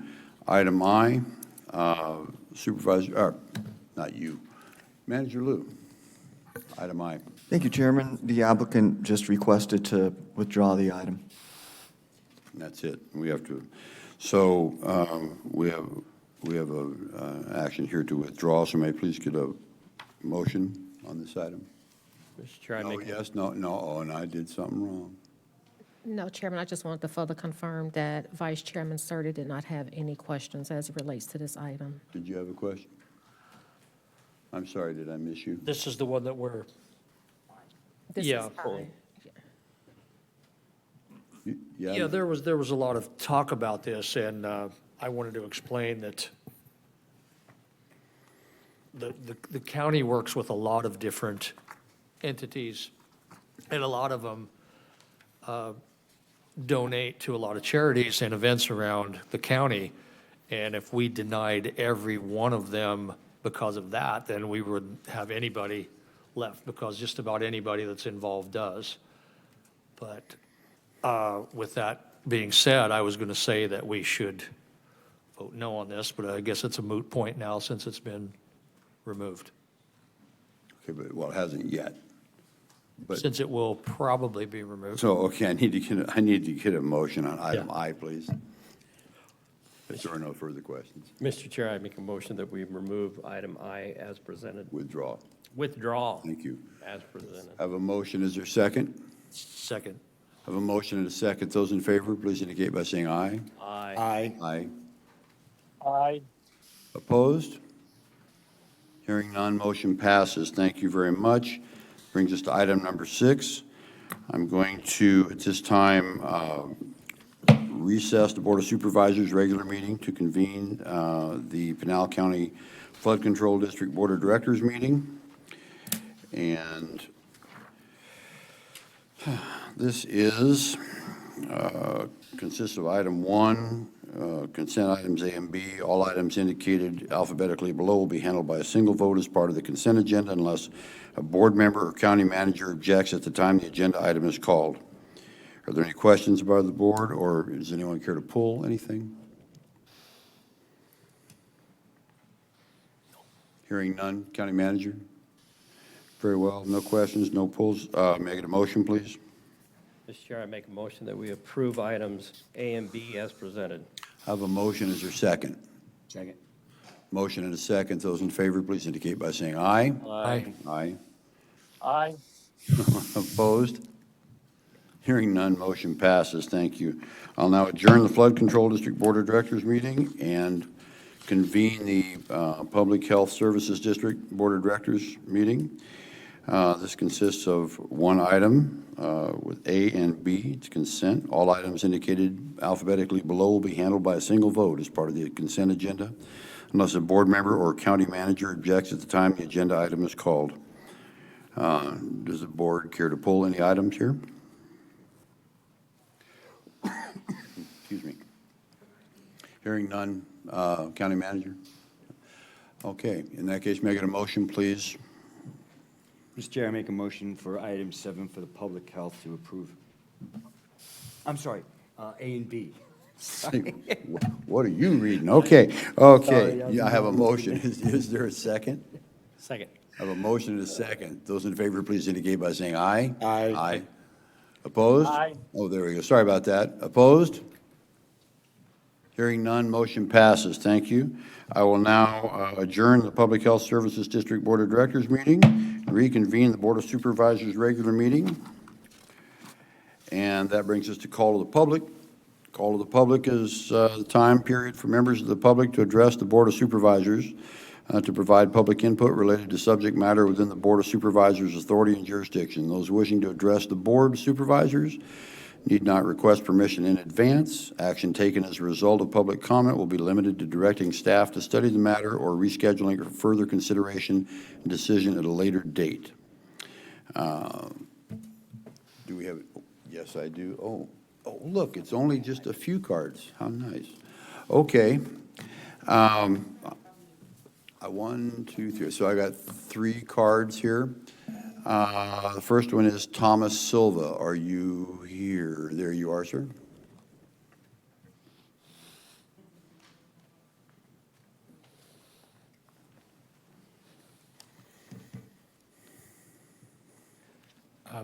Board of Supervisors, thank you for your votes earlier today. For listening to the public, I appreciated that, and for giving everyone the opportunity to speak. I'm specifically here to discuss the county attorney's office. There's an agenda item that you passed, which it's not defined in the notes on this meeting. It says revisions will be approved. I believe those revisions are to take the arresting attorney away from the county attorney so that his investigators can't arrest individuals. It would be appreciated if you would give the full description of what this is that you're voting for and open it to public comment, because I think the attorneys, Brad Miller has done an incredible job. I supported him for his election. I'm really proud of the things that he's done for our county, and I'd appreciate if you would allow him to continue having that arresting authority so that he could keep our county safe. Thank you. Thank you. I'm sorry, Jess. I'm sorry, I can't read the writing. Jim? Jim? And Jim? then it's check name, SZ. I don't, Yeah. Lives on Diversion Dam Road. Are you here? I'm sorry, I can't read the writing on this one. Okay. Next is Kathy Ashchan. Are you here? Okay. Mr. Larson, you're up. Come on down. Yeah, I put it in a card, maybe you didn't get it, I don't know. But I wanted to request that consent item 5H be pulled from the consent agenda for separate discussion and vote. I think it's unconscionable that it was. Chairman McClure, I'm sorry. Oh, that was really loud. I'm sorry. Call to the public is not appropriate for consent agenda items to be discussed. Okay, so we're not going to discuss it. Okay. All right, then I'll keep my remarks general. I think the dispute between the Board of Supervisors and the county attorney on the appropriate role and function of the county attorney's office and staffing has been very public. It is unconscionable to bury a topic of that kind among routine consent items without open public scrutiny. Thank you. Thank you. Are there any others? Oh, yes, okay, here we go. Hello again, and thank you for your vote earlier. My name is Efizisi Matos again, and I'm from Coolidge. I've been here 17 years. I run a charitable organization that expects to handle close to $1 million in donated goods and property. That means public safety is not an abstract issue to me. It's very real. We have volunteers, donors, and most importantly, recipients coming to us. Some of those people may already be vulnerable. We have the responsibility to protect them from the greed of those who have guns and demand what is not for them to have. Arizona is a state where lawful firearm possession is common. At the same time, our community unfortunately has faced armed criminals, gangs, theft, trafficking, and violent crime. Our communities also have increased in size. Thus, an increase in effective law enforcement is more important, not less. So if item H removes or restricts arrest authority from sworn Arizona peace officers working as investigators for the Pinal County Attorney, I want this board to explain how does taking law enforcement authority away from trained peace officers make the volunteers, my donors, my recipients, or any other resident of the Pinal I'm sorry, County this is safe? back to the same item that we were just told this is not the appropriate place to Okay, have that thank you conversation. very much. Okay. Thank you. Any others that wish to speak before the board?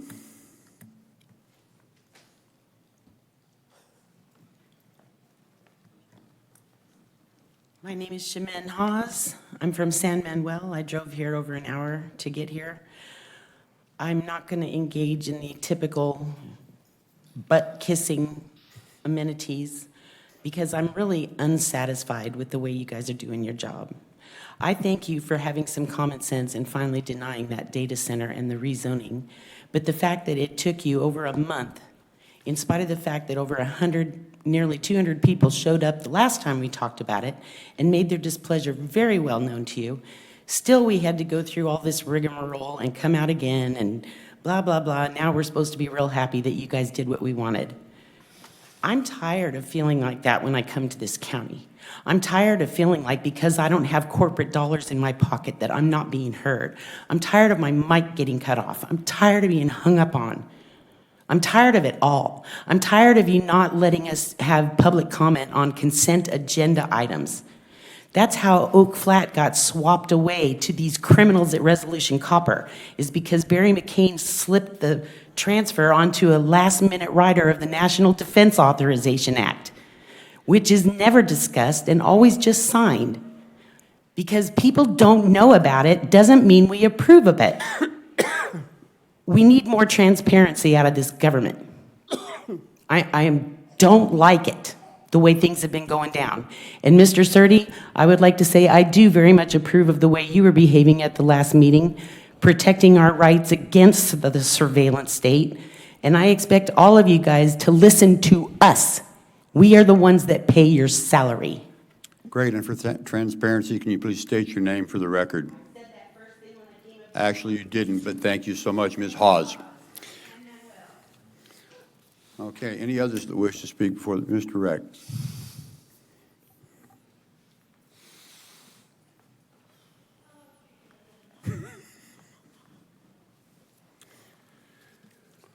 I'm Noel Reck from Eloy.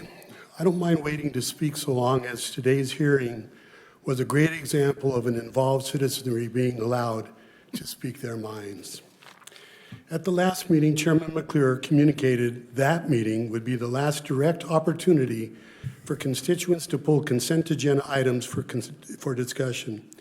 After researching the statutes and case law behind that decision, I've concluded the public is not prohibited from pulling agenda items, but also has no stated right to do so. Thus, it would follow it's at the discretion of the board whether or not to allow that. I'm now told open meeting provisions are at play. I ask the board for further clarification, particularly what is the difference between today's public hearing that allowed so many citizens to speak versus the consent agenda. Further, I ask the board and County Recorder Lewis to monitor threats to the midterm elections from the Trump administration. They cannot be downplayed. The recent Supreme Court decision regarding a national list of documented voters, the Postal Service, and mail-in ballots, which in the end should be reversed, plays into Trump's plan to create chaos and confusion ahead of the election. He knows Republicans will probably lose the House and perhaps the Senate, and will try whatever he can to preserve power. Loyalist Attorney General Todd Blanche said he sees no reason why Americans should fear having ICE or the National Guard at polling places, as illegal as that would be. Harmeet Dillon, Assistant Attorney General for the Civil Rights Division, plans to send out 1,000 DOJ observers to polling places which is in her capacity to do. Will this happen in Pinal County? That's doubtful, as they'll be purposefully concentrated in Democrat-dominated counties and states, as reported that they were in Arizona's primaries. Observers were stationed in Apache, Maricopa, and Pima counties, but not Republican counties.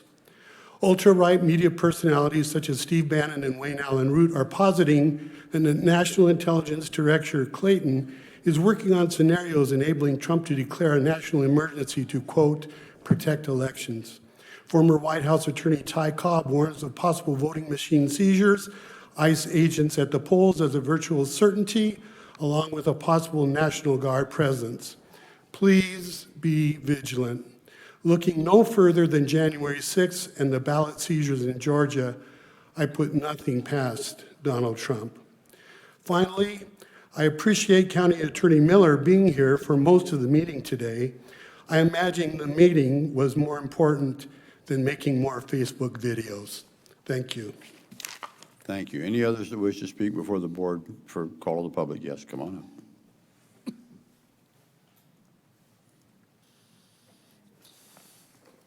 Karen Oliver, Santan Valley. Good afternoon, Chairman McClure and board. I stand corrected. Thank you for stopping me earlier. Now I will speak on the item that I should have waited for. I wanted to thank Sheriff Teeple and the entire board for not renewing the flock camera contract and protecting our Fourth Amendment rights.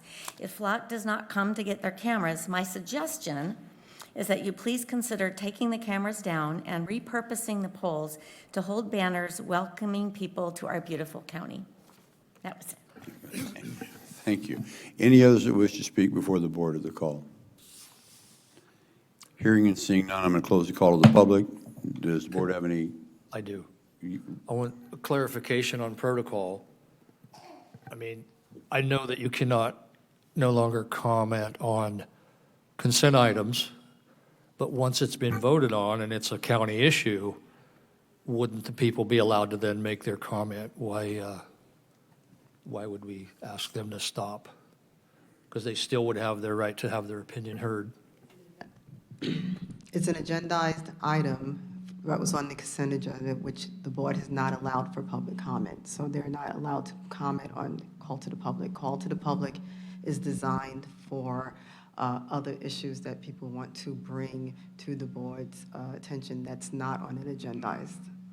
But after it's already happened, I mean, they could come next week and they could comment it as well, right? What is the difference of 2 minutes or 1 week? They want to come next week, they can, but they can't do it on the same day as we've had the consent agenda item. Okay, so that's an odd situation. I mean, for us, it's an odd situation as well. Yeah. Could you please posit an opinion upon, or at least give us like a letter on that or something that states what the statute is and what the rules around it are? Yeah, basically, it's the same statute that I provided. I understand, but could you please write it and that we have it to give out? Thank you. Any other comments from the board? No, I just for. I think you're in the rock concert. We're getting feedback. You quit standing in front of the amp, you know? So, just for clarification, the consent items are just like regular items. They're just lumped together so that we can vote on them together. Otherwise, we just take each one of them individually. And then the other agenda items that say public hearing, that's where public comment can be made as well, correct? The public is allowed to participate in a public hearing on those items because that's dictated by statute. Okay. You need to turn your bass up and your amp on. So for the hearing we had today, Yeah. that is a hearing that's governed by a particular set of statutes. That statute provides for public hearing to take public input. That's why they were allowed to participate in today's hearing. The board doesn't have to. I just want to make sure that the public understands that in the past, we've done the open to the public, or they can pull it and comment on it, but any of these items, it doesn't prevent them from calling us as supervisors and say, hey, what does this say? Or even calling staff and say, hey, what's this all about? And then calling us as supervisors, just like the public hearing today. Again, this is the board's official business. You're conducting business today, and you have a certain way of conducting business. It's not a town forum, and the public always has the ability to address each of your supervisors individually and talk to you, but they only have whatever rights are given to them by the statute. Open meeting law gives them a right to attend and to observe. It does not give them a right to participate unless there is a statute that requires for a public hearing. Okay, thank you. Okay, but you will write that down for us so we can give that to people? I will So when I the- come back. I know. I'm looking. Yeah, I know. Okay, I'm trying to get you out of here. It was during when her mic was feeding back. I still don't understand why they could not make a comment on anything county-related right now. But they can, yes, that would be helpful.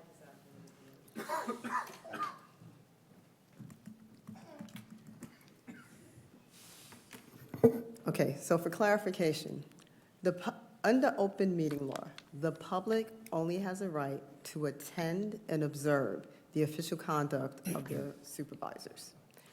You, as a board, don't even have to have a call to the public if you choose not to have one.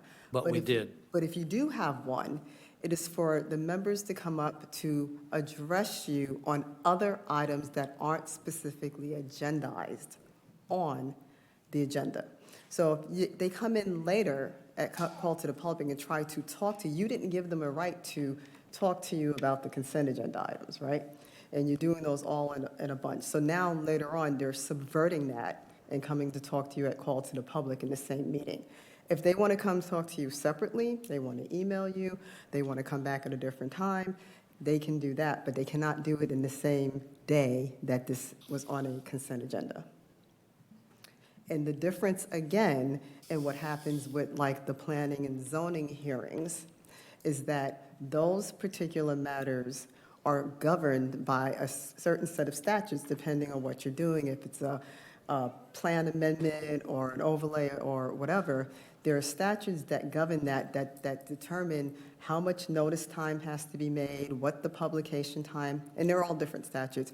And it also gives the public a right to come in at a public hearing and to testify or to turn in documents to tell you their position more or less on it. It does not give them a right to engage in a debate with you. It does not give you a right to have a colloquy going on. It gives them the right to come in and present a position. So no one could have spoken on the La Osa project at call to the public today? No. Okay. The public hearing is designed for that. I had never heard that before. Thank you. Okay. Any additional questions? Thank you. Thank you, Ms. Roberts. Okay, with that, we've closed the call to the public. No more questions from the board? Supervisor Miller, you out there?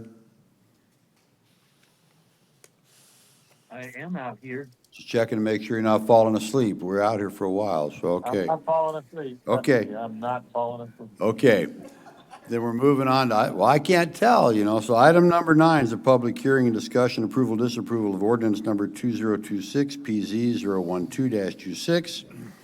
And this has a presenter, Mr. Maya. How are you today, sir? Hello, Chairman and members of the board.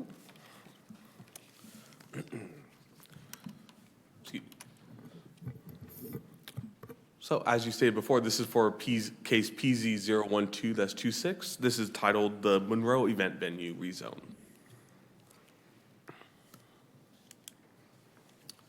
So what they are requesting approval of a rezoning of approximately 4.87 acres from local business, that's what it should say, which is zone designated CB1, to general commercial, which is known by C3, to facilitate the development of the event venue facility.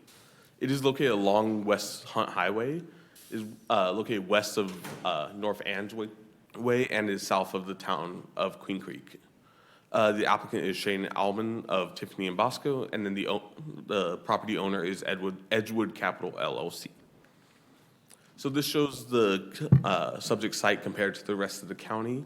showing it is just south of the town of Queen Creek. And then this is the surrounding zoning, showing the CB1 zone, and then proposed is the C3. So this is the vicinity map. Let it be known that the white area is Maricopa County, so it is kind of, it's almost on the border with Maricopa County. And then this is the current aerial, and then the site posting done by the applicant, as well as the site photos done by staff.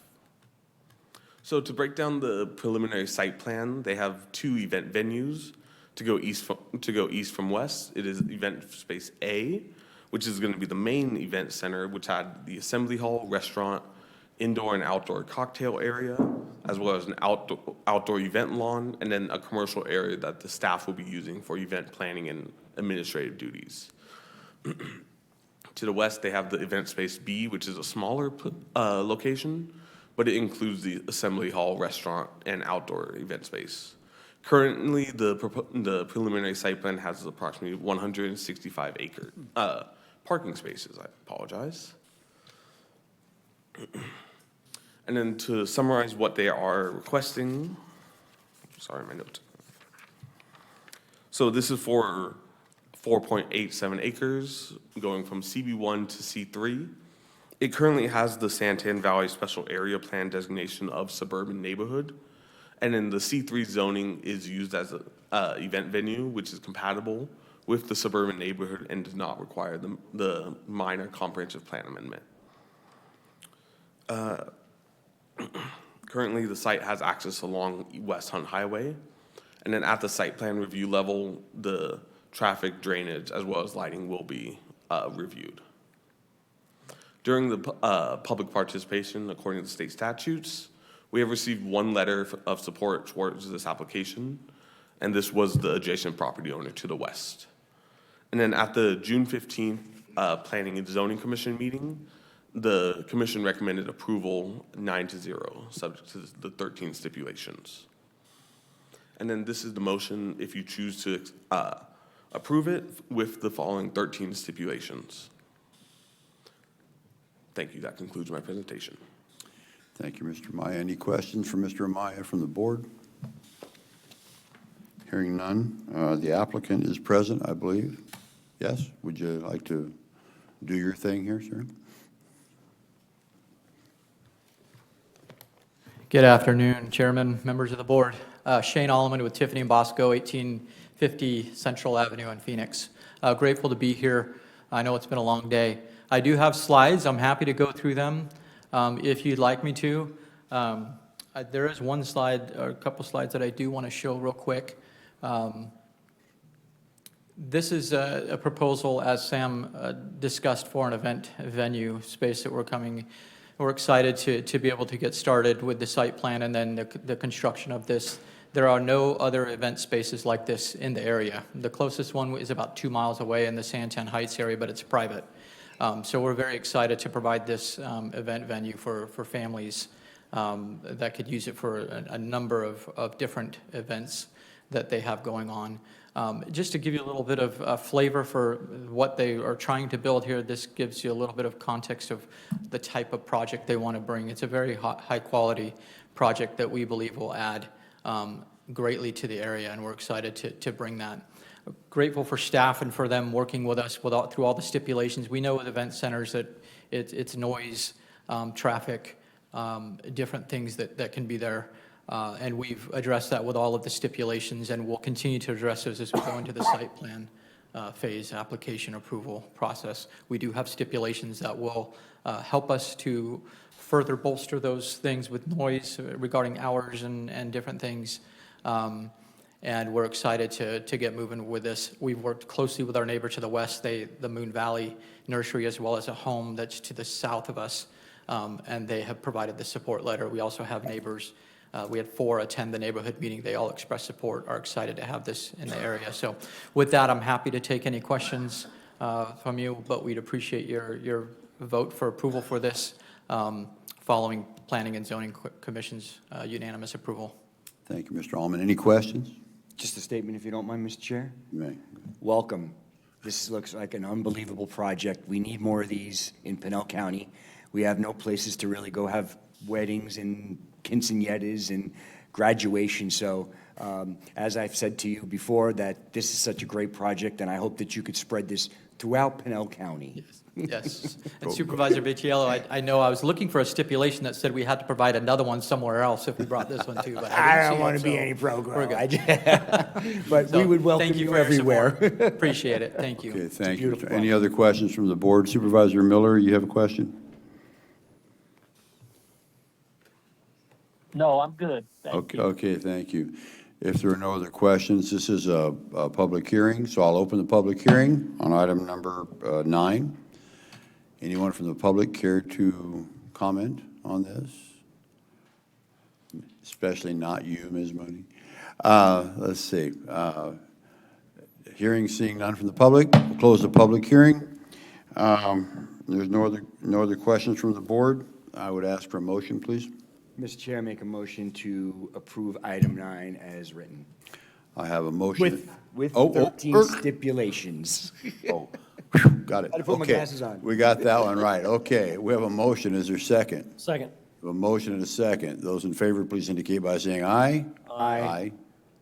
Aye. Opposed? Hearing none, motion passes. Thank you very much, gentlemen. That brings us to item number 10, which is a discussion, approval, disapproval of the pay structure and salaries assigned to the Pinal County Sheriff's Office Law Enforcement Step Plan. Sheriff Teeple, you're hiding out in the back there. You're not very good at hiding. You know, it's like you're right there.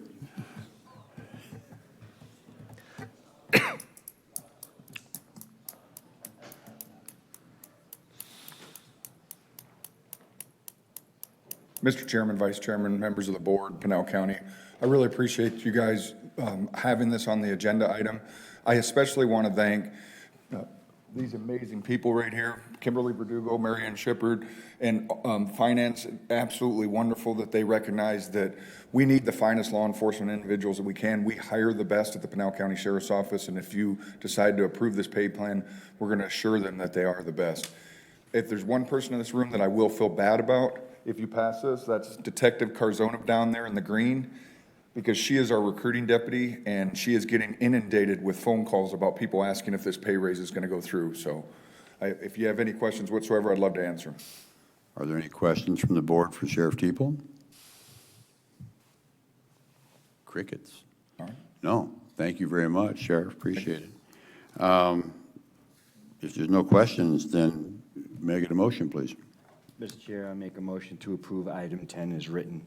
I have a motion, is there a second? Second. Motion and a second. Those in favor, please indicate by saying aye. Aye. Aye. Aye. Opposed? Hearing none, motion passes.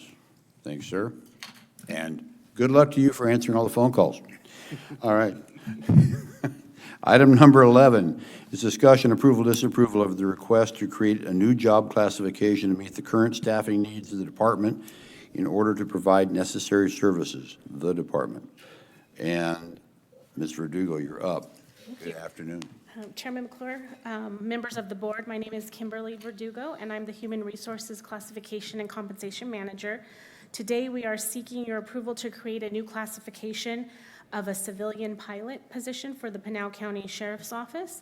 The civilian pilot will serve as a specialized technical expert supporting the Pinal County Sheriff's Office by providing logistical support and piloting a helicopter for law enforcement missions and conducting essential flight operations for public safety.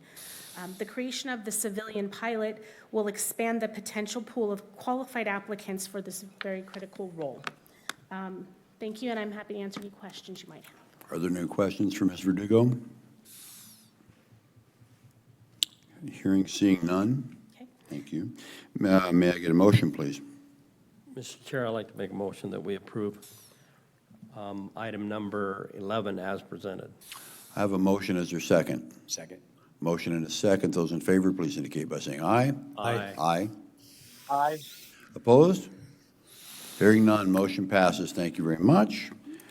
Don't go away, because you're next again. Item number 12 is discussion, approval, disapproval of the revised Pinal County pay grades and salary ranges and the replacement of the Pinal County Policy 4.20, Wage and Salary Administration, to be effective the pay period beginning October 25, 2026. You're up, ma'am. Chairman McClure, members of the board, Kimberly Verdugo, Human Resources Compensation Manager. Thank you for the opportunity to speak to you today with this item. Before I begin, I need to state for the record that the current and proposed Pinal County pay grades and salary range presentation that I'll be addressing today has been provided to the clerk of the board.